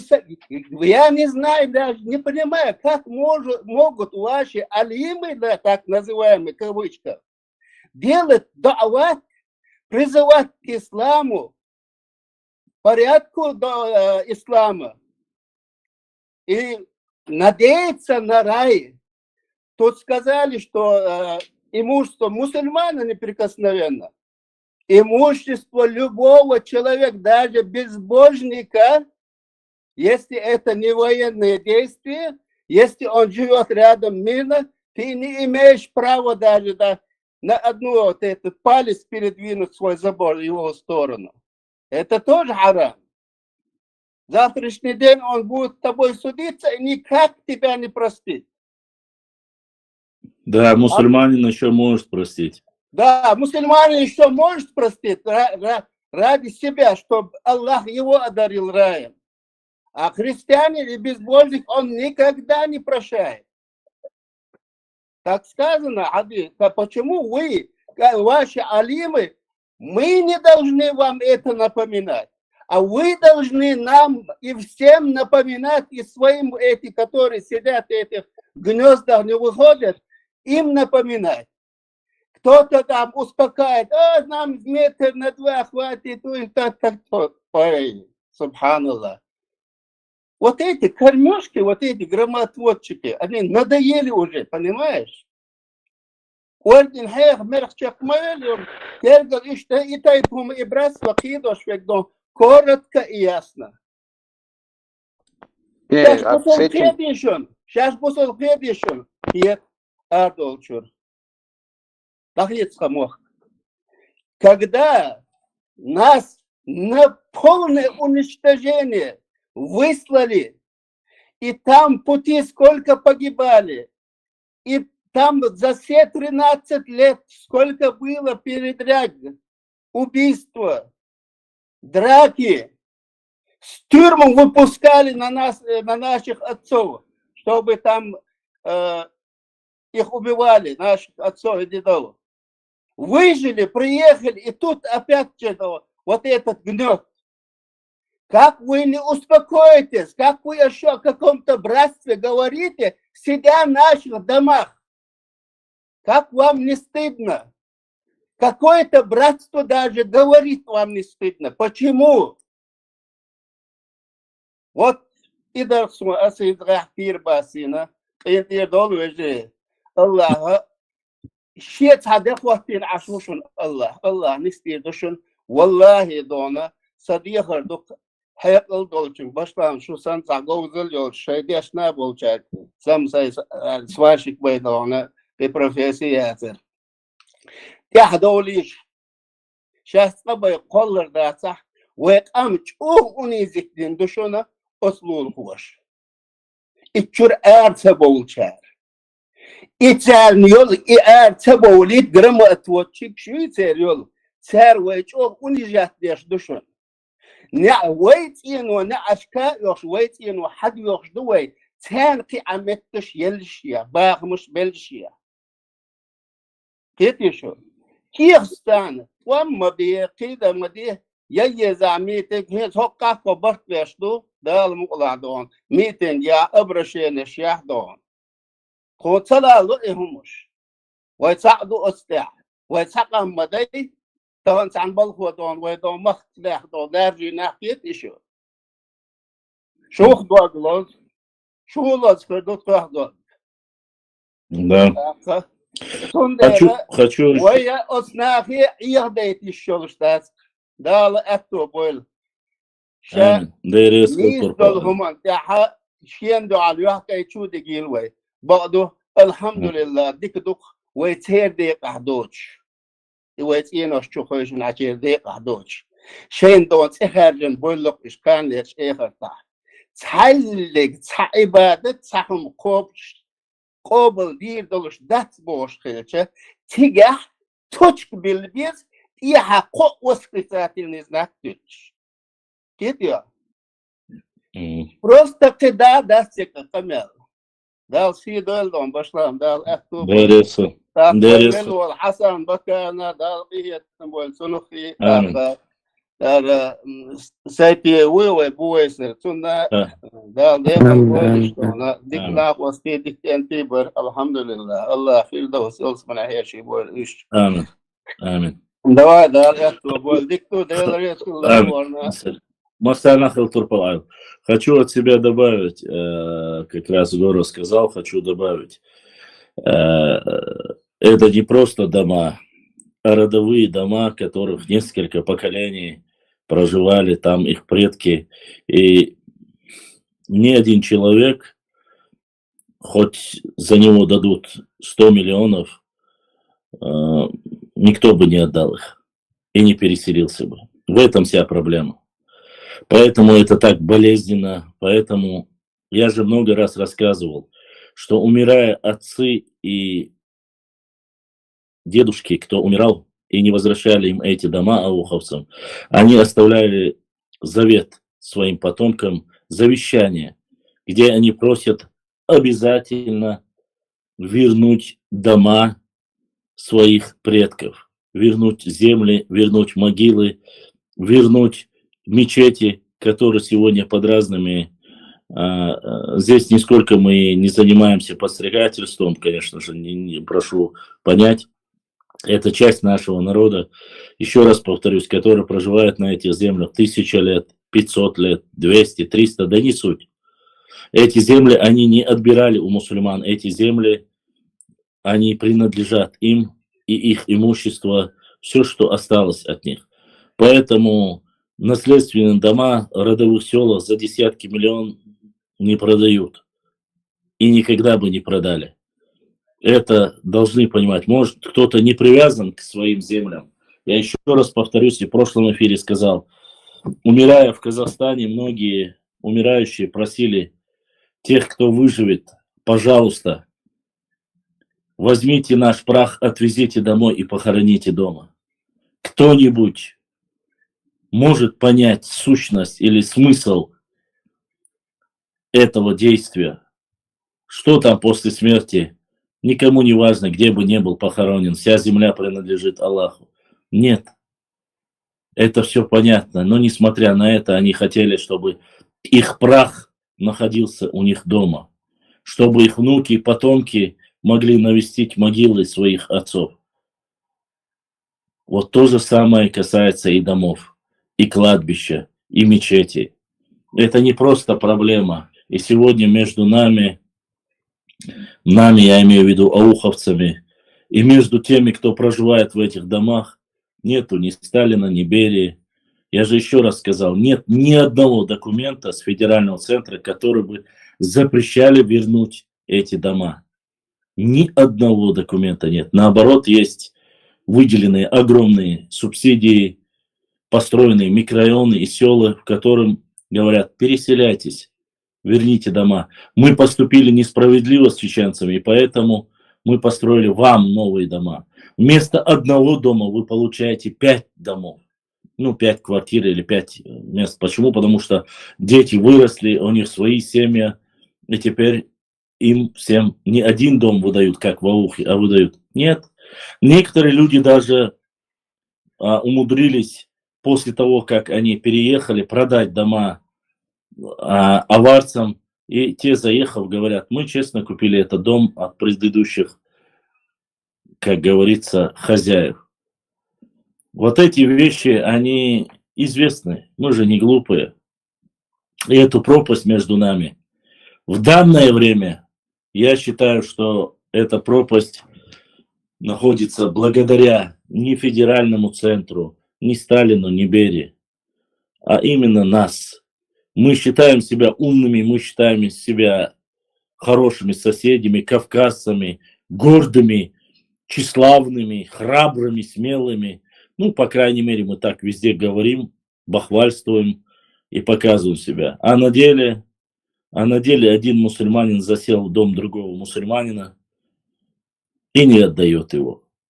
Ища какие-то, извините, причины, выдумывая их, мол, меня не так, мне не дали, нас переселили, нас насильственно. Назвали день переселения в готовые теплые дома, где еда даже не остыла, называя их геноцидом и так называемой депортацией. Ты живешь за 30-40 километров, переселили тебя. Разве это депортация? Депортация – это когда тебя в скотских вагонах в холодную зиму отправляют, и десятки тысяч человек просто выбрасывают в сугроб или закапывают снег и отправляют как врагов народа неизвестно куда, в степи Казахстана, Сибири. Поэтому сколько бы мы ни говорили, о каком бы братстве мы ни говорили, я изначально сказал не просто так. Пока не будут решены вот эти проблемы, судьба кавказских регионов и народов всегда будет такой. Кто в этом виноват? Да, можно философски рассуждать, если бы этого не было, мы были бы такими хорошими мусульманами, достойными. Ладно, если бы да кабы. Нет, еще раз повторюсь, нет этого руководства. И сегодня федеральный центр абсолютно не заинтересован в том, чтобы на их субъектах были вот такие недопонимания. Они выдали деньги, ассигнования, сказали, давайте, все. Нет, не выполняем. Опять же, Москва дает распоряжение, говорит, между собой границы, сами наладьте. Все. Дает указания, чтобы это во всей России навести. Все субъекты России, кто укрепляется, кто остальное, Сибирь, не Сибирь, вопросы решают, где миллионы квадратных километров. Решают, никаких проблем, а мы здесь смотрим, хоп, а здесь пастбище прихватили, хоп, а здесь горную часть лесистую прихватили. И когда говоришь, верните, сегодня вы поддержкой Путина, ададай, вададай. Ни один дагестанец не может ничего сказать Путину. Ни один с республики Ингушетия не может сказать, что вы благодаря Путину. Ни один, ни той стороны, ни с этой стороны. Потому что чеченцы все это прекрасно знают. И если сегодня прекрасные, хорошие взаимоотношения с федеральным центром у Чеченской Республики, они же такие же и у Республики Ингушетии, у Дагестана. Вот только у Дагестана и Ингушетии они никогда не портились. А у нас время от времени происходили различного рода эксцессы, назовем их так, да, в истории нашего народа. Мы это все прекрасно осознаем и знаем это, где наша, где не наша ошибка, но это останется между нами и федеральным центром. Однако с вами или с остальными соседями, кто сегодня усугубляет ситуацию различными отговорками, федеральный центр тут ни при чем. Они попросили, вы соседи, да, вы мусульмане, да, вы братья, да, вы же некогда существовали вместе, да, ну и решайте тогда сами. Нет, один побежал там, Конституционный суд, ваше решение неправомерно и так далее и тому подобное. А когда в 2009 году стихаря брали, это правомерно было? Нет, об этом не хотят говорить и говорят, что это фейки и выдумки. Ты показываешь документы, вот вы в Москву отправляли. Вот документы, вот документы. Конечно же, чиновники, увидев эти документы, понимают, что они, да, накосячили так накосячили. Но признать перед людьми не хотят. То же самое и с этой стороны. Закон о реабилитации приняли? Приняли. Дагестанский внутренний закон приняли? Приняли. Построили микрорайон? Построили. Деньги выделили? Выделили. Я не буду говорить, куда они пропали, что с ними произошло. Это внутреннее дело уже непосредственно. И снова говорю, это решать должны сами непосредственно правоохранительные органы. Но это, как мы знаем, зависит сегодня, мы и должны понимать, и все это озвучить. Для чего? Для того, чтобы хотя бы мы на местечковом уровне решили этот вопрос. Поэтому будем ждать по Обховскому вопросу решения сейчас муфтиев. Я надеюсь на исход, что будет великолепный исход. Правда должна рано или поздно восторжествовать. Выйдут ли после этого люди оттуда? По идее, если они мусульмане, они должны выйти. Но люди, которые до сих пор носят футболки Сталина и снимают такие ролики и рассказывают ерунду, когда старейшина заходит, вместо того, чтобы мужик с этого двора сказал, женщина выступает, говорит, вас правильно выслали, потому что вы были врагами народа, или же там другое что-либо. Ну, какими врагами народа были, об этом сказал и президент нынешней России. Что это было ошибочно, что на всех фронтах чеченцы достойно защищали, воевали. Первую Брестскую крепость защищали кто? Чеченцы? Да, да. Ингушами? Да, да. Было такое? Было. Сколько тысяч ауховцев ушло на фронт Великой Отечественной войны? Там за 1000 переваливают. Для такого маленького куска земли это огромное количество. Было? Было. После того, как война закончилась, как некоторые добрались до Берлина, они уехали в Казахстан? Уехали. Несправедливое решение признала сама власть, ныне, так сказать, президент России. Если это так, то какая-то, извините меня, старая маразматичка, шизофреничка, которая там неизвестно, является ли мусульманкой или нет, такфир выносить не буду, будет говорить и учить, кто кого предал и кто где воевал. Так что я думаю, что эти вопросы о братстве, о единстве, о том, что мы должны быть умнее нам нужно в первую очередь задавать каждый у себя дома. То есть в Чечне мы должны о братстве говорить тогда, когда будет решен вопрос ауховский. Никто из ауха не хочет оставлять свои дома и переезжать в Грозный или в Грозненский район или в другие места. Зачем? А зачем они это будут делать? Когда предки их в 5, 6, 10, 12 поколении похоронены в этом месте. Это их земля, это их дома. И только человек, который дорожит памятью, исторической памятью своих предков, они не были никогда предателями, они не предавали Дагестан и дагестанцев, они ничего плохого не сделали. И они это часть чеченского народа. Так получилось, что в 1921 году их присоединили к Дагестану. Но и также и они все равно жили же там. Ничего не буянили, не говорили, ай, гуй, давайте отсоединяемся и присоединяемся к Чечне. Говорили? Нет, не говорили. Но сегодня принижать их искусственно, говорить, где проживает 200 тысяч, говорить, что их 90 тысяч, причем прошло 30-40 лет, их до сих пор 90 тысяч. Так не может быть. И мы это знаем. Там, где чеченцы, они очень сильно размножаются. Ну, простите за некорректное слово. Как по-другому назвать, я не знаю. Плодятся. Хорошо. Потому что думают о будущем. Поэтому эти вопросы, Гора, они не столько политические, сколько риторические. Мы знаем прекрасно выход из этой ситуации. И мы знаем, и дагестанцы знают, и ингуши знают. Я же не просто так сказал. Если каждый у себя разберется, маслахат сделать будет проще простого. 4 миллиона населения в Дагестане. Тех, кто проживает в аухе, грубо говоря, да, и в ауховских домах, я тебе скажу точное количество домов. Это 1660 домов. Ну, плюс-минус.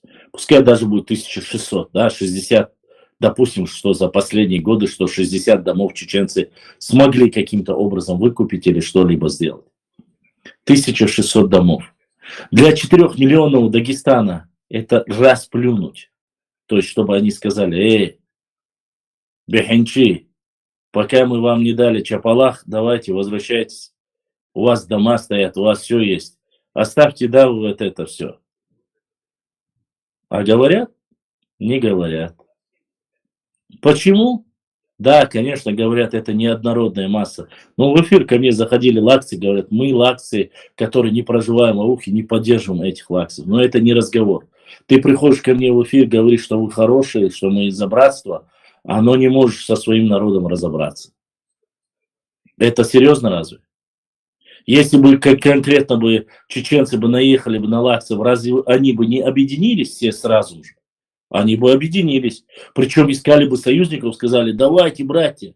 А почему, когда несправедливость по отношению к чеченцам, все лакцы не объединяются и не говорят, лакцы, братья, оставьте, да, новый микрорайон, давайте переедем, давайте поможем, там, Белхи, не Белхи, поможем, 3-10. То же самое алмакцам и так далее и тому подобное. Это касаемо ауха. Если же касаемо Ингушетии, то старейшины могли сказать, нас не так много, мы все знаем, что тот, кто пишет, и тот, кто гадит эти вещи, все зависит от нас. Давайте мирно сосуществовать, все-таки у нас одна кровь, одна религия. Ничего такого существенного между нами не произошло. Чеченцы никаких земель у нас не забирали. И то, что даже они забрали, там никто не живет. По крайней мере, пока не живет. Поэтому, в моем понимании, этот вопрос решить, конечно же, можно и нужно. Но как это сделаем? Выдумываю различные проблемы, отмазки, играю злого, хорошего и плохого полицейского, не получится. Чеченцы уже не настолько наивные. А тот, кто ведется на это, тот, кто говорит, что это все замутили власти, чтобы между нами, кавказцами, не было мира и так далее, это ерунда. Это отмазки. Еще раз повторю. Это было бы так, если бы были бы конкретные законопроекты, распоряжения, постановления правительства о запрете возвращения домов данной ситуации Ауховского района. Или же постановление, распоряжение по поводу границ с Республикой Ингушетии. Было бы? Было. Есть оно? Нету. Нет таких Не, ну а документов. почему тогда они на эти вещи глаза закрывают? Потому что Это же вообще сейчас в данное беспредел же время, получается. Гора, смотри, сейчас в данной ситуации ты прекрасно знаешь, что есть другая проблема, я не буду ее озвучивать, и ты знаешь эту проблему. Они сейчас вообще заняты другими вещами. До этого была пандемия. До этого как раз-таки началась вот эта тема по границам, и они увидели, что одна партия бежит, другая партия бежит, третья вызывает, орут во все BBC, зовите сюда, радио свободы, нас ущемляют, нас притесняют. Кому нужно это? Ты думаешь, какому-нибудь государству нужны вот эти балалайки, чтобы во всем мире говорили, одних притесняют, других поднимают? Никому не нужно это. Федеральному центру это, по сути, не нужно. Я тебе говорю, как есть. А кто играет? На местах, Играют какие-то либеральные местах. СМИ, которые на местах есть. Они играют. А что касается региональных властей, ну, ты извини меня. Региональные власти, они же сменились. Они говорят, мы уже не несем ответственности за это. Ну, был там этот Васильев, да? Этот микрорайон стоял? Стоял. После него сейчас пришел Меликов. Пришел. Микрорайон стоит? Стоит. Эти села стоят? Стоят. Ну да, и Меликов, и Васильев. Власти, я их не легитимирую, например, да, у них нет легитимности, да, для меня имеется в виду. Но, тем не менее, если, например, мы руки возьмем, это вопрос, если мы действительно в руки возьмем, это вопрос времени просто. Это, во-первых, я представляю себе, если, например, меня вот где-то куда-то выселили, например. Гора, смотри, ты говоришь мой сейчас... дом кто-то зашел и сидит там, как этот, я себе это даже и не представляю, если такое если будет происходить. Я тебе об этом говорю. Смотри, если сегодня, на сегодняшний день, примерно, да, ты не считаешь легитимной власть, не суть. Как ты думаешь, если сегодня эти люди все, представь себе такую картину, все они станут, эти дома, документы, все скажут, хозяева, вот ваши дома, вот ваши документы, мы переезжаем, и переезжают все на новое место. Ты думаешь, Меликов скажет, нет, не переезжайте? Или председатель, там, кто Шахсаидов, там, кто скажет, не делайте этого. Или муфти Дагестан скажет, не делайте. Никто не скажет. Они скажут, это давно должно было быть. Молодцы скажут. Они скажут это. Но опять же, делаем ли мы, считаем мы легитимно или не считаем легитимно? Сами люди я так не понял. Они получили и еще там живут, что ли? Я не понял.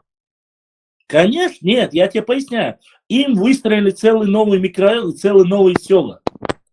Они не переезжают. Они ищут новые какие-то, то пристройки заплатите, то за зелень заплатите. То есть вот такие отмазки. И тем временем идет слушок, что вот, я не суть, неофициально, но говорят, если вы даже уезжаете в новые дома, да, обязательно не чеченцам отдавайте эти дома, а продавайте тем, кто с гор спускается, другой национал, там, Алмаксом, 3-й, 10-й. Вот такой слух ходит. По крайней мере, до нас это так донесли. Заселяются другие люди в эти же дома. А те говорят, мы отсюда как выселимся? Мы купили этот дом. Эти говорят, как вы купили? Это же по суду, это наше. Они говорят, нет, мы вот у них купили. И с кем судиться? Опять это балалайка. Вот такие вот вещи, я тебе говорю. Купили у них документы, что ли, есть? Я не понял. Если там это по их же этим законам, если брать, например, там же получается, Гора, что... смотри, у тебя есть документы, да? Ты живешь на сегодняшний день в Аухе. Ты уезжаешь в этот новый микрорайон, да? Ты уезжаешь по идее, как должно было быть. Этим властям или тем, кто принадлежали эти земли, они должны были документы отдать, сказать, все, бисмилля, ваши дома, возвращайтесь себе домой, мы уходим к себе домой. Вместо этого... Если они деньги дали на строительство, построили эти вещи, например, да, и чтобы ее потом в дальнейшем, чтобы ее освободить, а что они А как они имеют право это продавать еще, я не понимаю. Но вот в этом-то и суть. Вот в этом-то и суть. Вся коллизия заключается в том, что находят различные варианты, пользуются этим. Хотя есть некоторые, вот эта женщина, которая Законно, да? рассказывала, да, конечно, они продают по закону, этот закон, который принят, они должны, там судебные решения бывают, то отменяют, то эти тяжбы идут. Опять же, там нужно судиться, там ездить, и люди многие уже просто-напросто не имеют ни сил, ничего. А когда у них спрашиваешь, а в чем вот вы видите резонность вопроса данного, в чем проблема, они говорят, вашим ауховцам давно уже заплатили, дали деньги на реабилитацию, дали новые участки, новые земли.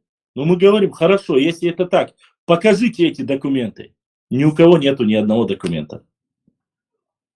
То есть вот так передергиванием, а время-то идет, прошло 40 лет после этого. Вот такая байда. Они говорят, что этим тоже дали, и тем тоже дали, да? Или как? Я вообще не понимаю, это вообще дурдом. Да. Этим. Проблема в том, что этим построили новый микрорайон. Понимаешь? Новое селение. Тем, чтобы переселились те в новый микрорайон. То есть государство, федеральный центр все это выделило. Построили. Они говорят, вот когда заходили, допустим, ты зашел, там заходил в Ауховский дом, у тебя было 5 детей, да? Сегодня, когда уже нужно переселяться, у тебя вместо одного дома, у тебя 5 новых семей, ты говоришь, им тоже нужно. Государство и на это навстречу пошло. Видать, я не знаю, по программе они выделяют теперь вместо одного дома там 5 домов. Окей, переселиться там нужны какие-то там дома там, для переселения. Это дали. Потом начали говорить, вот мы посадили деревья, вот эти деревья, эта зеленка надо тоже оплатить. Потом говорят, что вот пристройки сделал, за это надо заплатить. И Москва уже потом сказала. Акты ничего не дали, да, или как? А? Этим ничего не дали. Они, да, или как? конечно, не дали ничего. Они говорят, то если дали, покажите, где мы взяли эти деньги, где мы расписались. Где вот эти новые микрорайоны, новые села. Нету сел. Нету новых сел. Их кумыки приняли более или менее так, подсели они, подселились, потом где-то начали строить сами, начали сами зарабатывать, покупать. И вот так вот на собачьих правах, как говорится, сами себе выстроили все. Насколько я знаю, владею информацией, это так. Ничего нового там не изменилось за эти 40 лет. Я говорю после принятия закона о реабилитации. Ассаламу алейкум. Ва алейкум ассалам. Başla. Bağla ki Turpa Cuma'vat Sudiş deka qebo çardiş dek sajim qetir biyaxkum bilashsa la duqqan ben la diyoxşaş borsa Turpa ayasa baqala dona şeyta dak qet dolhumdu Sudiş dek eson isan uş masitta tak diş deş xazason 100% это حق 100% 20 الميجادوخ تعتقد عن بولش لازم بولش الخلط شوية النحو وندى شيء أورم نخدخ عادين نحو بيش Ну да. بيحكي الميجادو صغير سون داش Turpalay воям забил да вообще. Собватик больше. هذا سكر ديما تسوي ها سوا سبو ودوش بقلا صعب خلدون دوغلوش الله سوديش تقدون دقة تسولي محكة شابش سنة ناس يوشا مباتي وشتيت تتنسى شو تقصير مو هو حين هون ناس يوالي دونا تاني بيحكي بالله إشمياتي أبشياء Зато ойдал больше нам общее объединиться. Это именно вас больше. Когда вопрос затрагивается кизлярский, допустим, с кизлярским знаком, помните, да, ситуацию? Разве они не объединились? Объединились. Чеченцы хотят у нас землю отобрать, кизляр хотят забрать больше. Хотя там никто не хотел никакой кизляр забирать.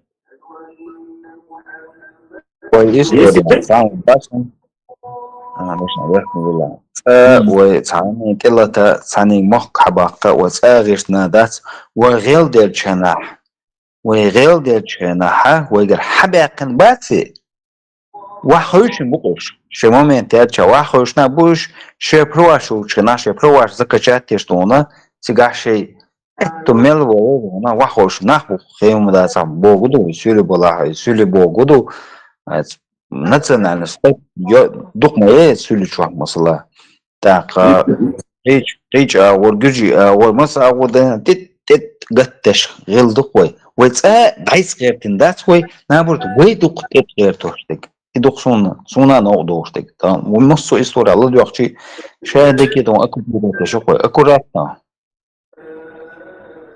Başla karşı dolaşa almak ederiz. Megardo diskursu. Şu diskurçem ve alet erşi yeş salos ve iznak haginçur algertso. Sadol admana reis tağıları sayıt apriçin şmayesa masalahin soğuk mahkahilçe şükiyetler. Mesela iznak diye siyah totçenaha şuna dukkana khizze sigaha iznak vastu is lords dona через мой труп предостаешь. So Lord in mel rez wa sa rez olsa sunum shtalaha masalla bakhas. Sunna suna Allahna yuqahidu إتسع أتصدون ملق قامخ ولا حونكي خليل سولي خليل درجين خليل سو دحل ألدل كيرز دواش تروب بيدوم ألدل هما أصدق إلورديك ألك سنستنير سدين قام تروب تغلو بويلا إلاش دخني سردات شاش بوغ در قيتي شو أتصم الشيخ وقيت بيز أقدونا قونا الحمد لله صدونا سيقوم سعنتو أتبلخو وين خد يزاق إشت بلخو وين سعنتو وردو خد يزوين يو وين إذا سعيز الخواتشي وين سعدو خد يزوين غوشي سيتي قويت دولهم لدوغ باشلان لدوغ غوشي سيتي قويت دولهم طبعا سوسيال وانقا هاي قوريه تندر محكوالي هرودي قيرولي غوشي مسقال زرة الدول سيتقيتش دولمش عديتن وين اخوتش دولو اخوتن خيلشوخ مسلش يوتشا هرقامنا وسهرنت دا حجديز ومخش متخطو حجديز نيت قوش بار محملا مرش سقوش عدهم مادات وين اخوتن دول همان دو حال دويردو قويداق شين إخوتن دول سوالشدن إخوتن دول هم دحلو يأتو بيخكز لو يحوند متشخينا كيتي شو دون ديرا إنساش بيش بولناقي الحمد لله دونا إلاتش حدير زور إش قيت وغوارتر قيت شو قيت ترلو إن مثلا دونا أوس داغستان عشدول قام إردقوة تيك تو جوت داغستان إكتيس то заселились на территории Чеченской Республики или автономии Цухен-Хилёл. И заселились эти дома им полностью.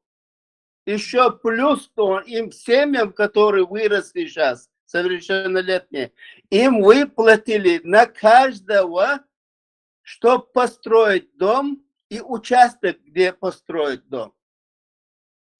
Вот что, где факт.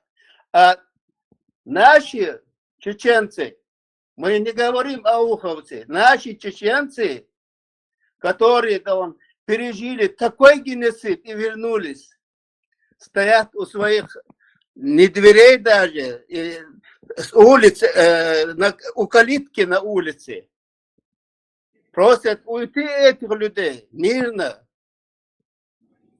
сохраняя братство. А нет, они не то, что не соглашаются, они говорят, что еще нас Бог наказывает на то, что вы пришли заселиться в этот свой дом заселиться. Понимаешь? Вот это валлахи, важридон. Иш просто ему принимать тот сахасу. إذا ما ويدك أما حبوسو وجري بوبوخчар هردك أم خلك خلчи шек бойрбош. Даже если весь твой народ уничтожится, им это просто как свадьба на душе. Пока так видно. Если хотят братство, было бы правильно и по шариату, если они мусульмане, отпустить дома и прийти 1 раз, 2 раз, 3 раз. Ради Аллаха, вы простили нас? Есть обиды? Нет. Тогда мы братья. А нет, они сидят в этих домах, насмехаются и о каком-то еще братстве говорят. Но это просто лицемерие. Абсолютное лицемерие. А лицемер будет в раю? Никогда. Он будет там самый униженный и самый жестоком наказании. Об этом надо думать. Они нам заявляют о братстве, которые ущемлены. И Алхесон, Полностью согласен. Тупо. Инца бады бича, мелхули поколение хистуш моей, мухталаха и инсгенделом дой сюкреч. Инц и дахиц хахиц бягудула чи үштра садар хар бягч. Ох цакичунгер хар яцавет ухунгер вайдехси ох кахылар гонон даводог давон чунгер хар хайяси боша. Сега фильтр ватта духумаду так сега доказать ситуацию бакала эдж халхи ташту вала дух яташмаду масала кадеде деши дадирлин вал деши шамил ма و оккупировать на хадон сега хадон духум риск бада мабдай он даже уже пустовать тешил мадай و мог практически 99% пустовать ешкалмаевой, цадбеш хан табагани оборш лиш табалбеш. Мухдалаха инц сюкреч кехадуи шса дгбам инц поколен хабошана бех бил сунца валдиес ну дэг дахош хилдиш хилч ис хадуал хисун сюкреч. Аза, Савош, Аза, я хочу, чтобы было понятно всем, кто здесь находится. Речь не идет о Чеченской Республике. Прошу не путать. Речь идет только об Ауховском районе. Ауховский район и ауховцах, которые проживают там, которые находятся сегодня в составе Республики Дагестан. Все, что было у нас, возместить, не возместить, ища дега Аллаху алам, Аллах дикху шудала шекин хиетам бир буцуна, ой, барт кричане. Еще раз повторюсь, мы говорим о тех людях, которые заселили эти дома. Что может повлиять или что может помешать тому, чтобы вернуть эти дома? Ничего. Нет никаких законов противоречащих, нет, как говорится, никаких... Опять же, повторюсь, я человек как червь, который занимается в основном по документам. Ни документов, ни законов противоречащих обратно возвращение этих документов, этого места нету. Никакого. Единственное, что власти могут, как бы, грубо говоря, да, поднять вопрос о политический момент, это восстановление названия Ауховского района этому районному центру. Вот единственное, где могут власти там сказать, подождите, там, правильно, неправильно и так далее и тому подобное. Но возвращение домов и земельных наделов, возвращение могил, возвращение мечетей, которые были заброшены и так далее и тому подобное. Вот в чем стоит вопрос. Потому что были моменты, и я знаю, и я это публиковал, когда Кишнишкерт, где были только чеченские захоронения, когда начали туда приносить труп, а там было засыпано, дорога была засыпана, чтобы цукерцево это, Кишнишке дамовал, а ночью бимовах, ночью кишништу. Здесь похоронены только чеченцы.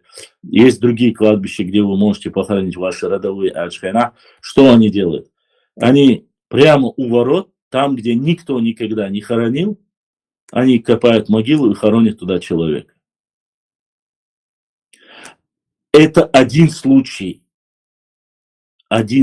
из. Есть такие же моменты, когда надгробные плиты с старыми датами похороненных чеченцев сбивались даты или ломались могильные плиты. Это второй случай. Случай с мечетью, который произошел в 19 веке, это историческое наследие. Да, в советское время забрали, сделали из него магазин, потом сделали пив-бар или, не знаю, там склад, но не суть. Если бы этим же ауховцам вернули бы эту мечеть, сказали: чеченцы, это ваша мечеть, грубо говоря, да? Будете восстанавливать, вы почистите его, если бы спросили, ради уважения, как мусульмане, будьте уверены, что чеченцы бы, ауховцы, нашли бы эти деньги и эту мечеть бы полностью возродили. И сделали так, чтобы там молились. Там же все-таки без малого 4 мечети. Это не маленькое село. Это одно из самых старых. Это не Новолакский, а это уже Казбековский район. Это 2 селения, Ленин аул и Калинин аул. Когда мы начинаем говорить о Вайчан, Вайнхиллаги, Балхир, Бутиш, еще раз повторюсь, речь не о Чечне. В Чечне как раз таки с этим вопросом уже кто прав, кто виноват, это уже оставим мы сами как-то. Со знаком тоже вопрос закрытый, судебное решение, все решили, вернули как было. По закону вернули. Убрали все пристройки, гостиницы и рестораны, кафешки, которые построили на этих землях, которые не принадлежали чеченцам, хотя были построены на чеченской земле. Они начали говорить, что якобы в то время там бросали трупы, убивали людей, что Дудаев подарил Дагестану этот кусок земли. Так они высказывались, по крайней мере. Но потом, когда поняли, что по закону никто не имеет права отдавать земли, знак вернули, землю вернули. Это был прецедент. Вопрос был не в знаке в самом, по сути. Там уже сделали федеральную трассу объездную, чтобы не проезжала она по Чеченской республике в то время Ичкерия, которая называлась. Этот кусок, этот острие, так называемый. Это показывает на самом деле ненависть и фобию к чеченскому народу. Тех людей, кто поднял этот кипиш. А ведь один из общественников, Шамиль, кажется, его фамилия не помню, Дахадаев, как его там фамилия, я не знаю. Он пришел, сказал: да, чеченцы правы. Что сделали сразу этому Шамилю? Продался, его купили, подарили Мерседес, уй, туда-сюда, Чапалах, я тебе пору, ты меня ори, ложи. А что Шамиль сказал? Он, как общественный деятель, пришел, посмотрел: да, по закону все это правильно, это принадлежит чеченцам. Они на своей земле могут ставить знак там, где хотят. И все равно, опять же, я повторюсь, вместо того, чтобы этот вопрос решить чисто по-мусульмански, тихо, молча, пришлось как? Не поняли, все равно поднимали вот эти паники. Арбитражный суд, лесничество Российской Федерации, Министерство лесного хозяйства посмотрели, те рах-бах, в Москве решили, решение вынесли. Вернуть земли Министерству лесного хозяйства Российской Федерации. Все, Москва решила.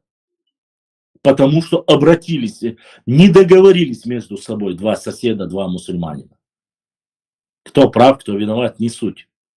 Хотя правы были чеченцы. То же самое с Ингушетией.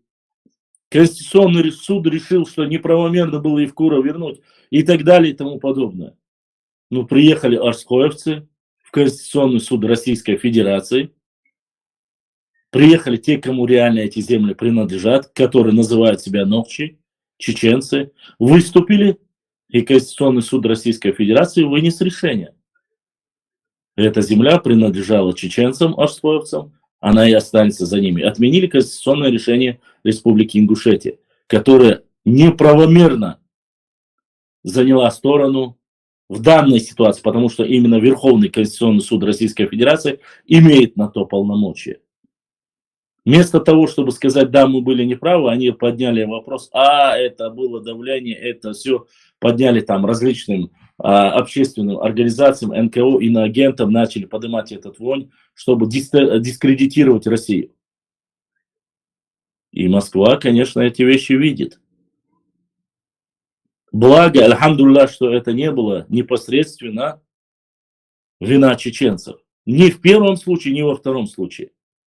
Почему? Потому что мы, что 2 войны чеченские закончились, да. Они говорили, что пришли сюда навести конституционный порядок, да. И теперь чеченцы решают все в рамках закона. Какие претензии к чеченцам? Никаких. Они не с оружием ставят знаки, не с оружием забирают Галанчевский район. Они говорят, давайте по закону. Но нам не нравится закон. Давайте по шариату. Поехали решать шариатский вопрос. Кто-нибудь приехал на шариатское решение? Не приехали. Ханьо говорю, шунюк достойный нохчибу, кыбол нохчи, кадыров чбу. Наш народ опять пытается поделить. Кто-то ведется на это туфта, а кто-то нет. Еще раз повторюсь, здесь вопрос не в политических наших пристрастиях, чеченцев или других. Здесь вопрос о нашей родине. Турпал Айсмалар, которые и левый, и правый, и средний, и верхний, и нижний, все вместе должны переживать за свою родину, за свой народ. За свою родину болели, объединились, объединились. За свой народ, касаемо ауховцев, переживают. Мы не имеем права вмешиваться, мы только в качестве маслата, как Салах Межи, муфти Чеченской Республики сказал, и 2 раза это повторил. Нас попросили сами Духовное управление Республики Дагестан. И теперь данное судебное решение, шариатское оно или какое, я не знаю, будет как правильно, там будут принимать муфти Карачаево-Черкесии, муфти Кабардино-Балкарии, Адыгеи, Ингушетии, Чечни, Дагестана. Все муфтии будут, всех мусульманских республик. И если и на это не согласятся эти люди, извините, то там точно у них нету ни могилы, ничего. Почему? Потому что здесь решение будет приниматься совместным путем. Поэтому, Снайдер, здесь вопрос не о Чеченской Республике, не о том, что было с нами и так далее и тому подобное. Только об Аухе. Только ауховские земли, ауховские дома. Мы о них говорим. В Чечне этого вопроса нет. Что произошло в Чечне, мы прекрасно знаем во время этой депортации.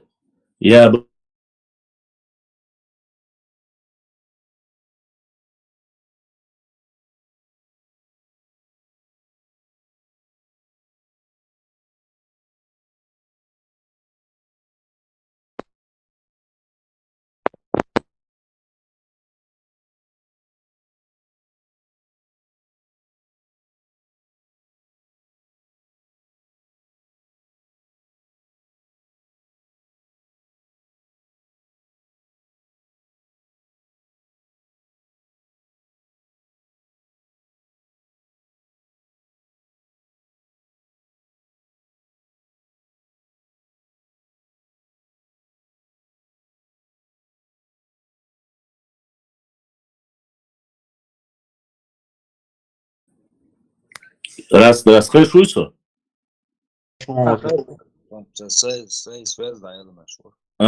Каждый выбирает или же по закону, или же войной. Войной мы никогда не ходили, а по закону, извините, мы должны решать. Надо оставить всякие склоки, всякие разговоры, политические баталии. Это все не важно. Когда вопрос стоит касаемо нашей родины, малой родины. Я думаю, остальные склоки это Тана, ой, дючхена, ой, духумш дючвой, маршой дючвой, паратой дючвой, кедек дючвой, ой, махтаэр дос. Ама хил, хайкал, ой, дал дел дожуктиш на кьячан сана.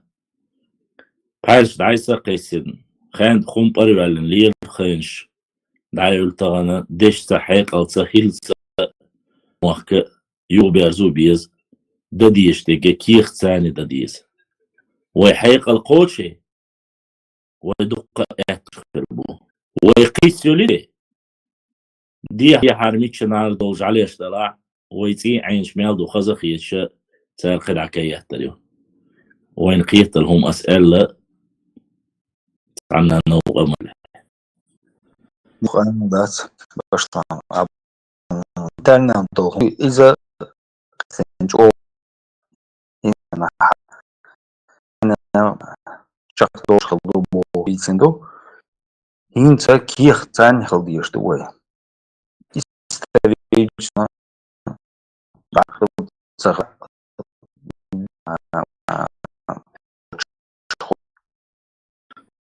ويس عنا مسخايت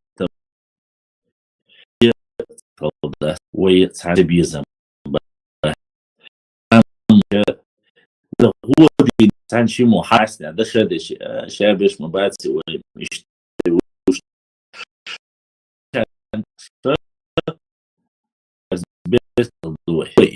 إخوما ويس دوي خوشة ويعيغو غارش ونيوقي بيتنا يرابلنا ويغوشي قاستم خليتنا إتهما انتحا هقيرهين سوشا خلق دالة وش غوشي تسي عانو كيش بو ويهوق متى حكا يغتيز أولي ويتيخ كيرش شعتار هدو حوصل إشتاع أخو شبات إتان أعسخا ليلة سخا وشتخو حقية ديز أو توانسبو أو همتسدو أو غاسقش أغو تويتسقوس تخوي ثاني خلصيح دوشين ماشر بيزاقول أتاق أدم كأدل توان بتلا دودا تلا تارا توان بولا توان بوتشا ثاني خلر هو لعدو أولي دب أولي إيش شرع بيولخ ساشي لا تدحوت أقوي كتوخ سعر هينا قيس قورت إقاتشلس أردل لاتش دوش قيس قورت انت إقاتشلس دادا غنا دوش تيجع وليل قورت كيم نش دوش تيرشوش اتيا يولا أستروتي برليوتي نوخشي يوش ليل نخدوي تغنا قورت أردل متك باتسوي دياسيا كي تنتلك شيخ كنا أخمخ حالخ لك دوتشونس مارغل ساني حالخ لك دعدل هينس وجه دوتش دو إس هربيج مؤنية تندير أسورة أوش مصوص قيت إبراهيم سيخ دقة دويت سون بصلا مع أوش تك سون خاطر أفتر خانص عبد الرحمن وآل خلاي شيخينا نصو شيء أوش در شين أور أوش در سوي أس قطع تيتو أخ وي حاوش تيجي خورة غوش قيتر دعدير زوشينا أربال دعبير زوشين أوش دو ديش ديبا داخل سنحوني نوخشي قانون ويدوشي ويديبي ويداخ حوسي ويقام شوار ميلو نيت غوشت إيميل قيتا شاشة دق يسغيت نجي دعيد نجي ويرسن كالر دعيد نجوي حد إيوي أنا ويلج أو نوخشي مدوي بوش أولي خيتين خير بوشون داي موحك يغبير زر بوشون موحك ديان لور بوشون براتو قديك شادك خير دوشون أما جعلي تسيتكي ويري سنوي هورا مشيشي أو دعيسة إيزوش سوچو وري سو كوروري بوشا شيچان إنكر وشياش شيچان كلك وشتوش يا مطلولي الوش قطع داخواتنا ويستقل غير تشخينا ويبرت خليت بوش لاتشا ها هين سوديس غير شو ها هو آل غير شو وي هدو صدوقة جرجنا وصود عويش ورسع حوصون صود عويش نسجوك إقر تارسون داعيجن مشيان شوك تاين حواتر وزبان سوني عدسين داوي ليرتقع تو وزرش تابع كنشيت إين دا دعوي لير غديرشين شو ديك قام دوئس با صوبر دي دوق داخلش نوخشي شو عمتاوي شوك إقش ولستقخلش تق دعورش غمدو قيدك مدو ونوخشي إتسليلوش مبات نوصون تعالى وقتك ونوخشي شو أورسا جرجي مقدعوانا نيخت جين شو عقين قوتر شدو أورسونم تخزا شون خزيت أنت نوخشي أورش دير تخزا سون دير Даже я башма.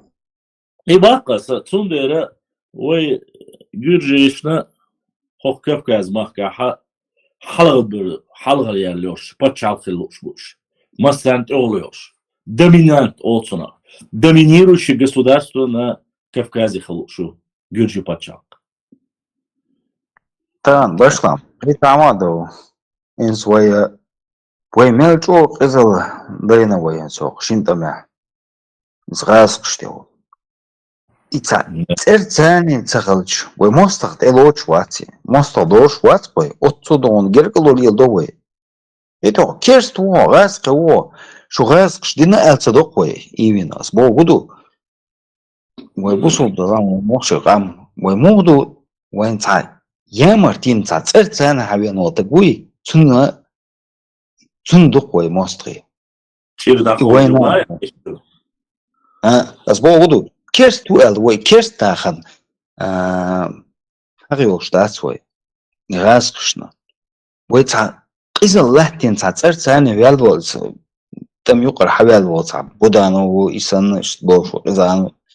Бо нахбац. Цент ир. Цент церц. Юба ешвал изал.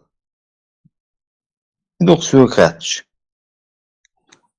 Танас хавен гаски. Хосун моста у мацабовой. Самоцабовой. Сабеш олш беш. Массово Снайдер, если так посудите, ты правильно пример привел, у нас нету вражды со всем народом. И это только украшает и показывает достоинство нашего народа. Я это много раз говорил, как раз в последних 2 эфирах. Была Великая Отечественная война. Советский Союз воевал против гитлеровской Германии и ее коалиции. Италия и Япония. Да, возьмем это, Антанту, возьмем 3 государства. И в Первую мировую войну воевал, и во Вторую мировую войну воевал.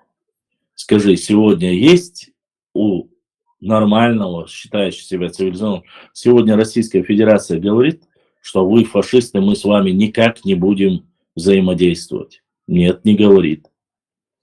Огромное количество русских проживает в Германии. И также немцы проживают здесь. Монархии российские были немецкие. Они находят между собой вот это понимание, что не весь народ виноват. Виноватый был Гитлер, его шайка, уничтожили все. Немцы не виноваты. То же самое и у чеченцев. Мы не считаем, что весь народ виноват. Или не считаем, что все соседи виноваты. Вот мы одни белые пушистые, а все нет. Я же перечислил. Грузия, Осетия, Ставрополье, все остальные, да? Нету ни с кем никаких претензий. Земельных претензий нету. Других претензий нету. Если есть какая-то перепалка, поговорили и забыли. Есть конкретно претензии. Здесь взяли землю, здесь взяли землю. И чеченцы не молчат. Они говорят, вы взяли? Да. Мы все понимаем. Мы воевали, мы проиграли. Теперь верните обратно наше то, что вы взяли. Другой вопрос, если бы мы выиграли, и тогда было бы межгосударственное, тогда это было бы между федеральным центром и Чеченской республикой, да, какой бы она ни называлась. Но сейчас нету. И они субъекты федерации, и мы субъекты федерации. И они в рамках законодательства России, и мы в рамках законодательства России. Тогда будьте любезны, оставьте историю как была и верните все, что вы взяли. Никаких претензий нету. Нету ненависти к народам, нету ненависти к их там территориальной единице или какой-либо дефиниции, да. У нас есть конкретные претензии того, что взяли, верните. Мы настаиваем на справедливости в рамках законодательства Российской Федерации.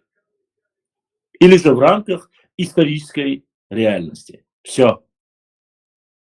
Дальше братство, маслаат и все остальное мы будем строить.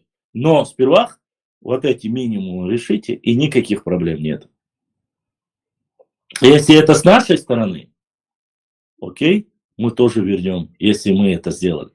Но, по крайней мере, я, честно сказать, не видел, чтобы мы что-то захватывали. Имеется в виду территориальное устройство. И какое бы государство, кто бы ни руководил этим государством, какие бы политические партии ни руководили, ЛДПР, Единая Россия, назови как хочешь. Любые партии, власти, приходят, уходят, меняется руководство субъектов, меняется руководство страны и все остальное. Ну вот мы знаем, за 20-21 век сколько раз всего сменилось во всем мире. Было когда-то мощное государство, СССР, и Чеченская республика жила в составе. Почему никто не говорит, что во время развала Советского Союза 91% чеченцев проголосовали против развала СССР? Чечня не хотела развала СССР, но ее развалили. И развалили ее не чеченцы. И после развала, что произошло, новейшая история, это уже, как говорится, оставим на следующий раз.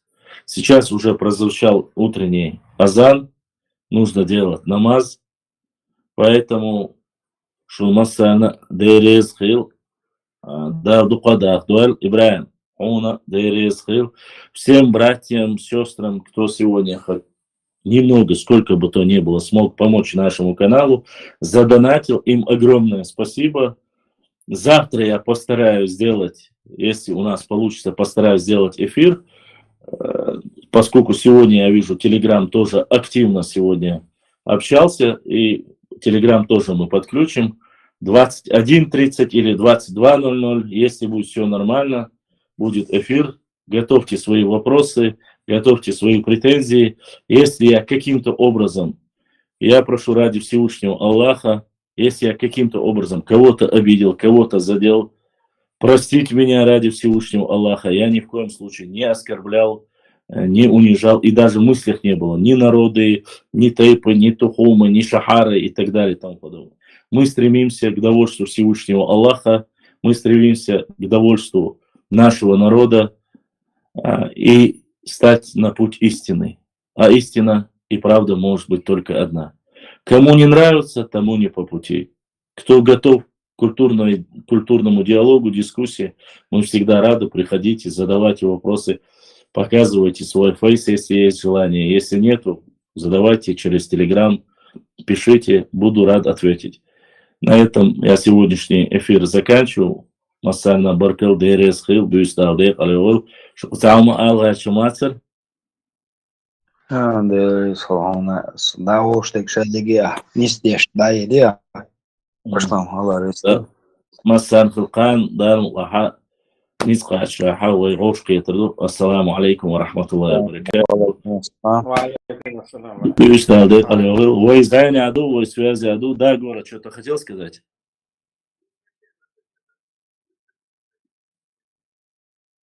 Ладно. Всем спокойной ночи, удачи, надеюсь, на связи. Ассаламу алейкум ва рахматуллахи ва баракатуху.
Assalamu alaikum warahmatullahi wabarakatuh. Masih bisa